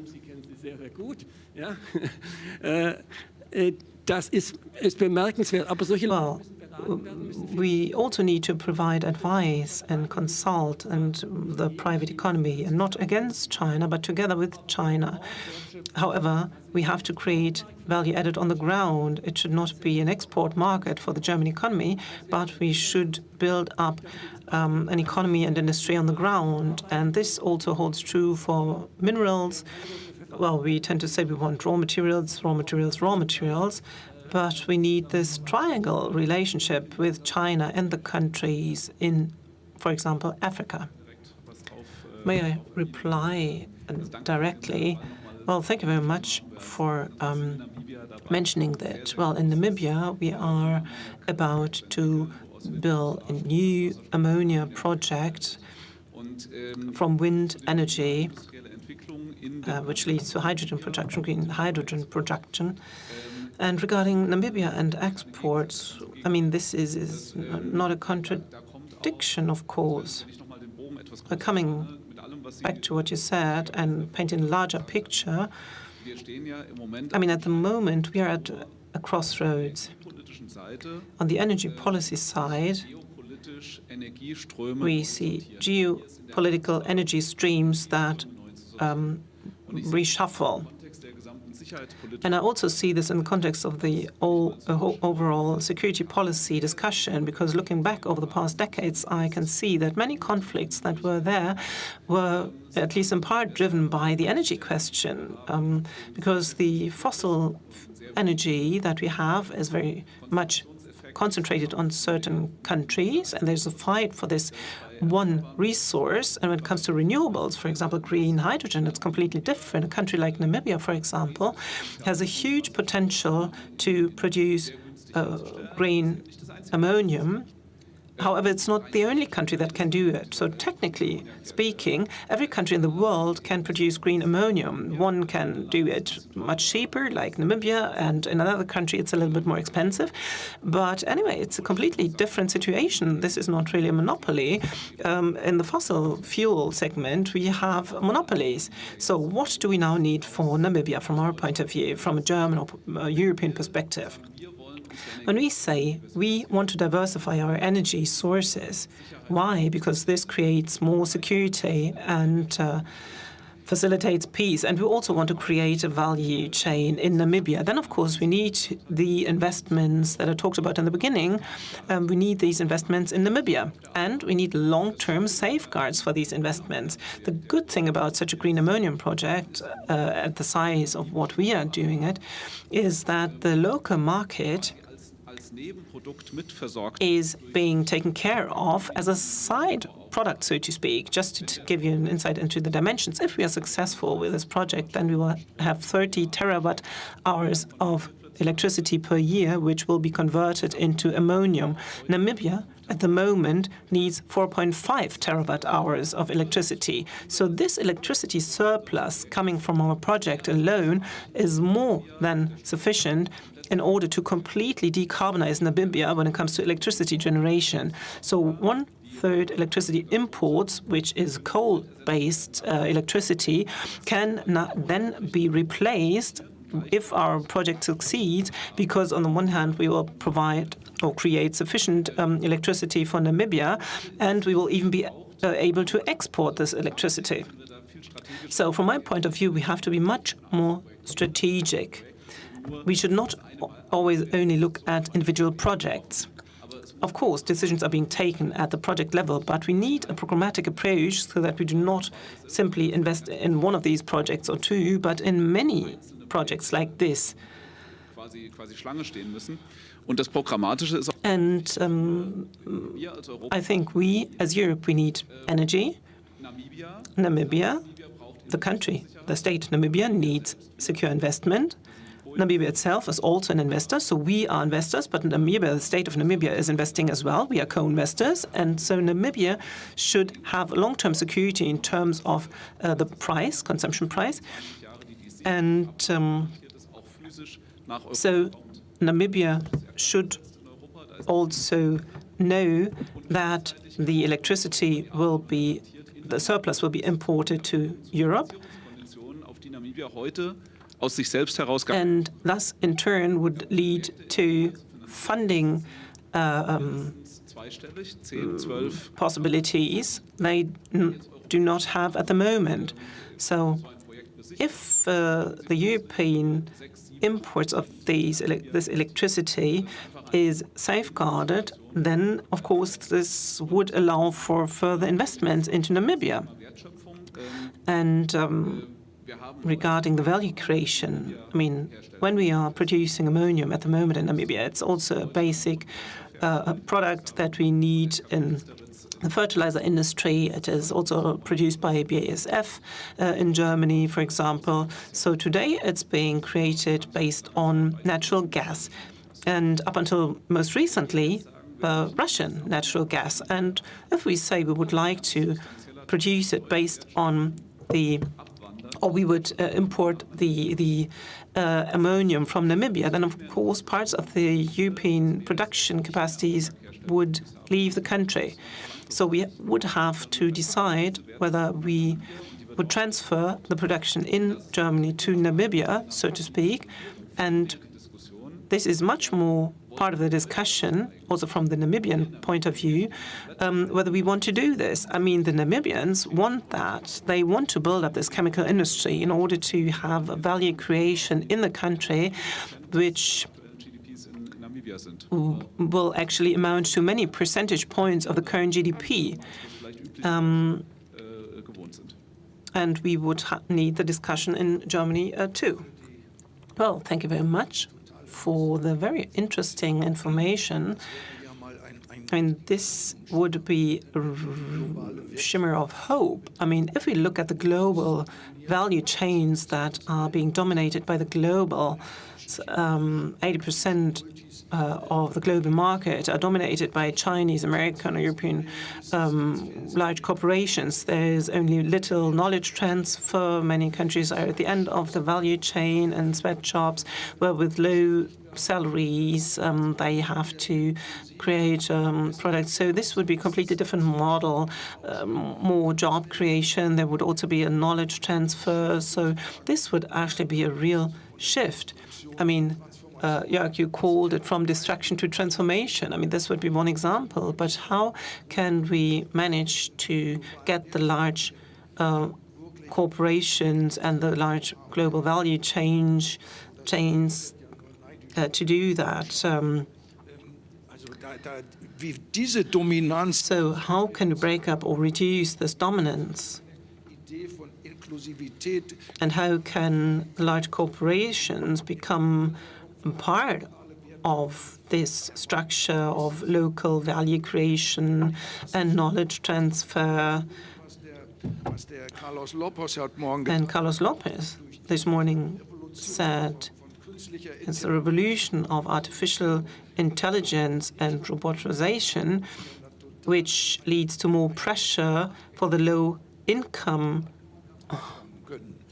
countries, of which they cannot get out. So Namibia might be a special country which is not really in the focus of large investments usually. So to achieve a shift here would be very valuable, but even medium income countries like Mexico or South Africa or Morocco, Tunisia,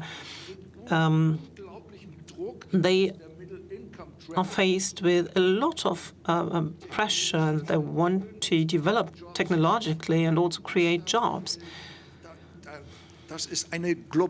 And this is really a global task of international organizations, of partnerships, of corporations.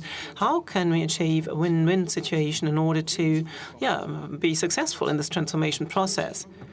I mean, it always sounds good to create a win-win situation. However, the real-life power structures are different. And I think we should show a little more humbleness. I mean, if we put too much into the development cooperation, which actually should be done by the Energy Ministry, the Economics Ministry, and others, is too much. So now I taken up too much of the whole discussion, but now we'll go back to Ms. Kaiser. Well, I would like to ask a brief question regarding the Namibia project. Did I understand that correctly, that with that you would also provide green ammonium or green hydrogen to Namibia, and I mean, with this surplus that remains, well, along the whole value chain? I mean, we put differently, we start out with the desalination of seawater, and this is over-dimensioned. Secondly, on the electricity side, the electricity surplus is put into the Namibian electricity grid.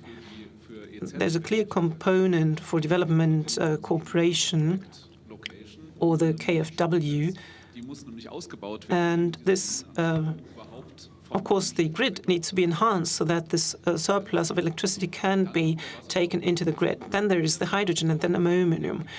Neither for hydrogen nor for ammonium do we have a market in Namibia today. So this means that the surplus the surplus, what goes directly into the market is the electricity and replaces the South African coal-based electricity.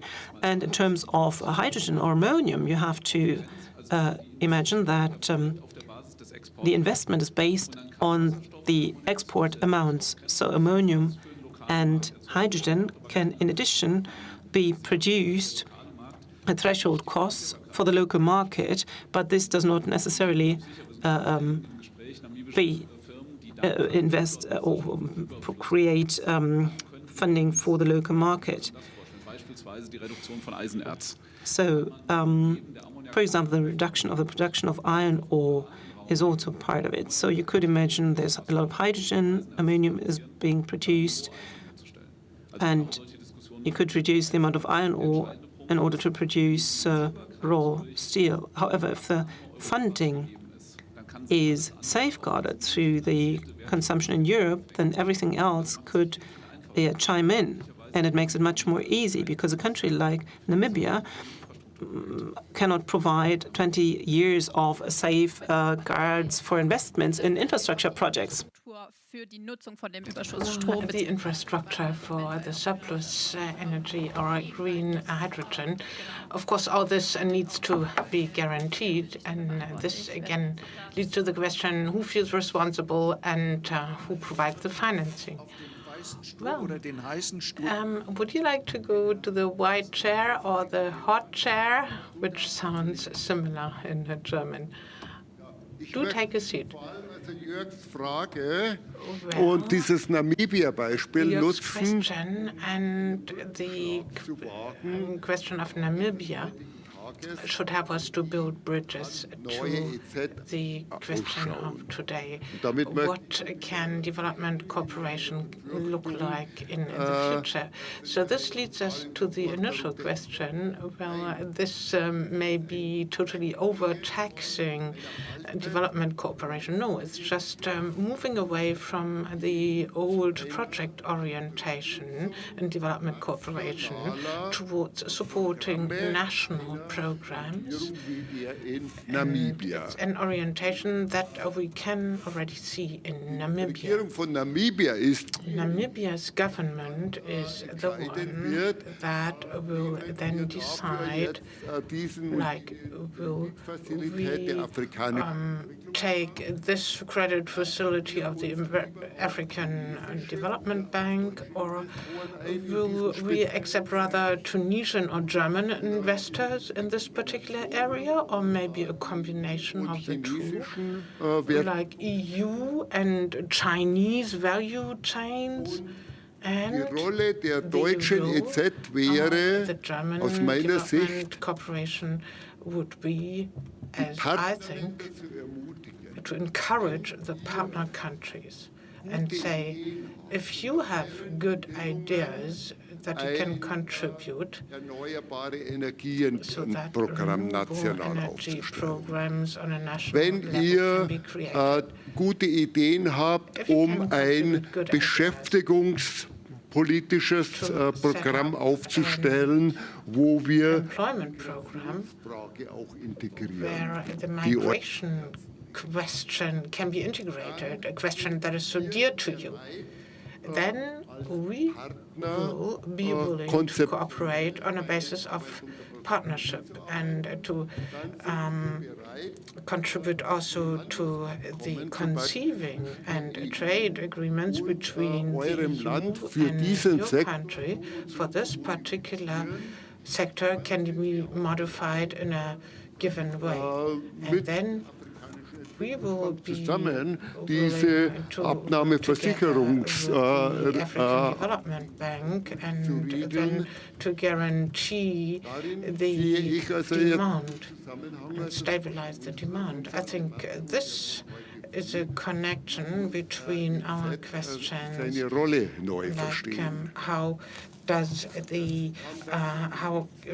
Germany have to reinvent its global cooperation? So in the renewable energies area, there is already a number of promising examples And Problemlast, it could be a good practice example of how to get rid of the old approach in order to create a stable livelihood for those people who have to fear for their mere survival day by day. And by the way, we have been there. This was under the OECD Ministerin Wieczorek-Zeul under Minister Wieczorek-Zeul in the second half da gab es mit zahlreichen decade of this millennium Länderprogrammunterstützungsprogramme. Different countries support programs. Die generelle Budgethilfe und die Parlamente des Partnerlandes schaffen das schon für sich allein. Blanket budgets, but there was a focus on partner countries for certain sectors, national programs for particular sectors. So this is what we support in negotiating programs in terms of trade policy, environmental policy, and we also support them in the context of technical or financial cooperation. Von dieser Perspektive this again creates a link to the perspective that we envisaged in the coalition agreement towards multilateralism. And necessarily it will be national programs für so ein Riesenprogramm nicht nur that, like Namibia, that cannot rely on German cooperation only. These are very interesting suggestions. And, well, Mr. Steinhilber, would you like to comment on that?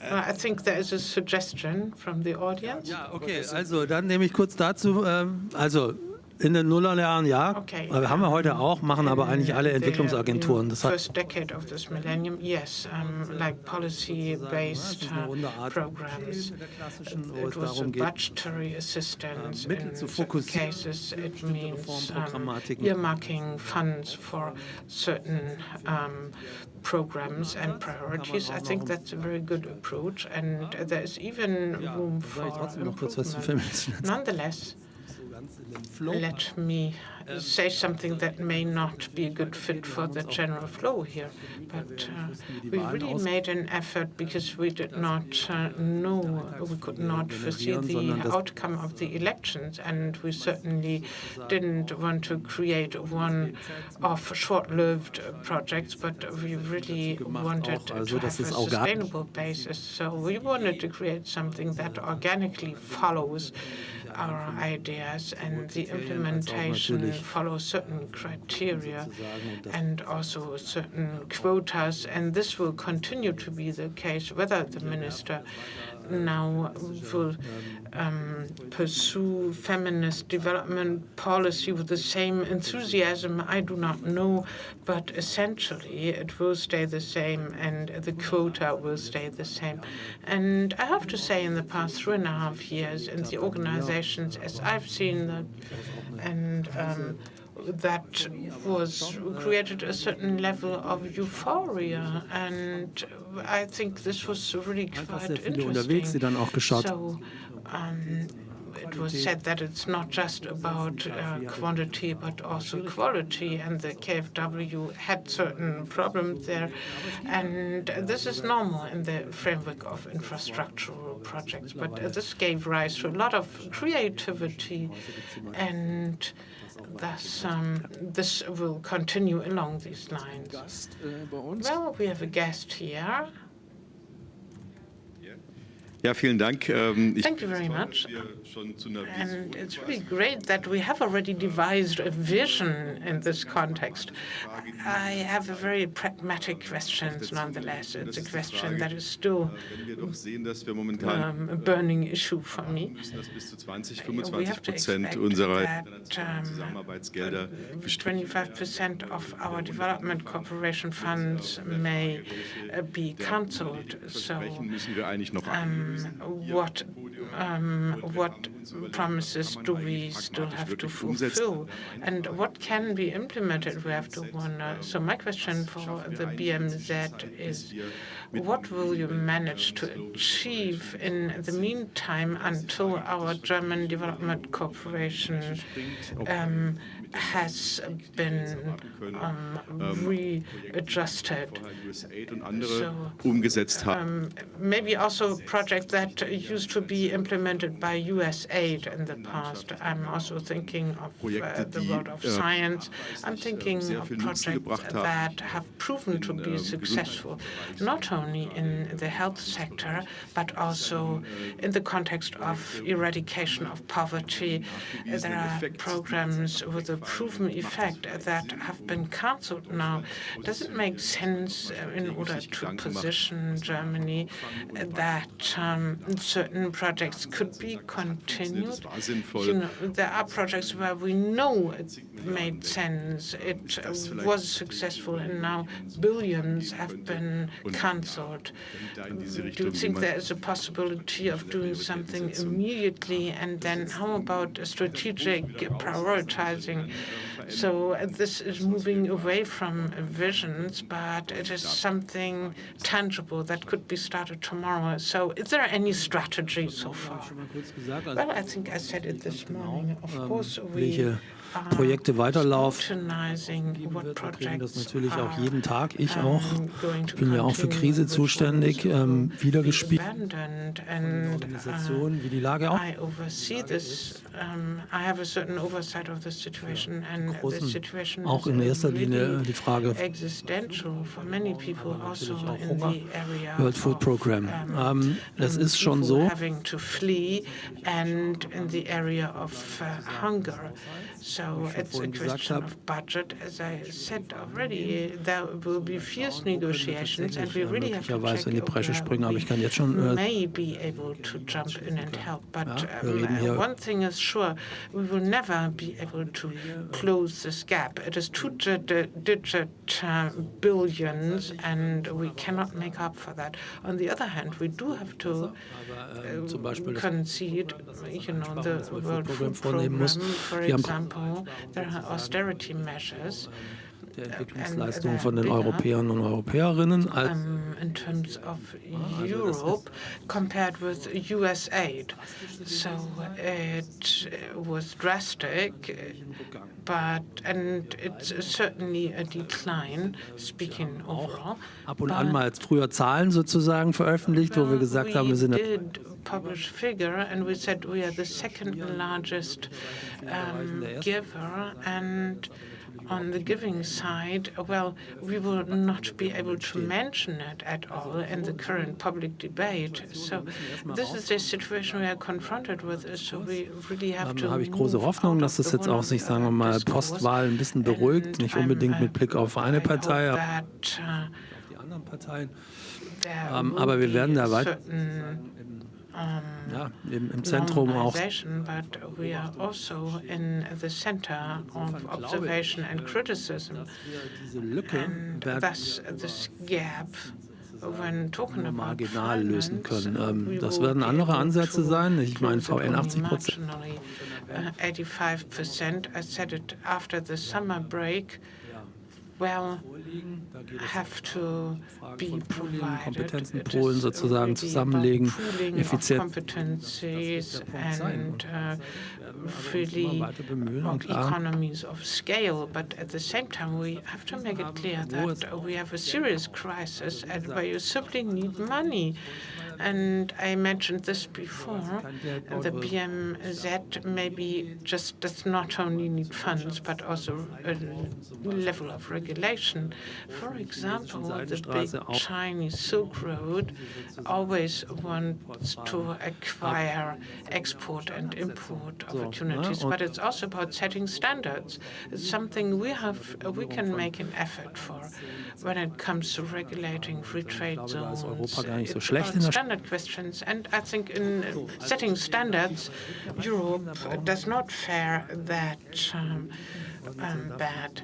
But there are other priorities that we have to fight for, and I'm firmly convinced, unfortunately, that von USAID, was wir im Moment befürchten, aber wir werden die Bilder sehen, sowohl mit Blick auf Migration. USAID, but that's not everything.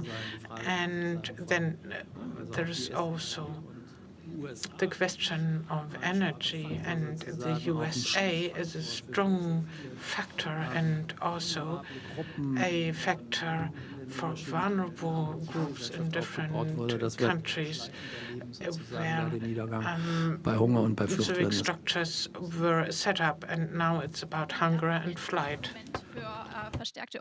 Well, this would be a great moment for stronger European cooperation, which means to discuss who is going to go into which country and into which sector. Of course, this will not solve the enormous funding problems, but it would be a starting point. Yes, indeed, it needs to be more about European cooperation, and the question is, what are we doing from a multilateral point of view, and what kind of instruments are the best. And yes, definitely, but we'll have to fight for it. My minister was the only minister during the last legislative period who appeared at the Council of Europe, and this is also a reality. We have to fight for it, that it remains very important. And if the European Union more strongly focuses only on the global gateway question, and if the whole issue of flight and the funding that is available there, maybe we could deviate something from it for the strengthening of the communities and not only fences in order to fend them off. This would be good, but it's not that easy. I mean, when we say, well, let's coordinate international development aid at the European level, I don't know who is coming because many sides do not know whom to send. This is a challenge, but it's quite clear the more difficulties we have, the more do we have to cooperate. Well, this is quite sobering. I thought that Europe would rather be a shimmer of hope and a different model, different from the US or the Chinese model. So I think this is also what we should fight for more intensively. So inclusivity, fight against climate change, etc. However, Europe definitely plays a major role regarding trade. So we have everything but arms that can be imported into the European Union, but the non-tariff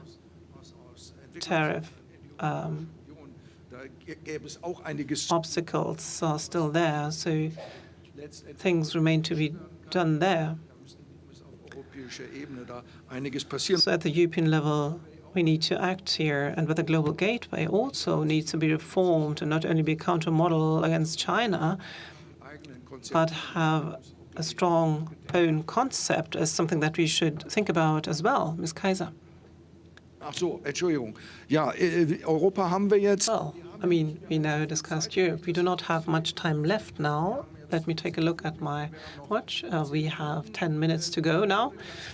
I would like to open up a completely new topic, because in the coalition agreement it was said that we also will have to launch a North-South Commission. At least this is what the coalition agreement says. So what does it mean? And is this a repetition in view of the changes that we've talked about this morning? This seems to be not really possible from a substantial point of view. The Brexit is there, the Global South organize itself anew. I went to Rwanda and Sierra Leone for talks, and I heard, well, we want to have a South-South cooperation. North-South cooperation is no longer interesting for us because we are disappointed with the Europeans. They don't do much. So how do you assess the North-South Commission? Is this really going to be something which will allow us to make substantial headway? Sorry, the moderator is not using a microphone. Well, as you've said, there are individual phrases in the coalition agreement, and this is a phrase which is coming from the SPD, or at least I assume that it comes from the SPD.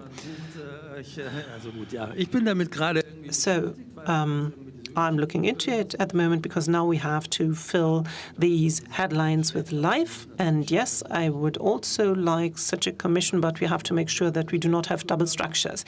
I mean, we talked about the global perspective this morning, and I think that the Gates Foundation also want to develop a global commission based on Sevilla or whatever. But still, we have this top post of the North-South Commission, and wherever I go, to which panel I go, it electrifies people, and everyone wants to be part of it. This is, of course, a good thing. But I do think that, first of all, the Commission cannot be called like that, because I think North-South is actually breathing the spirit of the 1970s and 80s a little bit. Well, I'll leave it at that. Some might even say it also reflects some of the political approaches.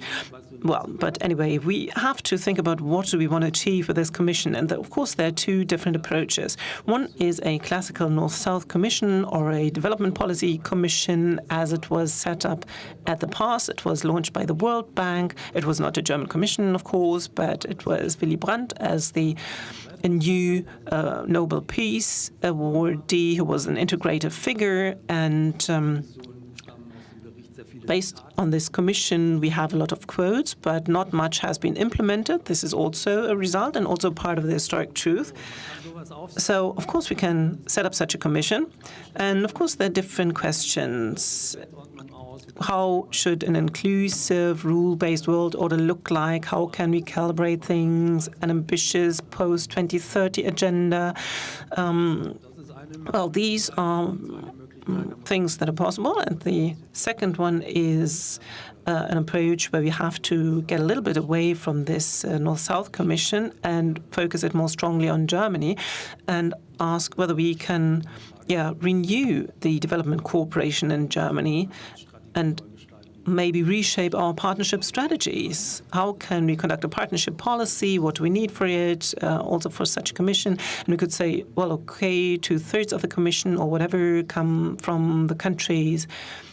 How was it called? Not the Global South, but the global majority, as it was called earlier, and UN agencies and well, this is a question that we have to discuss in Germany. And then automatically we come to topics. I think post-2030 agenda is a very important topic. It's also very important for our partner countries. And our credibility could grow if we show to be an advocate of such a post-2030 agenda. I think we still need to discuss many things. Should it remain with the BMZ or elsewhere? So this is something that we should do over the next few weeks and see how we progress. Thank you very much. Jörg, you also wanted to say something? Well, Mr. Steinhilber, you just said regarding Europe, well, nobody knew whom to approach, etc. Well, there's a great paper from Global Perspective on Germany. There are numerous global commissions. Ms. Espinosa surely knows 5 to 10. What's missing is actually the push to a European restructuring of the cooperation with the Global South. And there, Germany could take on the initiative. However, it should be a European thing. Yes, well, this is an approach, and I wouldn't say that it should be merely German, but what I wanted to say is that the partnership structure should be looked at. We should try to find out what is in the other side's interest, what are the other side's topics that we can work on jointly. Well, I would say that we do a short concluding round. I would suggest that you start, and then everyone can say 2 to 3 sentences, and then we are out of time, and then we will not summarize everything, but maybe focus on it. Well, I'll be very brief. As an energy company, partnership means energy partnership, energy trade partnership, and to reestablish them. And I think that we've shown how it can work. Because in between mentioned the question, how can we make sure that the majors, the large corporations, join in and they also see the light and invest in green hydrogen? I mean, this is not a necessity, actually. The beauty about the new energy world we are moving in is that a company like Enatrag, with 1,200 employees, we have grown and were established over the past 20 years. And with 100 Enatrags, we could do well in Germany. We do not need 3 to 4 E.ONs or RWEs. So the diversity of actors was not possible in the past. I could not have large-scale coal-fired power plants with medium-sized businesses. However, this is different today, and I can scale this to the global level. I'm looking forward to an energy world where we no longer have 5 big players who invest or have to invest into the global energy infrastructure because they are big enough to do that. No, Enatrag, we can have a 10 million green hydrogen project in Namibia. And it's absolutely incredible when we say we want to be a long-term investor there. This is not something that cannot work. I mean, it's a beautiful new world that we are headed towards, because the more competition we have, the less we are dependent on old and outdated structures. And I think this can only be beneficial to everyone. Well, at the end, I would like to say one thing. It's about the topic of values and interests that we've touched upon this morning already. I'm a little bit scared when I look at the coalition agreement and listen to the current debates that geostrategic interests are put too high on top of the agenda. I'm realistic enough to see that the world as it is at the moment, or the way it changes, it of course needs to play a role. You can't avoid that. But if it's too much at the forefront, then it will damage ourselves, because in the partner countries, the impression will emerge that the partner countries will realize that we do that, and they will wonder how we can make a contribution to the solution of their problems. So we should not only focus on trying to outcompete the Chinese on the ground.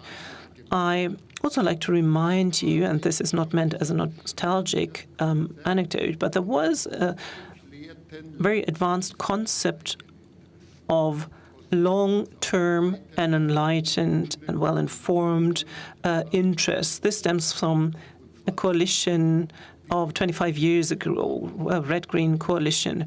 And these enlightened and well-informed own interests is in line with what the representative of Urgewald has said: global justice and peace, plus political stability in the partner countries, plus sustainable economy throughout the whole world, and thus a joint climate policy. All these interests are absolutely relevant and key interests of ourselves, and it would be good to, and Mr. Steinhuber has mentioned it this morning,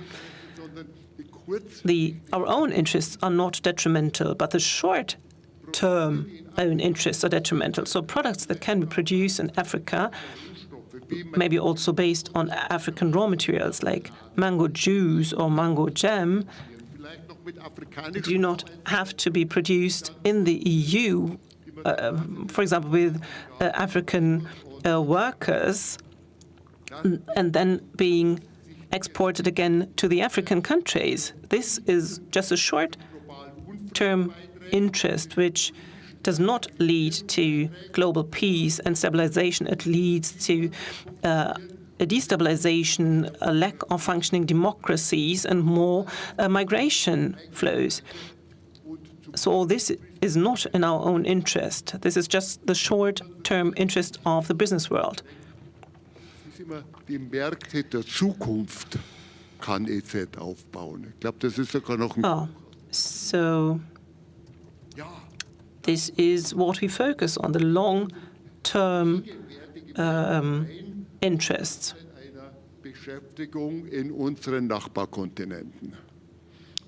And this would also help the employment in our partner countries. We shouldn't think so short-sighted. In the coalition agreement, it says that the raw material interests and the export interests are there. And this is sounds very neo-colonial. This is what we already did to keep the countries in a dependency. They should deliver our raw materials and the raw materials we need. So that's not what we want. We have to get away from that. And this concept, this old concept of this enlightened or informed long-term own interests is very relevant here. Thank you very much. This was, well, a flamboyant speech here. So are we embarking on this path of this coalition, geostrategic, raw material interests, export markets? Will we go that way, or rather go into the direction of inclusivity and climate change, protection against climate change, etc.? But no, Ms. Kaiser. Well, I was about to say that I'll try to be brief. Well, different topics have been touched upon, and I would like to focus on the German development cooperation and how we started out in the session. What I would like to see for the German development cooperation is the following. The debate that we've seen over the past weeks or months should change. At the moment, we are in a difficult situation. Nobody is really eager to launch a real reform of the development cooperation.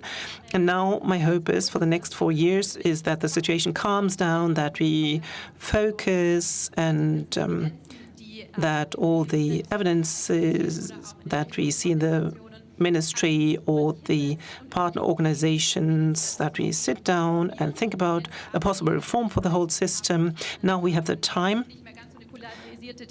We do not have such a polarized discussion anymore, and this is what I would like to see for the German development cooperation, and I'm interested to see how this is being implemented over the next 4 years. Ms. Sudmann, well, what's very important for me is that over the next 4 years, Germany shows that it's a reliable partner again. This will have a positive effect on all areas, on economic cooperation, on security, on geopolitical topics, but also, of course, on the values that are important to us. I think what's very important in Germany is, some kind of down-to-earth discussion, that we think across ministries about how we want to focus our work and on different topics. We want to avoid that every ministry is working on parts of an overall topic, and we want to focus on the matter at hand. And what's also very important, it has been mentioned several times already today, that international organizations are involved, and that Germany is actually taking on a leading role with this coalition, because it's quite clear that the funding will go down, and now we just have to prevent the worst.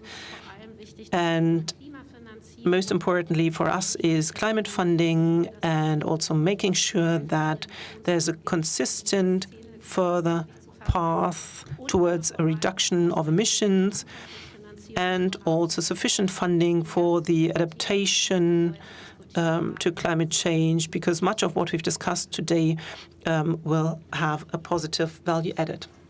Mr. Steinhilber, well, I said quite a lot today. I'm not going to say that much anymore. I think we have to, make sure. I mean, we also have described quite a realistic picture today, and we've shown that development policy, is under stress, but we still have to realize that we still have a lot of power either. So we have some room for shaping things. We have diverse relationships abroad via the embassies, or the GIZ, the KfW, the civil society. So there are many actors, and they can all support us. And so far, I think it's very important to keep this in mind. We should be a little bit more optimistic. I'd just like to remind you that, of course, we are in a difficult phase when it comes to the multilateral system. But in the past, we also had to face up to difficult situations. And insofar, I would say that the prerequisites are good. Of course, the environment is a little bit difficult, but we still have means and tools with which we can shape things, and we should do that. And I can only promise to you we will do that, you will do that, and then eventually something good will come out of it. So I would like to thank everyone now. I think we have a lot of power, we have a lot of leeway to shape things, we have a lot of soft power to push things. We are in a phase of changes in view of the crises that we are faced with globally and in view of the funding cuts that take place in the field of international development cooperation. But if we use the soft power and the leeway to shape things, then of course we can also influence the government. And then hopefully not everything will come after our geopolitical interests. So thus we will be able to push our ideas, and we will, of course, see how the government has gone into that direction. I would like to finish with a quote from Wanda, the Viennese band. Singt Wanda, eine wunderbare Band. Wanda, a beautiful band, says, well, it has to go on. And I think the discussion has to go on. We will focus. The debates will go on in order to give a new push to development cooperation. And I think the discussion today with the experts here and you has made a contribution to rethink our toolbox and to enter into this discussion. Thank you very much and have a nice evening.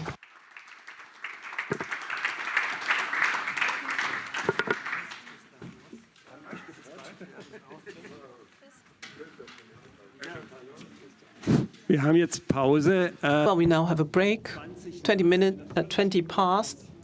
So in 15 minutes, we will come back and reconvene here. Thank you.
So, jetzt geht es gleich weiter. Right, so we'll continue.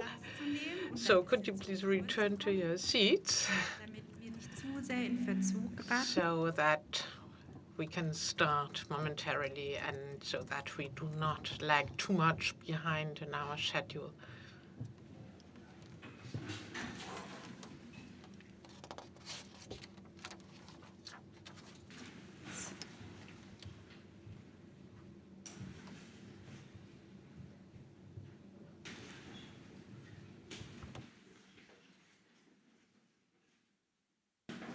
Okay.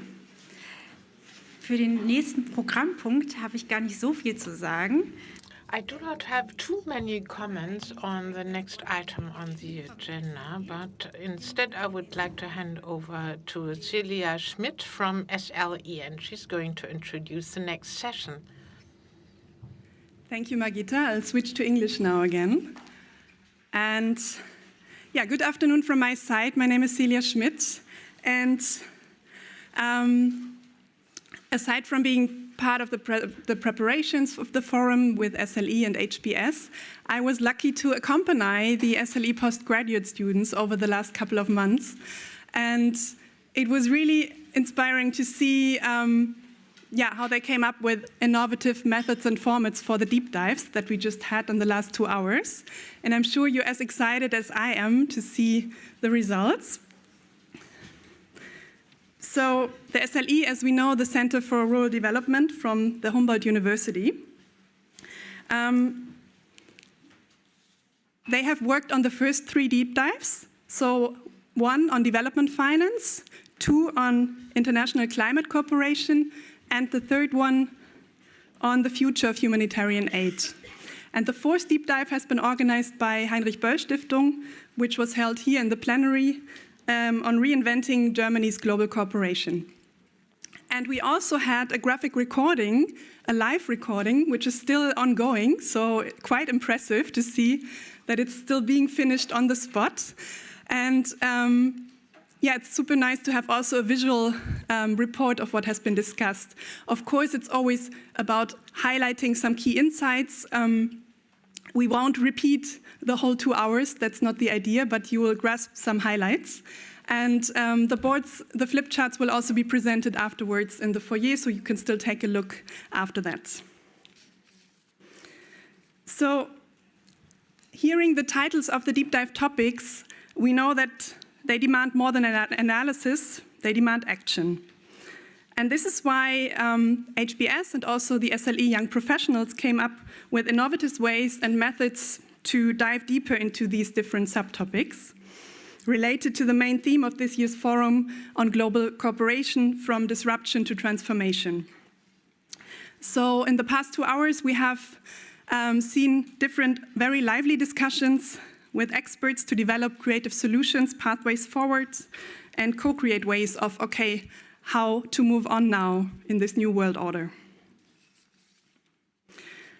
And as said, I hope you are as excited as I am to hear some of the main findings and highlights.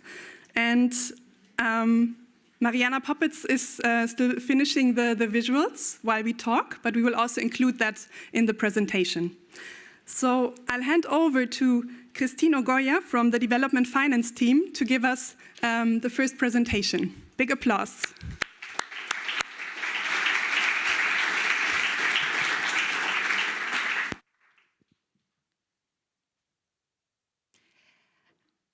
Thank you once again for joining us for the last part of synthesizing or summarizing the discussions of the deep dive. And I also want to thank the participants of the finance deep dive that made the deep dive a success. I'll just highlight the key insights that we gained from the deep dive. Once again, our deep dive focused on development finance. The topic was development finance on the brick. What's the way forward? And we reflected on the past mistakes stakes and also the current challenges in development financing. And we also reflected on the quantity aspect of development financing. What are the short-term and long-term strategies that could help us fill this gap in development financing, and also reflected on the quality aspect of it. How can we ensure that development financing leaves no one behind and makes great impact? And some of the key insights that we collected across, we had a World Cafe format, 3 World Cafes, and some of the insights that we collected across the 3 World Cafes were, one, we say that it's really important to rethink the power systems that creates bottleneck to current financial strategies.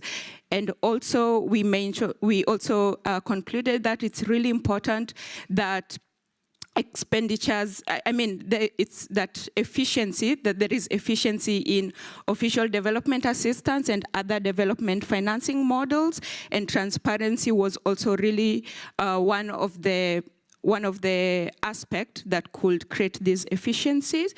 And we also mentioned strengthening local institutions, apart from just strengthening international monetary institutions. We also really say that the power is also on the local, and one of the things that came up is most of the times we really underestimate the local strategies that are put in place to ensure that this financial gap is being filled. And so strengthening these local institutions and local communities is also really important. And following that, to add on that, we mentioned free choice, giving free choice to the local communities, and this includes giving direct contributions to help them make a choice on what they would do with the financing themselves. So rather than dictating or having conditions on what the finances should do, basically giving the free choices to the local communities. And one thing that was also really important is how do we strengthen and enable remittances, because remittances, as we all know, that over the years, remittances have become a very significant aspect of development financing, and basically strengthening remittances and also diaspora bonds will be really, really important contribution. And we also reflected on decision making, because we all know that there is a challenge that most of the monetary institutions, the financial institutions, in their boards, most of the decision makers come from the West.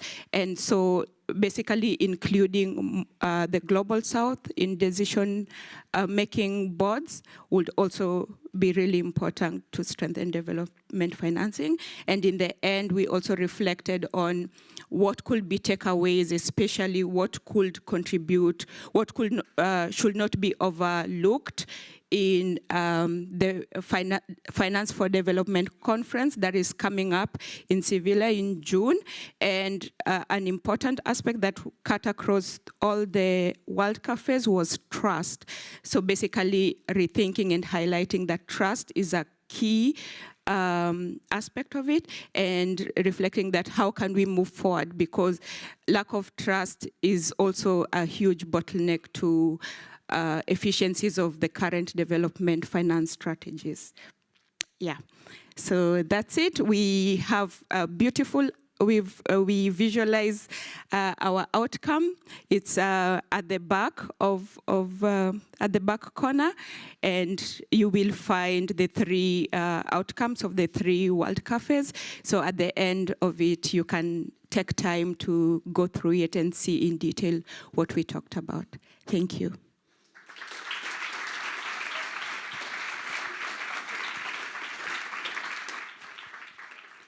Thank you, Christine Ogoya. Now I'll ask Michelle Grünwald on stage to share with us the main insights from the climate team.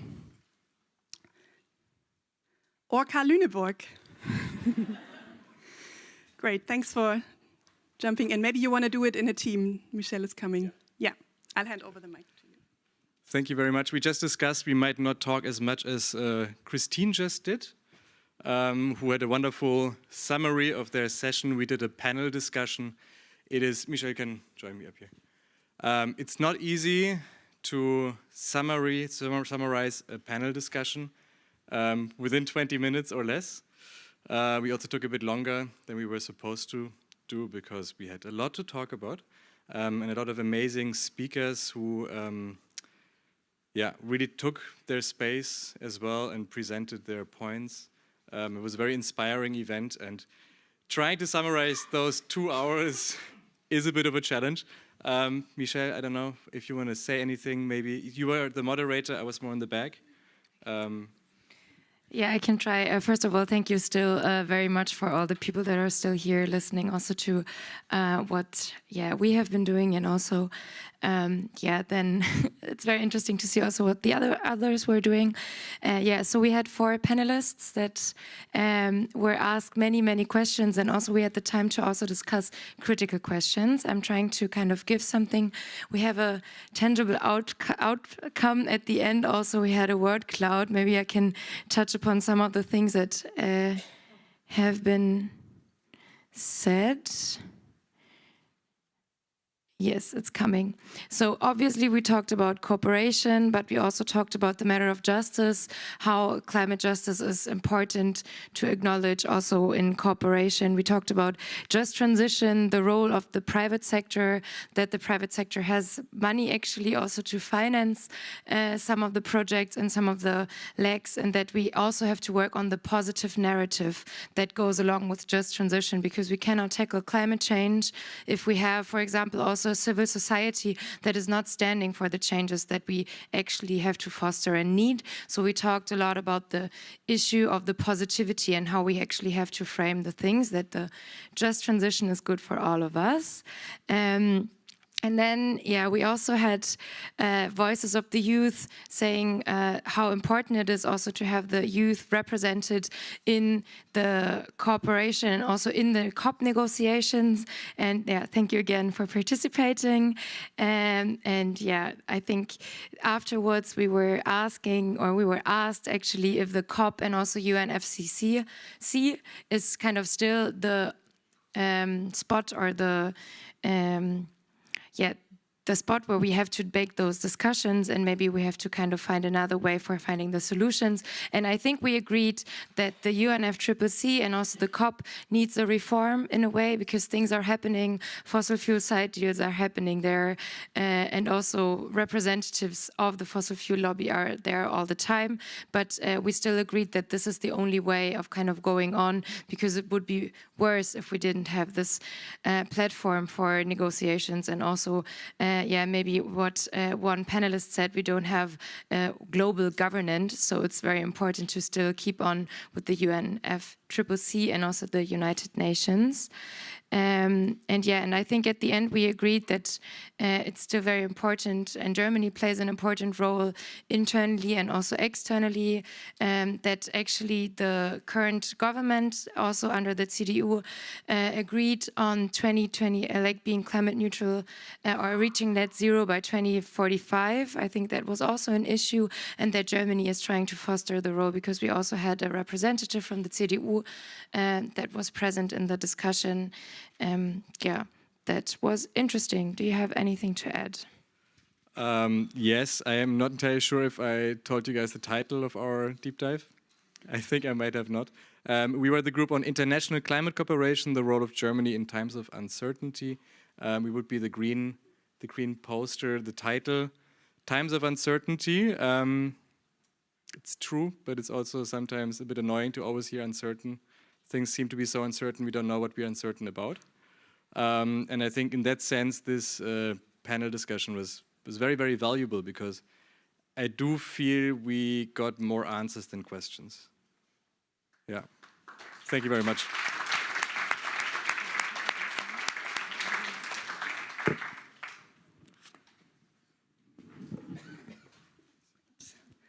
Thank you both.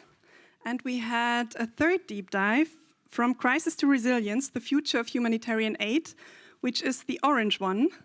The visual is just about to be completed. And I ask Alexandra Sadaka on stage.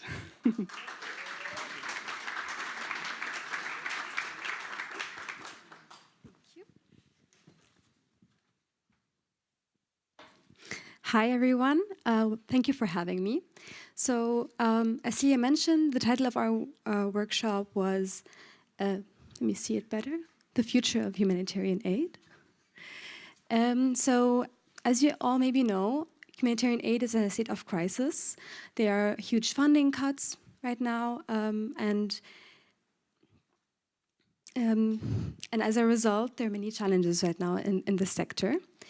So our deep dive provided a space for professionals and people interested in this topic to come together and have a critical discussion and explore future outlooks and how we can deal with these challenges.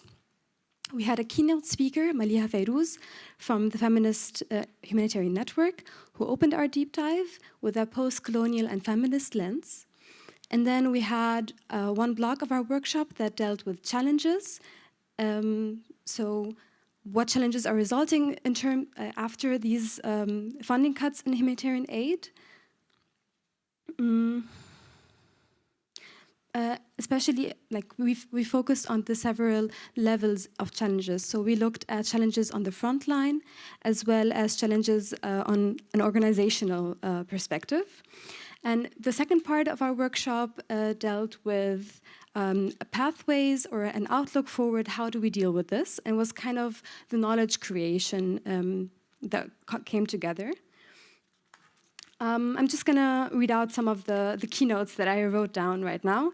So one thing that really struck me was something that our colleague Sheila said. She said that we have to support the human in humanitarian aid. We also have to strengthen resilience in these crises. We have to respect humanitarian law. That was something that was discussed a lot, and bring back the respect for human rights. There's also the talk of how we can strengthen local actors and strengthen networks. We have to collaborate more and coordinate more, especially in times of crisis where collaboration is already struggling. How can we act better?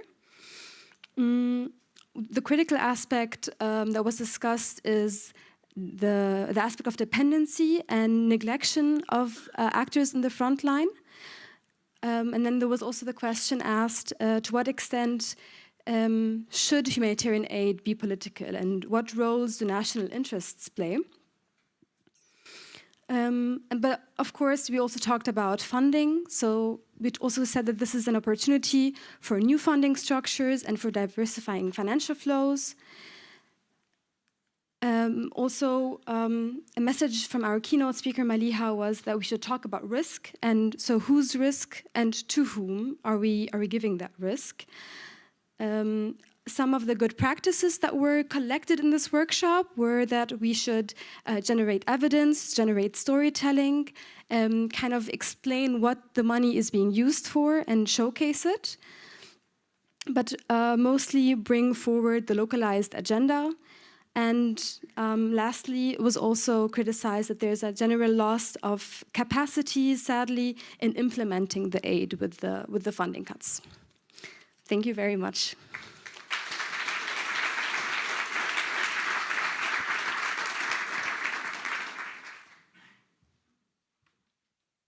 Last but not least, I'll ask Jörg Haas on stage, or maybe we use this mic. Yeah.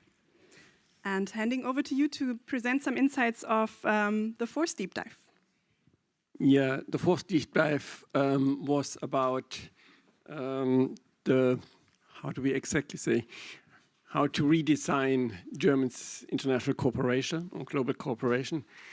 Now, I won't go into the details what was said because it's a lot. Essentially, 4 points I wanted to focus on as some outcomes or key highlights. We had a discussion on the question how business can be involved in the cooperation. And the key point was that it needs to be embedded into locally owned industrial strategies. You know, countries need to develop their own industrial strategies, their economic strategies, and business can play its role within these strategies. So German cooperation can foster such strategies And the key point is not to foster German export, but to local value creation, local job creation, and local sustainability. In that context, there was an interesting proposal by one of the business people here on the panel that contracts for difference could play a role in essentially reducing the offtake risk for larger projects that have high capital costs and reduce the capital cost essentially if the offtake risk is borne by international corporation. So that was one point, business in the wider economic cooperation. The second is we had clearly a more critical debate about the orientation of German development and international cooperation along on geopolitics. There was quite a fear about this, that essentially the main interest in achieving SDGs 1 and 2 about poverty and hunger, that this would be suffering due to this geopolitical shift. So it was more a negative point about this. And there was clearly a strengthening of the an enlightened self-interest, enlightened long-term self-interest should be driving and guiding German cooperation. And the third point I wanted to stress is essentially a European orientation, that it is very complicated for many countries to deal with, Sweden and Netherlands and Ireland and the UK and France and Spain and whatever. Okay, so Europe needs to be, more coherent. This is a long-term process. There's not much done yet. There's the idea in the coalition treaty of a new North-South Commission. And one idea was, couldn't this North-South Commission figure out how Europe could actually create a unified, one desk in a country for Europe and not a German desk? Not a GIZ, but a European agency, not a KfW, but a European development bank. So that would be the idea. So the question is, how can this at all be fostered? So that was one point that was discussed. I leave it at that because we have a few minutes left before our next talk. Yeah.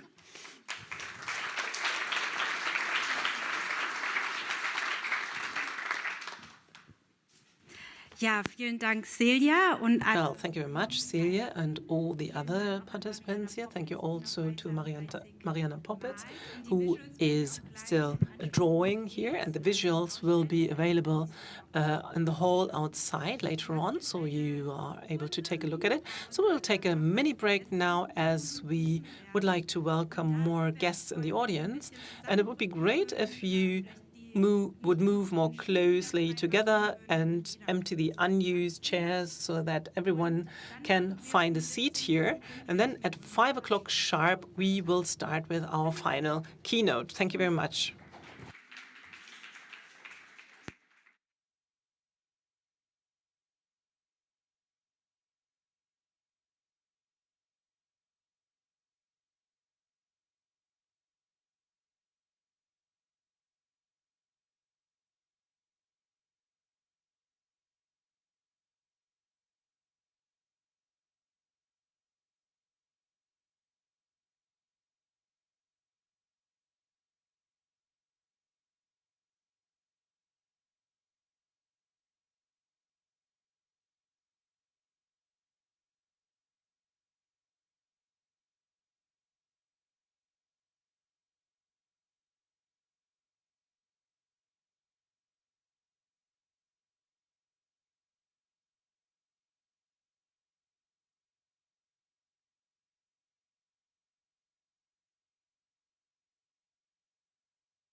So, wir würden Sie bitten, dann auch alle Ihren Platz zu finden.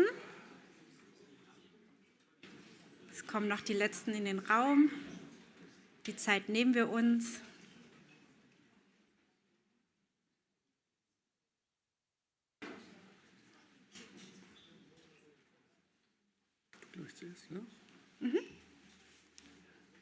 Ja. Okay, willkommen zurück und herzlich willkommen an alle, die neu dazugekommen sind. Wir freuen uns, dass sich der Saal jetzt gerade etwas durchmischt. Auf der einen Seite haben wir die Teilnehmenden, die schon den ganzen Tag mit uns im Berlin Forum for Global Cooperation verbracht haben. Und andererseits haben wir nun neue Gäste im Publikum, die eigens für den Vortrag von Adam Tooze zu uns gekommen sind. Wir freuen uns, dass Sie da sind und dass wir gemeinsam den letzten Punkt gestalten können.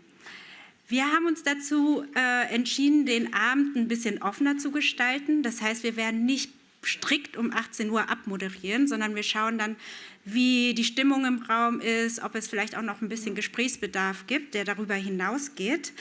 Und genau, die Teilnehmenden, die sich per Zoom dazuschalten, sind natürlich auch wieder eingeladen, in Zoom die Q&A-Funktion zu benutzen, sodass wir auch die digitalen Fragen später aufs Podium bringen können. Auf die Bühne bringen können. Genau. Ja, es ist mir wirklich eine ganz besondere Freude, Adam, dich hier anzukündigen. Adam ist einer der, würde ich sagen, wichtigsten Public Intellectuals unserer Zeit, Wirtschaftshistoriker und Autor von Büchern, die alle irgendwie Krisenzeiten der Weltgeschichte des 20. und 21. Jahrhunderts zum Gegenstand haben. Er ist Autor eines vielgelesenen Newsletters namens Chartbook, schreibt regelmäßig in der Financial Times und anderen Zeitungen und Zeitschriften und gibt das neue Wirtschaftsmagazin Surplus hier in Deutschland mit heraus. Seit wir uns 2019 in New York getroffen haben, ist unsere Zusammenarbeit immer weitergegangen in verschiedenen Projekten, die ich gar nicht alle erwähnen kann, das wäre zu lange.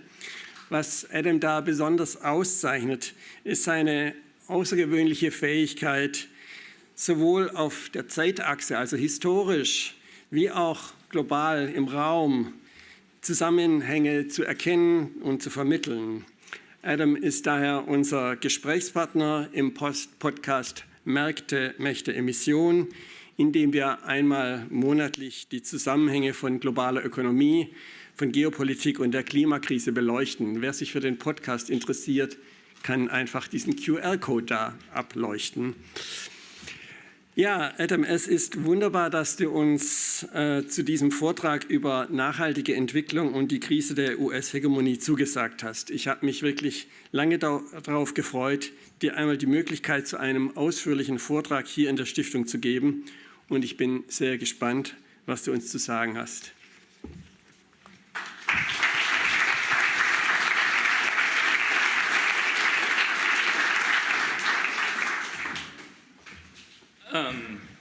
Zunächst danke, Jörg, für die sehr freundliche Begrüßung. Es ist wirklich eine Freude hier. Thank you very much for these friendly words of introduction, and I'm pleased to be here, and I will switch to English. Foundation for having me this evening, and to apologize to those who've been taking part in the day-long conversations for not being able to be present. I had family commitments today. I also want to apologise, I think, for the rather grim subject matter that you've asked me to address. I don't know whether this is going to give the long and productive day a happy ending. Perhaps it will confirm and supercharge ideas that you've already had. I hope at least it's a clarifying effort to make sense of what's going on. Coming to you from the United States, our mood is tense, I have to say, and as I was leaving, literally as I was on the car to JFK, the news of the ban on foreign students at Harvard broke. And to be honest, I don't want to go back. But we move on, and I want to think onwards with you. I also want to thank I want to thank Jörg in particular for actually giving me my prompt, which could hardly be more dramatic, or it almost has a kind of dark comedy to it, which is that, let's see whether we can move this. Is this going to work for us, folks on the AV? The button's not working. the monitors are blinking on and off, and the button, there we go. Is this going to go? Okay, yes. So the dark comedy, really worthy of Iannucci, was the moment that many of you may have missed in the blur of extraordinary news that's come across us in the first months of this year, which is the first week of March 2025, in which the United States became the only nation in the UN General Assembly to formally vote against the nomination of a day of hope and peaceful coexistence.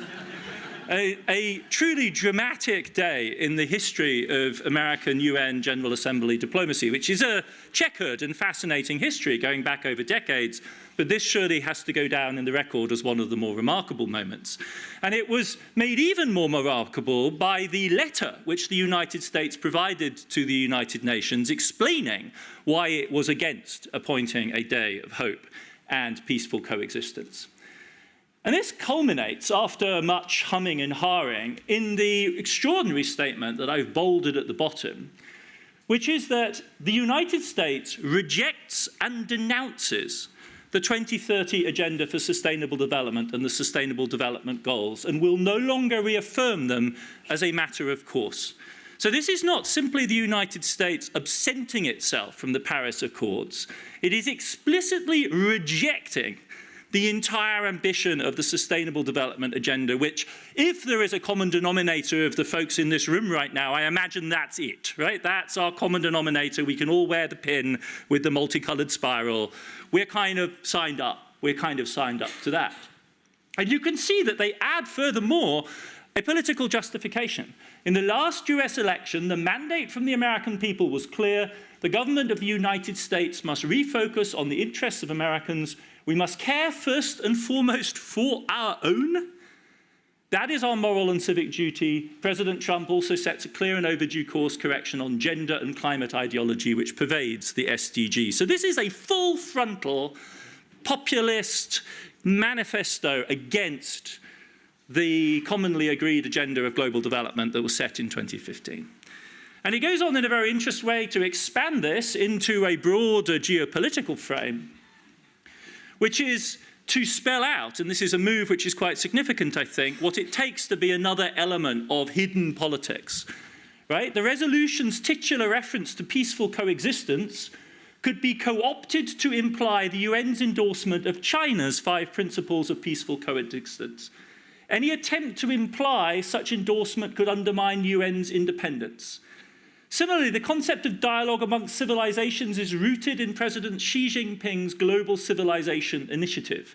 So there is here an effort to expose social SDG agenda, bland, you might think, UN talk, as effectively ridden with CCP ideology that presumably we're either complicit with or too naive to realize is actually going on.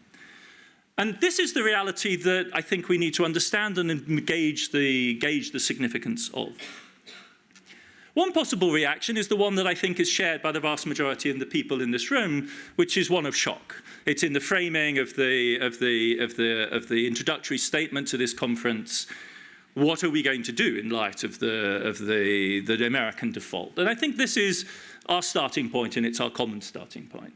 But there are other ways in which you might react. Another way would be to say, well, fine, fair enough, of course this is shocking, but why are we really bewailing America's renunciation of the SDGs when they, in fact, have delivered so little?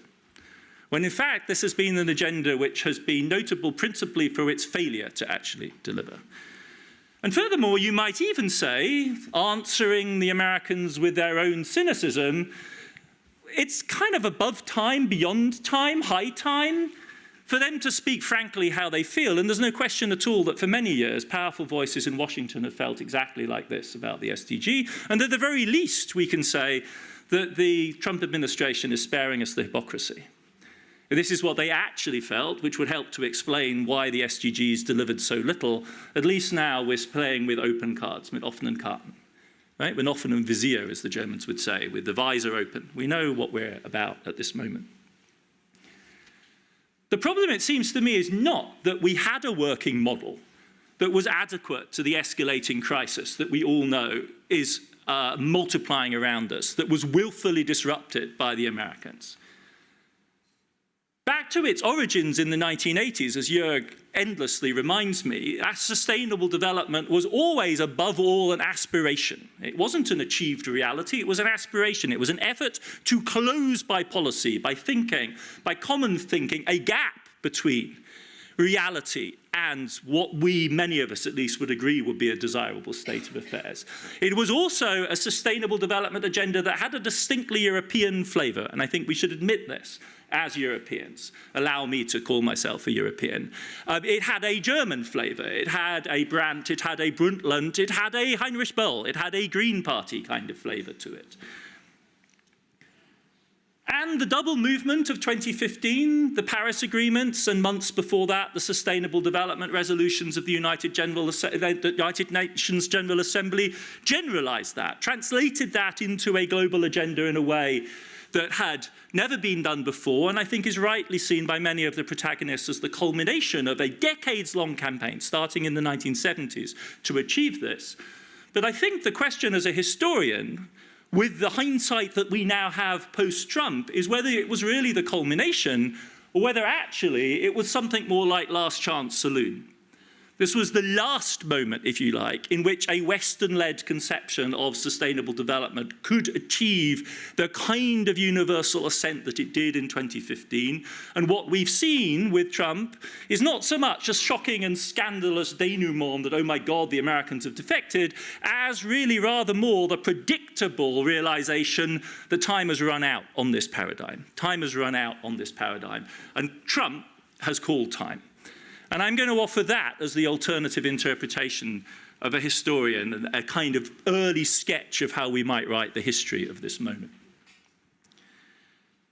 Let's be frank, and I think it is time to be frank, and one of the things that this moment may help us and enable us to do is to be truthful with each other. The 2015 agenda was not delivering, I would submit. It was not delivering on the scale that we need. One could point to various different dimensions. I've been involved with the Stiglitz and Guzman-led campaign on finance and debt, but you could also look at the just energy transition partnerships, for instance, which I know Jörg and I share an interest in, which were the highlight of the Glasgow GFANS, and are really, when you dig into the details, an embarrassing failure of Western development policy. It wasn't working. And so to reiterate my point, Trump's America is not disrupting a system that was adequate. It's disrupting a non-system that was not adequate to address even the current challenges, let alone the escalating polycrises that we can all point to and that we all know are coming away, and ultimately fuel the urgency which so many of us feel, which is we ain't seen nothing yet. This is just the beginning of the combination of crises that we're going to be facing. So 2025, in my view, marks not just an uncouth and embarrassing disruption of the paradigm by the American presidency, but the moment at which I think we have to face the historical obsolescence of a Western-led sustainable development paradigm. Why does America matter so much? You might say, hang on, isn't Tooze exaggerating the significance of all of this? Is this not somebody who's basically traumatized by American politics right now? That'll be fair. There's definitely that vibe. But if you dig into it, it isn't difficult, I think, in dimension after dimension to think through the way in which American power actually does manage. And I think we should check ourselves in the months to come, and when we try and calm ourselves by saying, oh, well, we can get by without the Americans. Just look at this list and then tell yourself that again. Right? So the US market for imports, this is the axis of their trade policy influence, Wall Street for finance, the reach of the American legal system that my colleagues at Columbia Law School write about so powerfully, the reach of the American national security apparatus, going all the way back perhaps in German consciousness to the NSA spying affair of the early 2010s, the predominant role of the United States as a single concerted actor in ODA. If you add up all the Europeans, you get to big numbers too, but they're not acting as a single actor, whereas the Americans, at least for a while, were. The dominant role of American private philanthropy, which behind the scenes we all know plays an extraordinarily important role also in European climate activism, for instance. A lot of that is American money. They're deploying it in Europe because they know it gets them more bang for the buck in Europe than it will in the United States. But it's there in the background nevertheless. The predominance of US-anchored universities as centers of thinking and American think tanks, which is not by any means uncontested but real. Just look at the career paths of so many people involved in global world. I know that one of my Vorredner this morning was involved in a commencement in New York just a month or two ago. That kind of influence is singular to the US. And then, of course, finally, there is the voting share of the United States in the Bretton Woods institutions, which whenever we get serious about talking about large-scale global financial reform, you end up running into Congress. And that is the blockage when you start seriously thinking about what the IMF and the World Bank might actually do. So this crisis in the US, I would submit, is real. And we are kidding ourselves if we think we can walk away from it. It's a dramatic development. But is the American rejection, as shocking as it is, surprising? Obviously, I'm asking a rhetorical question, and you can see that I've been building up to a degree of skepticism here. But I want to sort of force you to think about the logic here of great power politics. I mean, why is it that we convinced ourselves that it was plausible that the Americans would be serious about sustainable development? I mean, that on and of itself is not an obvious claim. It's not an obvious assumption to make.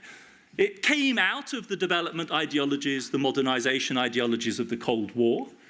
But if you think about the logic of those, it was development for those people in our camp, within our Cold War camp, and it was development on a scale which didn't fundamentally challenge the balance of power. So the classic paradigm success story is South Korea, which is a frontline state in the Cold War, miserably impoverished in the 1950s and early 1960s. Difficult now to make ourselves an impression of just how impoverished South Korea was.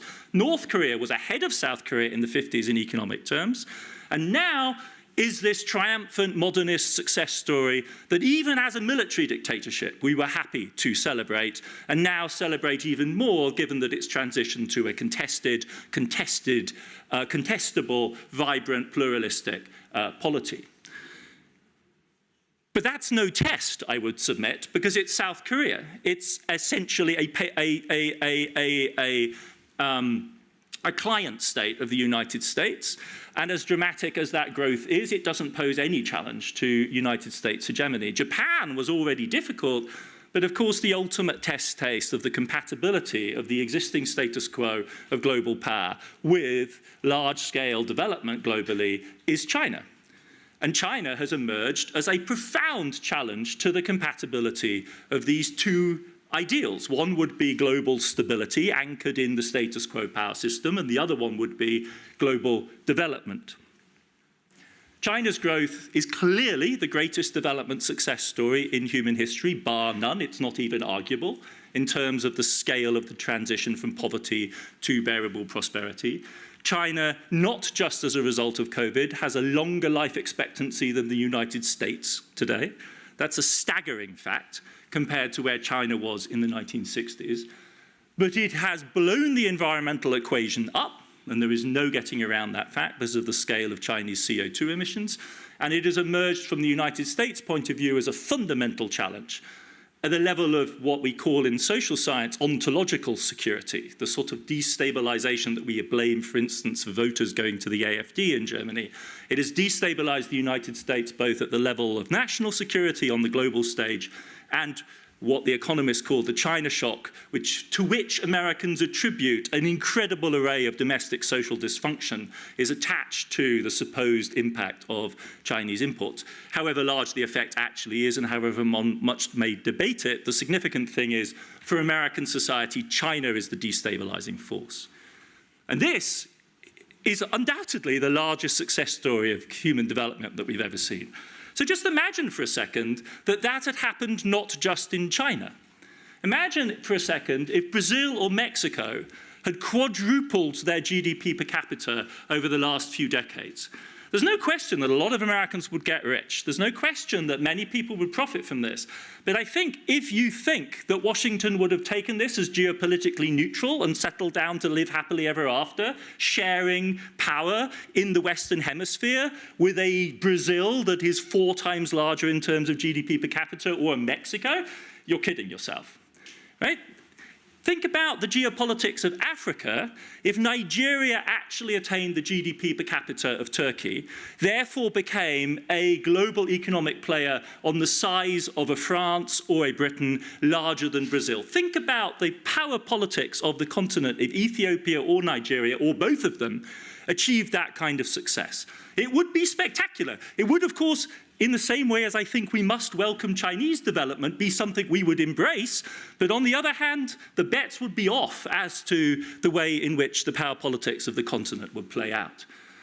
If you want to know how this would look up close, I'm always impressed by conversations I have in Singapore with the long memories of the period of what's called konfrontasi in the 1960s, when Indonesia looked like it would emerge as the massive regional hegemon and was waging war against the newly independent Malaysian state and threatened Singapore's independence as well. Imagine Indonesia achieving a huge leap forward and how that would conceivably destabilize the regional politics. The point I'm trying to make is that sustainable growth when we achieve it is not by itself, or in fact is the opposite, generally speaking, of stabilizing to the geopolitical status quo. And it doesn't even have to be relative closure, right? China is the most dramatic case because it actually catches up with the West. But you don't even have to achieve that. Critically, I think, for the transformative, qualitative change that's produced by economic development is in fact more often than not crossing thresholds. So it's an absolute effect, not a relative effect. And the way I would think about this is, for instance, drone-capable players in Africa. Right? We thought of drones once upon a time as something reserved only for rich countries. Well, this is the number of African states which are currently importing drones from Western suppliers. These are data from the last month. And this isn't confined to state actors in Africa because of the potency of various raw material rackets that are run by non-state actors. The orange dots are the non-state actors which have become military drone capable by the spring of 2025. If you wanted to put a label on this globally, it's the Houthi phenomenon. Right? We don't know whether they're a state actor or not, but they're capable with $10 million, $100 million defense budgets of destabilizing global trade with a little bit of technological and military help from Iran. That's the multipolarity. It's not an effect of actual convergence, it's an effect of crossing thresholds. And that lowers the bar dramatically for the disruptive effect of sustainable development. Ethiopia doesn't need to become a Turkey to fundamentally change the power balance in East Africa. If it can leap to lower middle income status, as it may very well, it will become a regional power of a type we've never had to deal with before. And it will attract the attention of the great powers and complicate the geometries of regional geopolitics in a way we're just not ready for. In a sense, what I'm saying is, the shock on the American side is they made promises on SDG they never wanted cashed. And only one of them had to be cashed, and that was the Chinese one, and that was enough for them essentially to bolt out of the framework. The fundamental point, to reiterate, is that only in happy fantasy, I think, is sustainable development all around compatible with the geopolitical status quo and the persistence of the American unipolar hegemony. It can be made to conform. The Americans are not too worried about the South Koreas, the Japans, the Australias, though they had a minute of anxiety about Japan in the 1980s. But it depends on political frameworks. It depends on geopolitical frameworks. And one of the striking things about the SDGs, not entirely coincidentally as they emerged out of development discourse in the 2000s and the 2010s, is that they are not just unpolitical, but anti-political. Right? They actually set out to specify a kind of development that doesn't require us to deal with it. And that, too, has a distinctively European flavor. Think about how Shimon Peres imagined a new Middle East in the 1990s to be delivered upon European lines because it was going to be an Abraham Accord mega with Palestine folded in that was going to deliver peace. There is a deep tendency on the part of Europeans, and notably Germans, to think that economic success, economic integration necessarily leads beyond national sovereignty, necessarily leads towards confederation, ideally leads you up to the world state of the UN. Think about Habermas in the 2010s speculating about the EU as a precursor to a world order. Whereas, historically speaking, the opposite is true. The vast majority of states that have pursued sustainable development have done it so as to resist external power and then to become powers themselves. right? That's the point of development for the vast majority of players, is sovereignty. Because sovereignty is another word for collective freedom. And if the point of sustainable development is empowerment, then the classic way of understanding that within the nation-state framework is not immediately to sign on to a UN treaty in which you sign away your sovereignty. Your immediate impulse is to actually use it to empower your state to exercise a kind of sovereignty it's been previously denied. And that is the reality, I think, that we have not dealt with and is key to understanding the American defection from the paradigm. There's a more specific reason for thinking that there was always something weird about imagining that the Americans would in the long run go along with sustainable development as part of a long run project, which is this historical chart, which is simply to say that no previous experience of hegemony in the modern sense has ever been compatible with environmental sustainability. The two models of hegemony that we know, the British Empire and the United States, were both of them foundationally set up on the basis, on the one hand, of fossil fuel exploitation, and on the other hand, of entirely non-sustainable, biodiversity-threatening forms of agro-industrial complex. That was their entire foundation.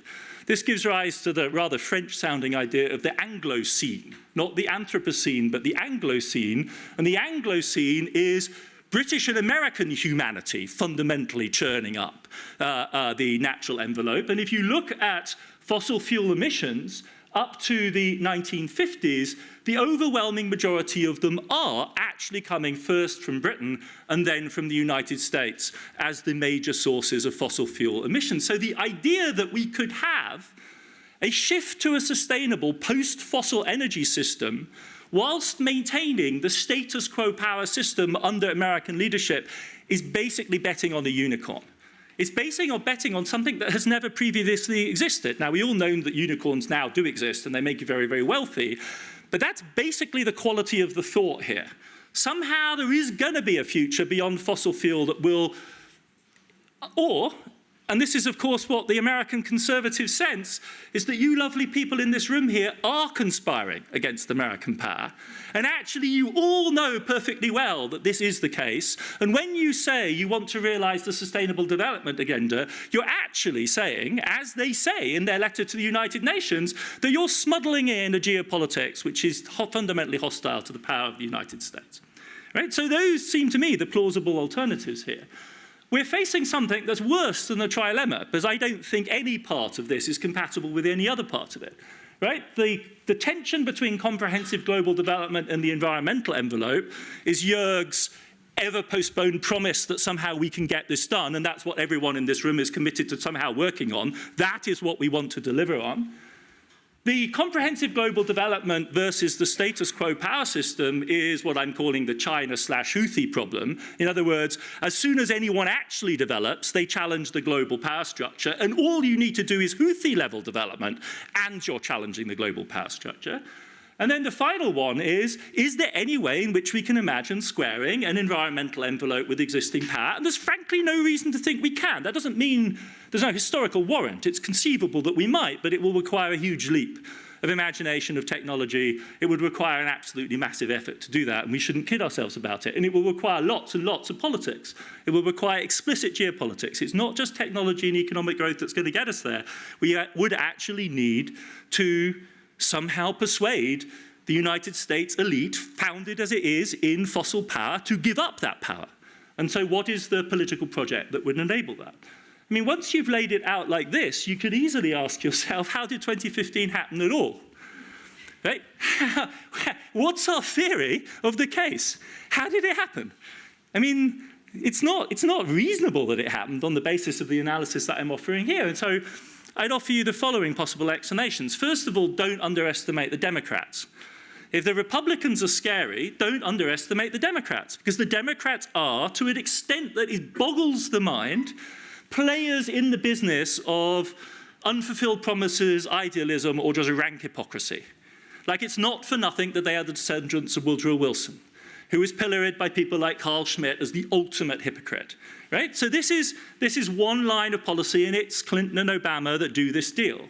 So we should be careful in dealing with them. The other point, I think, more serious perhaps, is that strategists under Clinton and Obama actually, and this makes them in retrospect quite sympathetic, unlike the Biden people, saw the change in the world coming, understood multipolarity was a historic fate. This is very much the Brzezinski view, for instance, and so preemptively want to make international and global rules to their advantage and tie the Chinese, the Europeans, and anyone else in as quickly as possible while America still has influence and sway. And I think that idea was quite powerful in both the Clinton and the Obama administrations. In retrospect, they seem sensibly modest in their understanding of where American power actually lay. There is also the idea, still current till quite recently, that Wall Street would actually do really well out of sustainable development. This is my dear friend Daniela Garbor's thesis about the Wall Street consensus, right? It looks glossy, it looks left-wing, it looks progressive, but basically if Larry Fink endorses it of BlackRock, you know where it's really coming from. Or if Mark Carney goes to Glasgow and says, I've got $133 trillion, you should be careful about what happens next, right? Because that's clearly big money lining up to do the best it can out of this transition, which would explain why we get sustainable development, because $33 trillion is a lot of money, and that power really does talk. If it were real, it would be a very powerful force. Then there is the fracking story and its deeply ambiguous implications for American climate policy, because in the extend and pretend version of American policy in the Obama era, fracking gas is the transition fuel. Fracking gas is what enables the Americans to sign up to Paris, because they know they're simply going to replace all their coal-fired electricity generation with fracked gas, which is super cheap, and it gets them huge CO2 gains. It's a little bit like the European strategy in the 90s around Kyoto, where you all knew that East European and the Soviet and Russia was going down, and so you could buy in. It's the hot air argument. The Obama people had this in their back pocket. And if you look at American decarbonization, it's heavily driven by fracked gas. They go deeper into cutting coal out of their energy system than, unfortunately, the Germans do. And they can do that because gas is coming on so quickly. And the final element is, and this is, I think, where we really hinge, is they never thought it was going to go anywhere anyway. Right? They sign on to this knowing that if it ever got serious, they would have a veto power over it. And you see this built into the text of the documents that we celebrate, like the Paris Agreement of 2015. At the very last minute, in the last few hours, as I understand it, of the negotiations, the whole thing almost blew up because the French Secretariat inserted language which made it so binding that the American administration would have to present it to Congress. And they know since Byrd Hagel in 1997 that you're never going to get this past Congress. And so it was written out, and the nationally determined contributions were lightened to the point where an American administration can sign up. It's a difference between should and must, or should and ought, or it's a legal, literally one word that changes it from acceptable to the American administration to a dead in the water, dead as a duck. It was always there. And what we're seeing essentially is the bluff of the Europeans, the Japanese, and all the other people of goodwill who went along with this, knowing what the compromises were being called by the Trump administration. Because the Trump administration is basically saying, we call your depoliticized liberal bluff. We see you. We know perfectly well what your agenda is. It's obvious. We know you're trying to smuggle in a bunch of stuff with ESG and sustainable development goals. We're not going to buy that. We totally reject, and this is not just Trump, but Biden as well, the thesis that America must compromise because it's historically declining. No, America is going to die on the hill of exceptionalism. It's going to die on the hill of dominance. The China challenge, meanwhile, has fundamentally changed the game. So any American idea that they would play a leading role in the renewable energy field is dead in the water, and they all know it, which is why they move around the issue. Blended finance, with all due respect to Daniela, looks amazing on paper and has, I don't think, ever delivered even as much as $1 billion in profit to anyone anywhere. In other words, it's peanuts. It's irrelevant. It doesn't work. It's not actually an engine for the transformation of global finance under the sign of green. It just is it's an illusion. It's a Potemkin village. It's to make people like Carney look good on the global stage. And in the meantime, the US has emerged not just as a low-cost gas producer, but as the largest world-bestriding oil producer we have ever seen. Ladies and gentlemen, we have to reckon with this reality. America is now substantially larger than Saudi Arabia or Russia in the global oil field. They are not retreating. Any European hypothesis about the end of fossil fuels is just utterly irrelevant in the American context. The American assumption is fossil fuels are forever. American fossil fuels are forever, and it's a matter really of how large the export market is. It's a very dramatic historic shift that we have to do justice to, tightly tied up, if we want to get into the details, with the QE policies, the expansive monetary policies of the early 2010s, which made it so cheap to invest in fracking. Different story now, because it's actually owned by big oil, and so they're much more sensitive to price signals and interest rate costs than they ever were before. And as the Harvard case makes clear, which I started with, don't expect sanity to return to the United States anytime soon. I mean, we really are in a death spiral of culture wars-driven political self-entanglement. It's hard to communicate to the outside world just how irrelevant the vast majority of global politics is in the United States in the current moment. What we're caught up in is domestic culture wars, immigration policy and xenophobia, Israel-Palestine anti-Semitism accusations, and China and the CCP. And that's the whole game, and it's utterly depressing. So what does this mean immediately? Let me move to my concluding remarks, my concluding comments. First of all, I think we need to do justice to the impact and where this is going to be most severe. And the place it's going to be most severe for the developing world is Central America and northern South America. This is an astonishing graph, and the thing to focus on is the red bar at the end. And what's that telling you is that terror works. So this is the number of arrests of migrants from Central America and elsewhere made on the borders of the United States month by month. And that figure in March 2025 is 7,100 people, compared to a flow in the late stages of the Biden administration of close to 200,000 people a month. So what that's telling you is that the Central American migrant movement doesn't want to end up in one of Bukele's jails. Right? Those people are making the choice, they're opting out of the incredible risks that you now run in making an illegal dash into the United States. That will have huge reverb on the economies of the region, because mass migration out of the crisis-torn, really in the heart of polycrisis Central American states, is a key valve that sustains their societies, and the remittances from there are critical for their regional economies. So we shouldn't take our eye off the ball. We can't just stay global. We have to look where this crisis is going to impact. It's 100 million plus people that are in the crosshairs of this, and the impact is already there. Those doors have already shut for those migrants. The second point is obviously the ODA budgets. I'm sure that's been on people's minds all day long. America is a hugely outsized contributor to ODA, nowhere near as much as you'd want in relation to American wealth, but in relation to what everyone else gives, it's significant. And then the third element is that there really is, at this point, I think, zero scope. We'll be lucky if the Bretton Woods institutions actually survive, is one of the scenarios which we started the year with. Briefly, what are the implications of this for a European-centered policy? Since we're in Berlin, we should ask the question. And I want to suggest 5 different points. I mean, I think the first thing is to recognize the scale of the emergency, and if I'm trying to do anything here this afternoon, it's to really bring that home in my own terms, what kind of an emergency is. This is sight and vendor squared. This is even bigger than what we were seeing in 2022.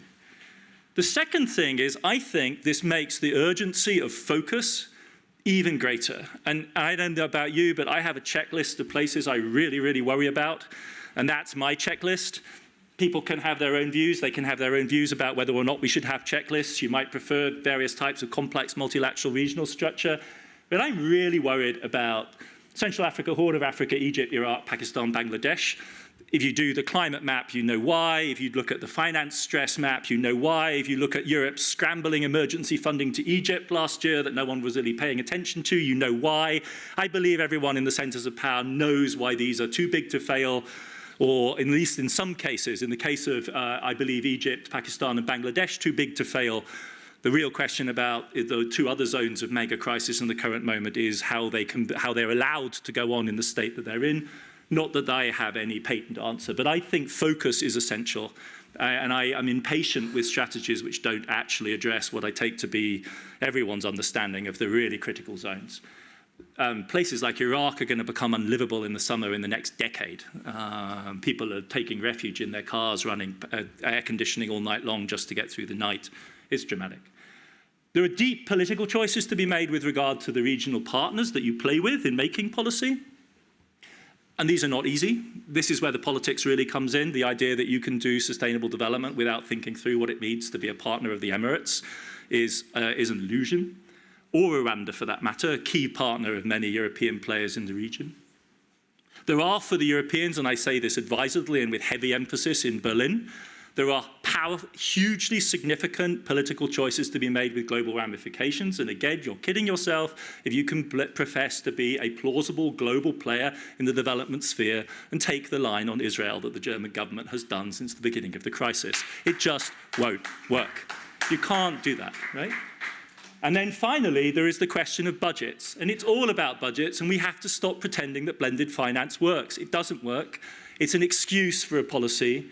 And if we're serious about it, we need to be talking about percentage points of GDP, and we need to be talking with the same earnestness and speed and expedition which the Germans finally have mobilized around defense. And it's an obscenity that they're able to do that around Ukraine and the Russian threat and not able to do it around. It's a real Armutszeugnis. It's a sign of immaturity. And it's by no means, of course, limited to German politics. It's just particularly striking here because we've had this convulsive move out of stagnation and paralysis on defense to 5%, which is the sort of level we all know we need to be at for the energy transition. If we could get to 5% of GDP on the energy transition, we'd be in the game.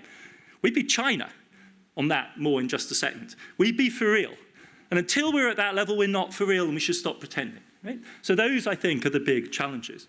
But the real point that I want to make is that this song is no longer about us. This is my Carly Simon quote. You know, you're so vain, you think this song is about you. We need to stop being vain. This is not any longer about us. It's not about the choices that well-intentioned Europeans and Westerners make at this point. Right? This isn't to say that there aren't important differences. The EU, the UK, Japan are not like the United States, or Canada or Australia for that matter. Right? They have much lower per capita emissions, especially amongst working class people. They're pretty close, as Thomas Piketty said already in 2015, to a sustainable level if you actually go to a modest European level of consumption. The publics are broadly supportive, and there's been real decarbonisation in the low-hanging fruit areas. We all know what they are. It's electricity generation. You replace coal with something better and you get real benefits. That's actually happened, and it's important. But our track record collectively speaks for itself, and I'm going to show you data in a minute, which we all know them, but we have not delivered. For 50 years, we've been banging on about sustainable development as a central historical challenge, and many people have made honourable lives in the struggle over that challenge, but we have to admit the modesty of what has actually been achieved, and fundamentally, therefore, the lack of credibility that the West has as an actor in the really dramatic changes that lie ahead. Now, let me just dramatise this with some really kind of quite hokey diagrams, but I still find them useful to shock myself into a realisation about this. I mean, this is the reality of the last 50 years. I picked it because it was a 50-year chart, not because it's a particularly good one. But that is the combined total of the CO2 emissions reduction achieved by Europe since the beginning of the realisation of the problem. That twitch. Now, this data stops in 2024. If we took it to 2025, it would go to about there. Right? That's how much all of this effort has actually achieved. The United States is now at higher levels of emission than it was in 1970. It's not actually achieved any reduction at all. And meanwhile, the entire world has changed around us, and the two really dramatic movements are the purple line. That's China, by itself, blasting through any conceivable level, previous conceivable levels of emissions, and then the rest of the world growing much more steadily over the top of it, and in the long run, very consequentially, because that's an awful lot of players, all adding up with steady growth over a long period of time. So if we want to do what we want to do, we need to go through the looking glass. We need to turn this around. And then what we need to do is we need to speed up time, because that's 50 years. That won't do the trick, so we need to take it like that. Right? And then what we need to do is crash land that graph. We all know this, but just see it graphically and you realise what the scale is of what we're talking about. We need it to go not to where we were in 1970, but to zero. By 2050, 60, give or take a decade, for everyone from the levels which the rest of the world and China have attained. And we're going to do that in the face of what we know to be ongoing development around the world, which includes the global population rising to over 10 billion by 2050, global GDP per capita And climate change is not going to stop this. This level of development is 2.5% per annum. It's very modest. It goes from 12 today to 20,000. So the levels of consumption globally just go through the roof. And total GDP globally that needs to be decarbonized goes from 110 trillion to 200 trillion in modern day money. That's 10 times the current GDP of Europe. That's what it means to do sustainable development by 2050. And it's utterly daunting when you look at it in these sort of simplified terms. And the next question, of course, is who can do this? And it is just radically, historically implausible to me that the people who managed to do that, or the people who didn't manage to do anything, really have any valuable lessons of any kind to teach anyone on this question at this point. We had the knowledge, we had the wealth, we had the affluence, we had the technology, we had the finance, we had endless conversations over decades and decades and decades, and that, ladies and gentlemen, is what we managed to do. Now, you can't blame us for not stopping China's growth, but you can ask why on earth our line is still where it's at. But we can consign that to the dustbin of history. That's not our question anymore. The question to decide what happens next is what the big emerging market players do in this space, right? It isn't the EU and the US that decide this. It's only, and can only be, just look at the graph to imagine that the Europeans can somehow redress, given their modest achievement, that huge surge in global emissions, or the Chinese story is clearly, I think, bizarrely wide of the mark. Now, we know what China's done, and we have a pretty good idea from policy studies how they did it. And it's not magic, ladies and gentlemen. It truly isn't. If you want to have an electric vehicles industry like the Chinese, if Germany had wanted to have it 20 years ago when the Chinese got serious about it, you would have set policy, you would have spent money, you would have set incentives, you would have put the stick about when you needed to rationalize a little bit. It's not magic, it's not command economics, it's highly competitive. And they did it because they've had lots of different reasons to do it, including beating the Germans at their own competitive game. And apparently the Germans slept while this was happening. But it's possible to do that, right? This is not a thing. Kein Ding der Unmöglichkeit. You can transform an industry. And the key players that are going to have to do it, if we take seriously these numbers, are the grouping that is basically identified as basic. It has to be the key players, which are Brazil, India, China, and South Africa, as a key partner, at least, right? Ideally, one would look for a G20, a G30 kind of configuration to do this. And the history of this is real, right? This is not slow-moving stuff. So this is data I calculated from IRENA last week. This is the latest IRENA release from April.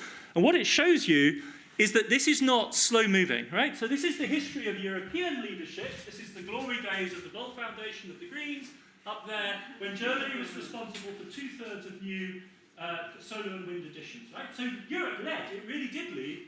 And then the financial crisis happened and the Eurozone crisis, and Europe itself. It isn't China that does that, that's Europe doing it to itself. China then takes off and reaches the 45 to 50 share before 2020, and then this is the real story. China surging in the last 2 years to over 60% of global emissions. That is history. The Chinese are making it, right? This isn't a story of the Chinese having some long structural advantage they've always had. This is the Chinese moving faster and with vastly greater energy than we have ever done. I mean, take that number up there. The Chinese have added in the last 2 years, what is it? 3 times as much renewable energy capacity as Europe and the United States together. 3 times as much. Right, so this is the scale of action that's necessary. There has never been action in the West on this kind of scale. Let's step away from this and come to the conclusion with a couple of other really dramatic demonstrations of where we go, because this is the solved problem. If we don't buy Chinese photovoltaics, we're choosing to heat the world.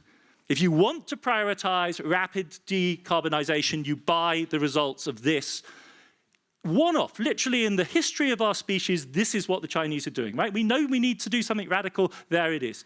So, what about the hard-to-abate sectors? This is the easy-to-abate bit. What about the hard-to-abate sectors? So let's focus on 2 to end. Steel and cement. We know they're fundamental to infrastructure. We know they're hard to decarbonize. Who are going to be the actors? We know there's a huge conversation in Germany about Thyssen and green steel and endless, all of us have been in endless workshops on this. But ask yourself for a second who actually makes steel. Have we forgotten that from the 1970s onwards, the locus of heavy industry shifted away from the West to Asia? And have we forgotten the scale of what happened in Asia, such that the current state of play is that China alone produces more than half of all steel produced in any given year? I mean, this is a staggering shift in the balance. So the only place where large-scale decarbonization of steel can realistically be performed and where it must be performed is obviously in the place that it's produced, and that is essentially China and India. You might say, well, hang on, Tooz, what about the European Union? We're still in there, we're still players. That's a deception, and it's a deception of using national economic statistics rather than what we all know matters, which is corporate level. Which businesses is it are the big players in steel? And this is the list of the top 10 steel producers and their locations. And that ArcelorMittal, we all know, is located in Luxembourg as a matter of convenience. That's an Indian business. So every single one of the top 15 steel producers in the world is an Asian-centered producer. The solution for decarbonization of the most basic heavy industries has to come out of where they're located, and that's in Asia. The first Western firm on this list would be in place 15. That would be the American firm Nucor. ThyssenKrupp, the national champion of German green steel, comes in at 41st in the list. It's responsible for 0.5% of global steel production, which gives you an idea of what kind of a platform that offers you for doing a transformative technology shift in the world. An important laboratory. They make 10 million tons of steel a year, shouldn't be ignored. But clearly the problem is, in fact, to decarbonize the great Asian producers. Those are really also the bluff that we should call in our conversations with our Indian colleagues about CBAM, because basically they object to CBAM, and yet it's their steel producers that are in the crosshairs here, and those aren't small businesses. Those are the oligarchs of China. How about cement? And this is a more optimistic note. If you wanted to find a world historically relevant place for Europe to intervene in decarbonization right now, it would be cement. It's as mundane as that, but seriously, folks, that's the most optimistic thing I can offer you. Focus on cement. European producers are key players in the cement industry. We all know it's important, and I think it gives us an appropriate sense of where we fit in the world historic food chain at this particular moment. Thank you very much for your patience.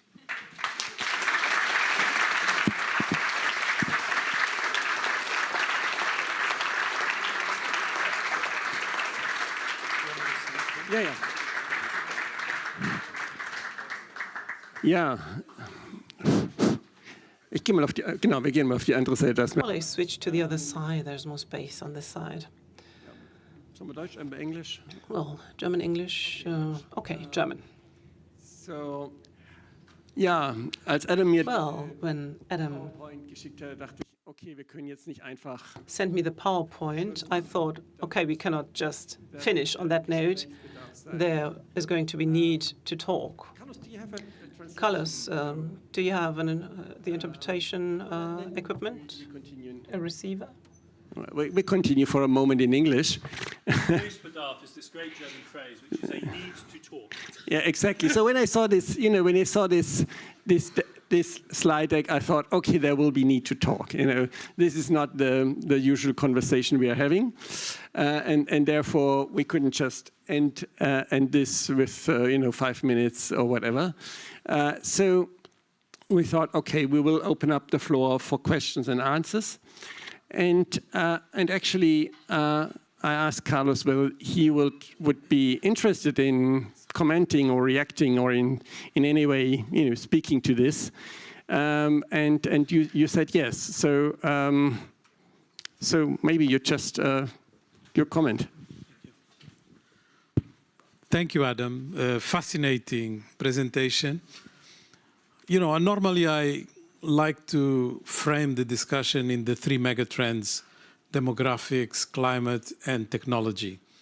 And I think what you presented covers the climate one very well. So I have nothing but to agree with this assessment that, in fact, I offered this morning by challenging the targets. And now we have become engulfed and indulged in these sort of targets that don't make any sense because they are not realistic and they are no longer going to be the basis for discussion. Therefore, we create mistrust and we, basically create this impression of false consensus.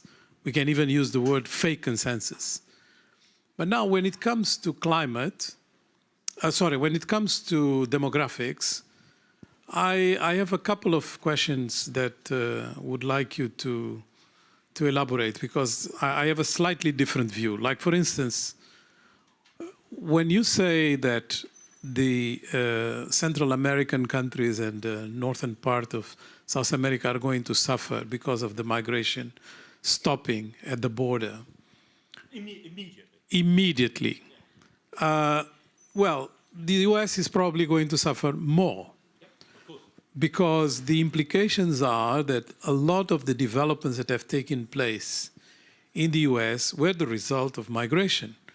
What happens to Harvard is very much, indicative of not understanding that the talent worldwide has become one market. It's the only one that doesn't have any borders. And if you stop talent from moving, basically you are going to suffer the consequences of it. Silicon Valley is mostly led in terms of corporate CEOs by Indians. If you start, acting in a way that does not allow for mobility, you are going to suffer the consequences of it. On the same vein, I think what is happening in China is also, to a certain degree, an acceleration due to the fact that the Chinese have watched very carefully, they are long-term sort of players, what happened to Japan. And they know stagflation is around the corner because of the aging of their population. So whatever window of opportunity they have, it's now, and they have to accelerate it, and they are doing it. But, they are very conscious that the value chains of the future are going to be very different, and they are already investing in a way that takes into account that development. And to a certain degree, I think what is happening in Europe is not understanding these dynamics, being completely unaware of some of the demographic shifts that are actually tectonic and that are not going to allow things to be the way they were until now. And partly because we are going to see a correlation between the possibilities for us to adjust societies for higher technology with the aging of their population. It's pretty clear to me, and I think it's pretty obvious to everybody, to a certain extent, that the older you are, the more difficulties you have in absorbing tech intensity. And it can be in processes and products. And this is going to be a hallmark of how we are going to react to these changes, which brings me to the last one, which is about technology. I think people are not really taking into account the impacts of both artificial intelligence in imploding the way we measure value, and therefore, creating the conditions for us to actually attribute value in a productive system that has been geared to actually do things completely different. Value in the future is going to be not based on intellectual property regimes as we know them, but much more in the highly concentrated capabilities of algorithms to read and identify language. And even that is going to be disrupted by quantum computing because it's going to put in question the encryption as we know it, and therefore stealing that is already starting with artificial intelligence is going to intensify much more. And we are not really in a world where the capabilities of the regulatory systems can cope with such changes. Yeah. So who is going to take that on board first? And I think that explains a lot why the Americans are acting the way they are acting. So I think there is method on the madness. It's not completely full. Maybe the drama and the part where the actor is not a very good actor is the one that we are noticing the most. But there is something behind that is a bit more elaborate. And that elaboration is basically how we are going to manage decoupling. And this decoupling is not just the identity of ideological choices. It's going to be much more based, in my view, on how we are going to adjust for a tech intensity that is going to have key players, highly concentrated, mostly in the US and China, that would like to first confront each other for hegemony, but second, to protect themselves from quantum computing and all the stealing.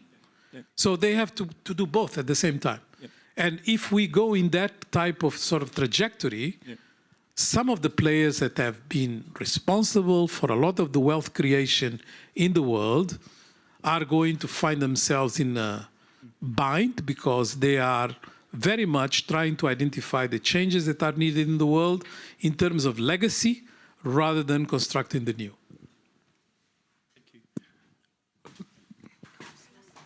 May I respond to that before we take any more? Because that's so rich that I'm worried that I'm going to lose track if I don't.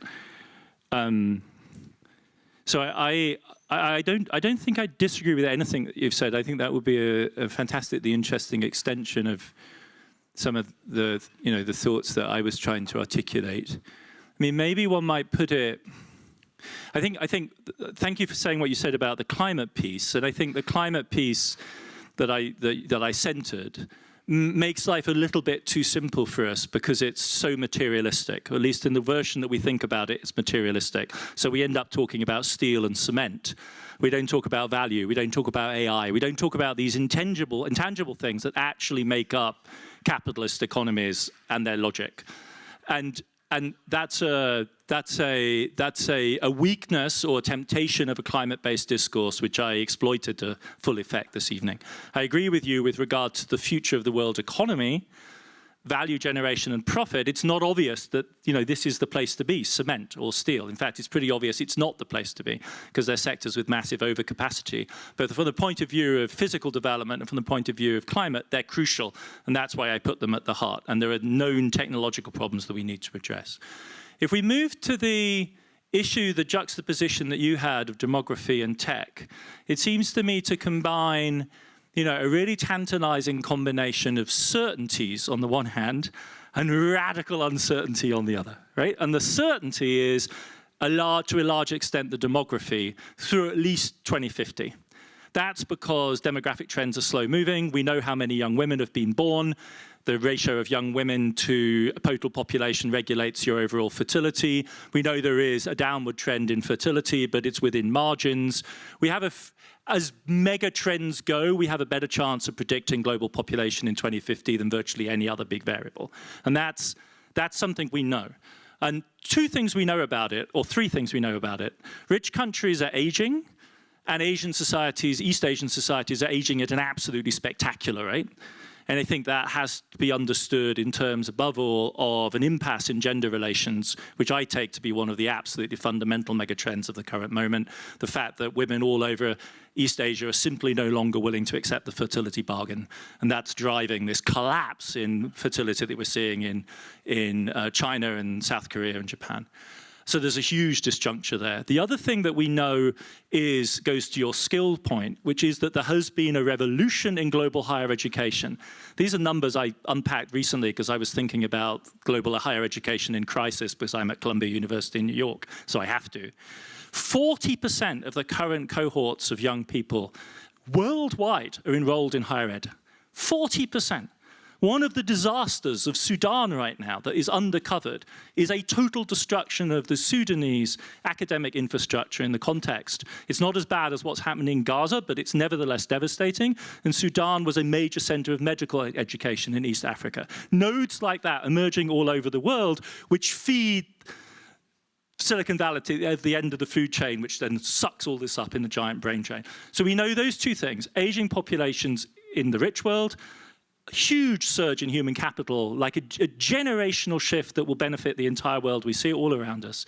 And the third is Africa, Africa, Africa, right? I think it's in one of your publications. 25% of all humans alive in the world by 2050 will likely be African, right? That is a thing we kind of know. And are we ready for it? No, absolutely not. In no way whatsoever, at no level, right? Not locally, not regionally, not nationally, not European-wise. It's staggering how dramatic that shift is. And we have never seen it before, right? You have this sort of silly idea that somehow Africa is a poor country, therefore high population density. No, of course not, right? The history of the African continent is of low population density for a variety of different complex reasons. So a densely populated Africa with countries like Rwanda having European levels of population density is a total historical novelty and one we have to think through. That's the certain side, you know, and that's daunting enough. Then we move to the technology side, and it seems to me that we know it's huge. Anyone who's used AI seriously knows the LLMs are extraordinary in what they're able to do, and this is just the second or third generation. 5 years down the line, this is going to be even more transformative. There's no question about that. But I simply don't think we understand yet how that's going to play out, what that's going to do. There's some easy scenarios you could pitch. One would be a massive concentration of power in the global north with huge dominance of global data centers. If you want to see a metric on which the United States leads China by a country mile, it's none of the physical stuff, it's data center capacity. The Americans have massive capacity. So it may be the Chinese are going to be smarter and they can develop smarter algorithms that lose less crunching power, but that's a formula that's worked for America in the past. It might work in the future, mass. But let me just to conclude, give you an alternative vision, which I came away from several visits to India impressed by, which is the potential of tech to serve a kind of holding function at lower middle income in societies which don't build massive state infrastructure, don't really solve endemic, massive, comprehensive poverty problems, don't really solve the basic problems of infrastructure, but compensate with, exactly as you're describing, young generations of incredibly tech-enabled technicians who build a digital state that holds modern Modi's India together, right? India is way ahead of anywhere in Europe, let alone Germany, in digitizing the state apparatus. And one of the things they're able to do thereby is basically end famine in India. They did the 2020 absurd COVID lockdown, and though people suffered, very few people starved to death. In any previous episode in Indian history, we would have had a huge mass casualty incident. And one of the reasons that didn't happen is they have this massive digital infrastructure. So I think it could play out in very ambiguous ways for large developing countries stuck. You know, this could be a solution, it already is in large parts of East Africa, right? Various types of highly sophisticated digital infrastructure compensating for a lack of big businesses, big banking facilities, big infrastructure of the type we know from the 19th and 20th century. So that for me is the game here, the certainties, which are the demography or relative certainties, and the big unknowns on the tech side. And given the global balance of education, I think it's a story that could be told in a very optimistic way. I mean, I know American entrepreneurs who routinely use coders from Ethiopia because they're so good, they're so cheap. The real problem in Ethiopia is the government keeps turning the internet off and during political emergencies, and that interrupts their ability to sell their services to Silicon Valley, which happily snaps them up, right? So there is a huge potential leverage there between the tech-enabled youth, which is going to be African and South Asian, and global consumers and global markets and global business and capital thereby in the long run. Ja, ich gehe zurück auf Englisch, auf Deutsch, sorry. Well, I'll switch back to German. So it's a very interesting conversation and far-reaching. I think somebody wanted to ask a question over there, and then two people over here. Fangen wir da mal an. Elena hat und wie immer kurze Fragen oder kurze Kommentare. And can you please be brief? Auf Deutsch oder auf Englisch? Geht beides. German or English? Well, both is possible. I missed the, let's say, historical analysis since the cement production and the steel production are children of, let's say, post-war societies in which was a shortage of houses, shortage of infrastructure, and the whole economic system we are using to describe our current world is a child of poverty in the whole Western world. So let's say industrialization was answering the need for certain goods, of which we have a lot right now. That's what I wanted to add, and that's what's as well described with the cement and iron production, since in countries such as India and China, there is a high need for that. And that's one hand of the thing, and the other hand is whether we are able to transform our societies after we met all the needs of people without, let's say, generating new consumption habits, which are already ruining large parts, let's say, the plastic in the ocean and climate change and a lot of further problems. Since all the wealth will not use us anything, the concrete and the steel will not give us any kind of wealth if we just fuck everything up. Or are there any, or I miss anything with this analysis? Since I miss it completely, I miss this perspective. Definitely come back to the are we, you know, does having a house but fucking everything else up question is a great one. But let's have some more from the back, and then I'll cycle around. Hi, I'm Jana. My question is around financing. So next week there is the financing, next month the Financing for Development conference in Seville. I think the last figure I saw is 6 trillion. That doesn't sound impossible to reach the SDG goals. Maybe you can comment on that. And then what role do you see for the multilateral system to meeting those challenges? Thanks. Should we have one more? Woman at the front here. Here. Can we have the mic at the front here? There was a let's hear from first, and then there are online questions. Mine is a quick one. Yeah. Well, Bodo Elmers from Global Policy Forum. You made a lot of references to the SDGs and to the Agenda 2030 and that they could be agreed on despite the role of the USA. So what's the implication, to give you some chance to speculate into the future, for the post-2030 agenda, which is about to start? Does it make any sense? Are we going to have a universally agreed set of development goals at all post-2030? Or how it is going to look like? I think, can we pause there? Yeah.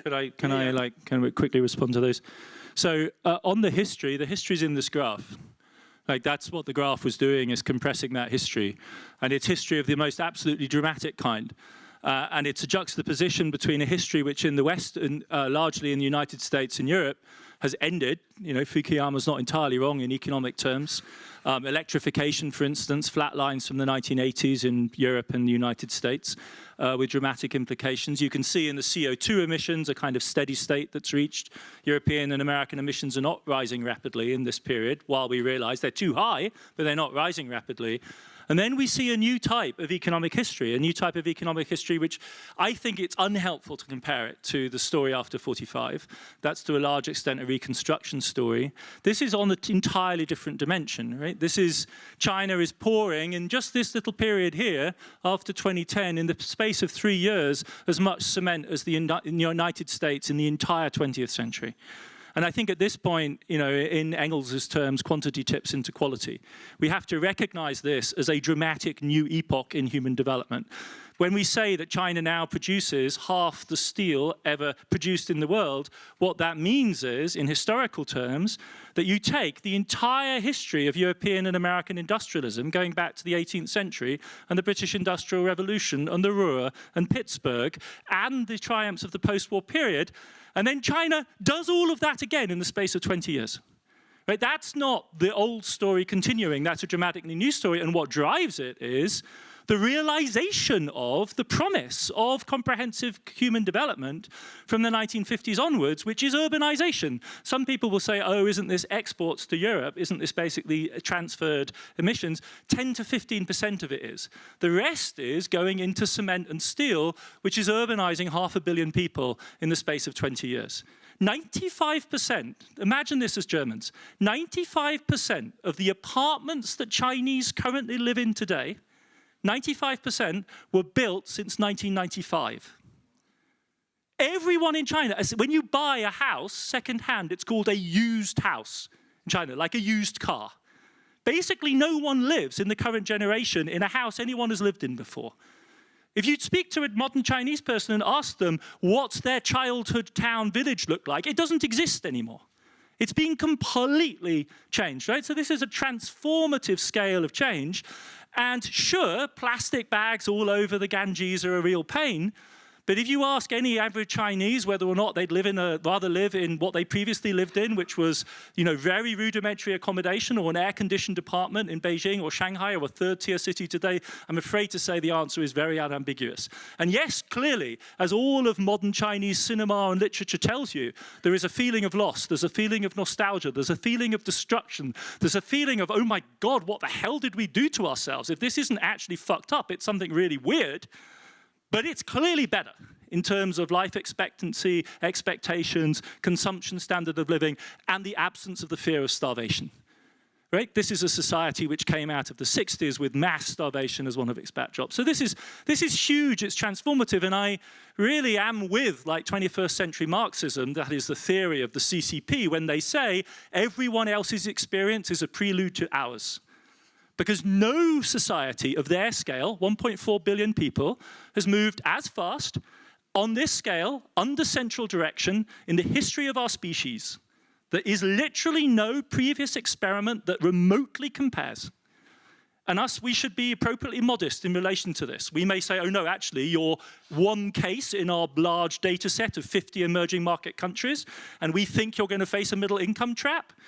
And if I were Chinese, I would say, boo, I don't believe you for a single second. Show me anyone's experience that's remotely parallel to this. The only people who are close are the South Koreans, who have also gone through a similar kind of surge in growth, but it's 1/20th the size, right? It's a fraction of the size of the Chinese experiment. Financing, 6 trillion, yes, 6 trillion every single year for the foreseeable future, right? The problem with those numbers is when we hear them, we think, oh, it's going to be an investment fund, like in Germany. We're going to put 150 billion euros in it, and then it'll all be good.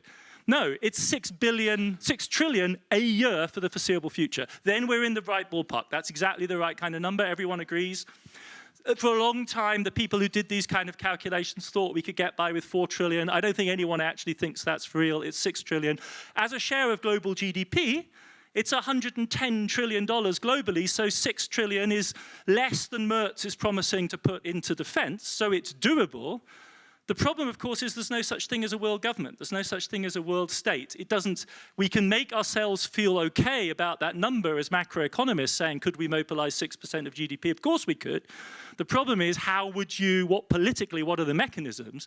And the vain promise of the Mark Carney moment at Glasgow was that there was a Gesamtkapitalist, as Marx would say. There is a universal capitalist capable of orchestrating all of the money in the world, and it's Mark Carney. He's the epitome, he is the personification of that model, that he is going to deliver that 6% share. It's durable, not all of it, but maybe half of it will pay for itself. The rest has to be severely de-risked. And, this is at that point, you kind of begin to feel like a durable proposition. But it's totally fake, and this goes to the question at the back about the future. I don't think there's a cat's chance in hell of a renewed universal commitment, because this is where I started. The United States government is formally committed to voting against any such resolution and rejecting it on foundational grounds. If it includes any of the key elements of the original SDG agenda, it's dead in the water. It's not happening as a universal proposition. And then we don't know yet how the other coalitions line up around that, but if you count the Americans out, I think you could get convergence. Again, you see, the American conservatives, we may despise them, and they really are deplorable people. I'm totally with Hillary Clinton on this. They're deplorable people, right? But they are clear-seeing in a certain way, in that they're not entirely wrong. The elements of the CCP agenda, which I was hymning a minute ago, do reflect the real aspirations in a very concrete, materialized way of billions of people around the world.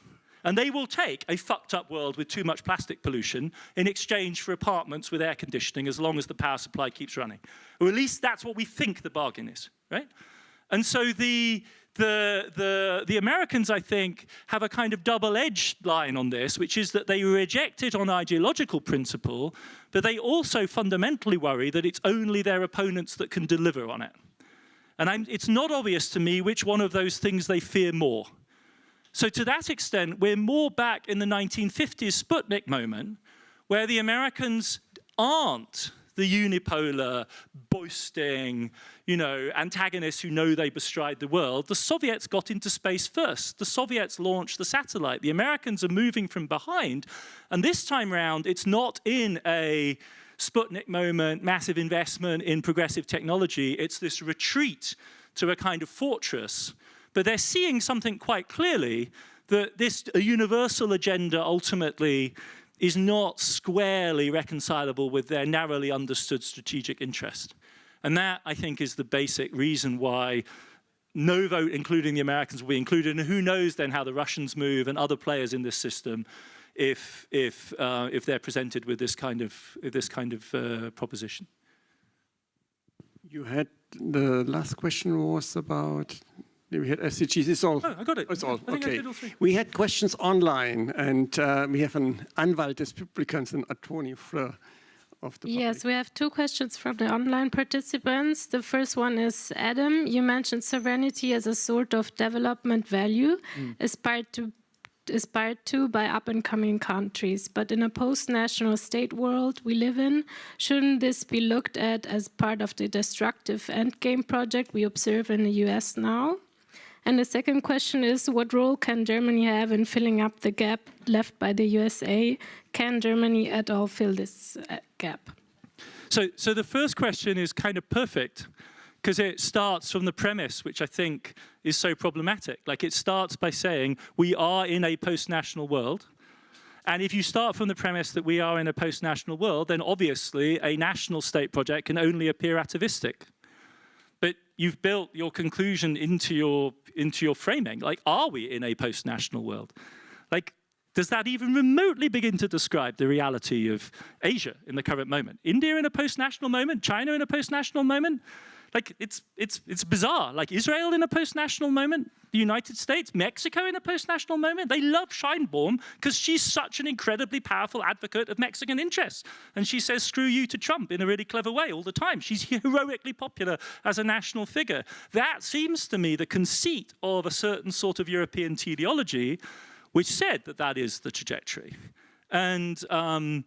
And we moved out of that in the US. I mean, this goes back to the earlier exchanges, right? You know, my friends who were around the Biden administration, their wager was the only way we could get any of the good stuff we wanted. I mean, Jörg and I suffered through endless conversations with our dear friends on that side of the Atlantic. The only way to get any of the good, you know, forward-thinking policy we wanted was to make it as national as possible. It was only if you actually described it as essentially a national project in defiance of China, even at times in defiance, God help us, of the Europeans. This is where our conversations originally started. The Americans were also mobilizing around the CBAM.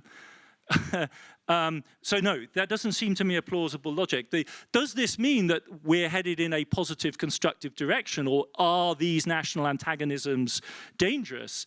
Yes, but that's what any theory of great power politics since the late 19th century has told us, right? That massive economic growth within the nation-state form, going back to classic imperialism theory, whether it's Hobson or Lenin, like, is saying that as soon as we moved in the late 19th century towards powerful nation-states with rapidly developing, technologically sophisticated capitalist economies, we had a very, very dangerous power dynamic playing out. And whatever way you read the China project, it's not first and foremost a universal project, right? First and foremost, it's a national strengthening project, delivering development for China, and that is what the CCP derives its legitimacy from.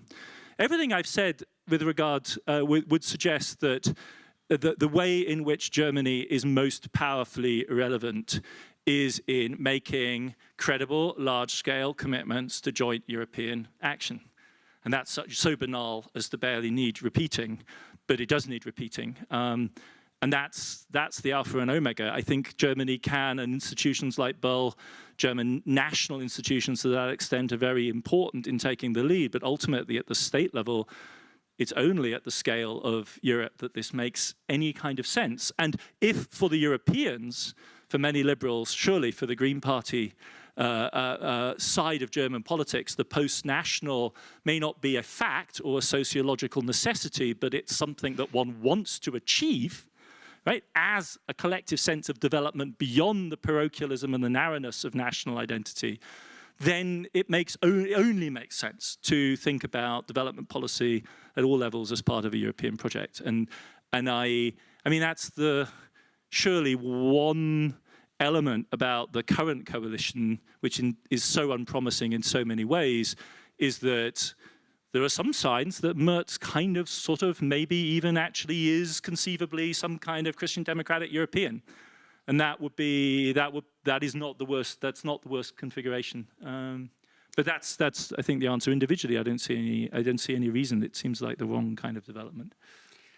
We have probably to close this, but just to react to your last thing about Europe. Europe is at the moment discussing to setting an NDC, a goal of decarbonizing by 90% by 2040. 90% by 2040. And I don't know any major economy anywhere near this. And this will force Europe to be a pathbreaker on many of the industries. In pure quantitative terms, okay, this little European steel industry doesn't matter, but Europe will be the laboratory for the rest of the world. Can we do it or can't we do it? So in some way, it may still be. I like that. I think that interpretation. I think I like that interpretation more than the old Brussels effect argument, right? Because the other way in which small was leveraged large was by way of market size. And as Europe's economy grows as slowly as it does, it has certain upsides. It makes it much easier to decarbonize if it's growing as slowly as it is. But it also reduces structurally its market power over time. But if you are not going to go down the Brussels effect regulatory route for influence, outsized influence, then I think this technological example first mover model is quite attractive. And I wouldn't discount that. But I do think the bigger comprehension problem for us right now is just the scale of this shift, right? The reality of the lurching shift of a new mode of heavy industrialization towards East Asia, not just in the 70s and 80s, but with such force in the last generation, right? It's so spectacular, it's utterly unprecedented in the historical record. And that does have consequences for the future, the main drivers. So I'm with you on the value of what Europe is doing. It's hugely ambitious. I mean, I need to ask you back, do you think there's any probability that will be achieved? Let me put it that way. The European law is something which is relatively hard to change once you have it set in stone. So it creates a pressure. But we will see. I mean, it's likely that it will be approved if Merz and the coalition has still, committed to it, and if the Germans want it, the rest of Europe may go along. So let's see. Adam, we are more or less really at the end of the time we planned for this. The translators also have to, get their rest. Thank you so much, Adam, for the provocation, for the food for thought. Thank you all. I would now ask Marcus to come up. And give us final words of, just saying us goodbye.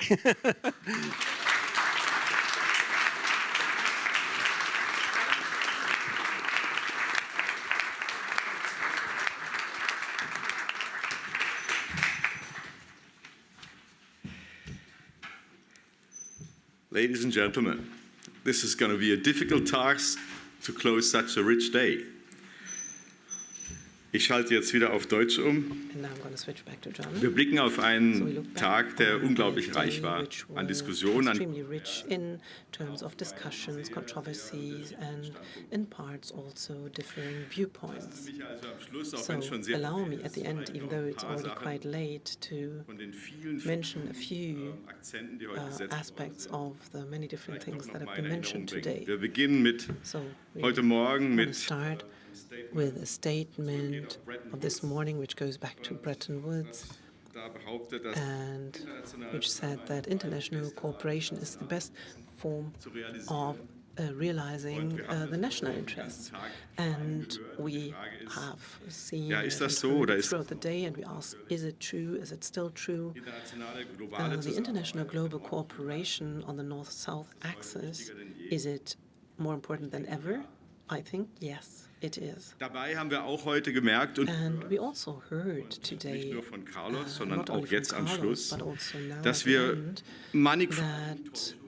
und dass diese Täuschungen die a multitude of deceptions, so to speak, and beeinflussen, that this lack of understanding leads to a lack of credibility in international cooperation. It leads to situations where we have to say, okay, we have to question ourselves, we have to question our narratives, our stories, and our expectations, and our realities with which we approach the other side, or with which we should approach each other.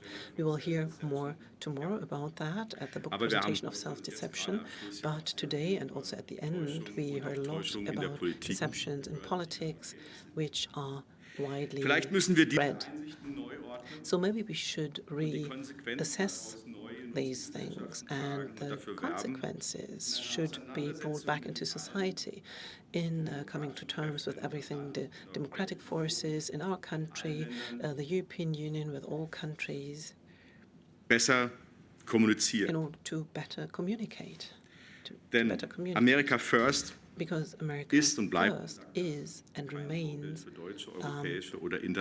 a path that is not feasible for German or European international cooperation. Disruption or quick further development of an increasingly multipolar world without an institutional basis. Is this the right description for the realities, or is it the obsolescence of the Western paradigm, so changing times, 4.0 times 4, is this the actual description of the current realities? Then there is no way around it, and there should not be any way around a new dialogue. We need to talk, as we've said this morning. We need to talk to the people, institutions, the countries of the global majority, the global South. That's what we called it in the past, and maybe we should no longer use the term like that. In diesem Dialog müssen wir so in this dialogue, mit der Bereitschaft zum Zuhören unbeirrt gehen, to listen without any limitations, and we have to limit our expectations. Maybe as Germany, we should give an impulse, be a strategic advisor, gebündelte, in Zukunft to bundled European responsibility in the future, maybe also with a view to the presidency in the United Nations and the General Assembly of the United Nations. As it is, the organizers, the Heinrich-Böll Foundation and SME, both stand for dialogues. In the future, we would like to maintain this format and turn it into a focus zu einem Ort, an dem Politik, Fachleute, interessierte experts, interested citizens, die anstehenden Herausforderungen offen diskutieren. Upcoming challenges in an open manner, and to take positions, to take sides. Schön, dass Sie zum ersten It's great that you were here for the first forum and have made such great contributions, so thanks to all of you. And I'd also like to thank the great aides here, the great helps of the organizers, the organizing teams on both sides, the Humboldt Foundation, Humboldt University and Böll Foundation. There are some pretzels and drinks out there, so please stay here for our ongoing debates, and please don't forget the book presentation in the main building of the Humboldt University, and please don't forget the very rich and interesting contributions today. Thank you very much for the great keynotes, especially what we've heard now, or also in the panels. Great thing. Thank you very much. And thank you very much for being here, and see you tomorrow. And tomorrow we will have the book presentation, Self-Deception Trap. We can see Carlos Lopez tomorrow again, and many other faces tomorrow at the Humboldt University. And with these words, I would like to wish you a nice evening. Bis auf Wiedersehen beim nächsten Berlin Forum on Global Cooperation. Dankeschön. Thank you very much.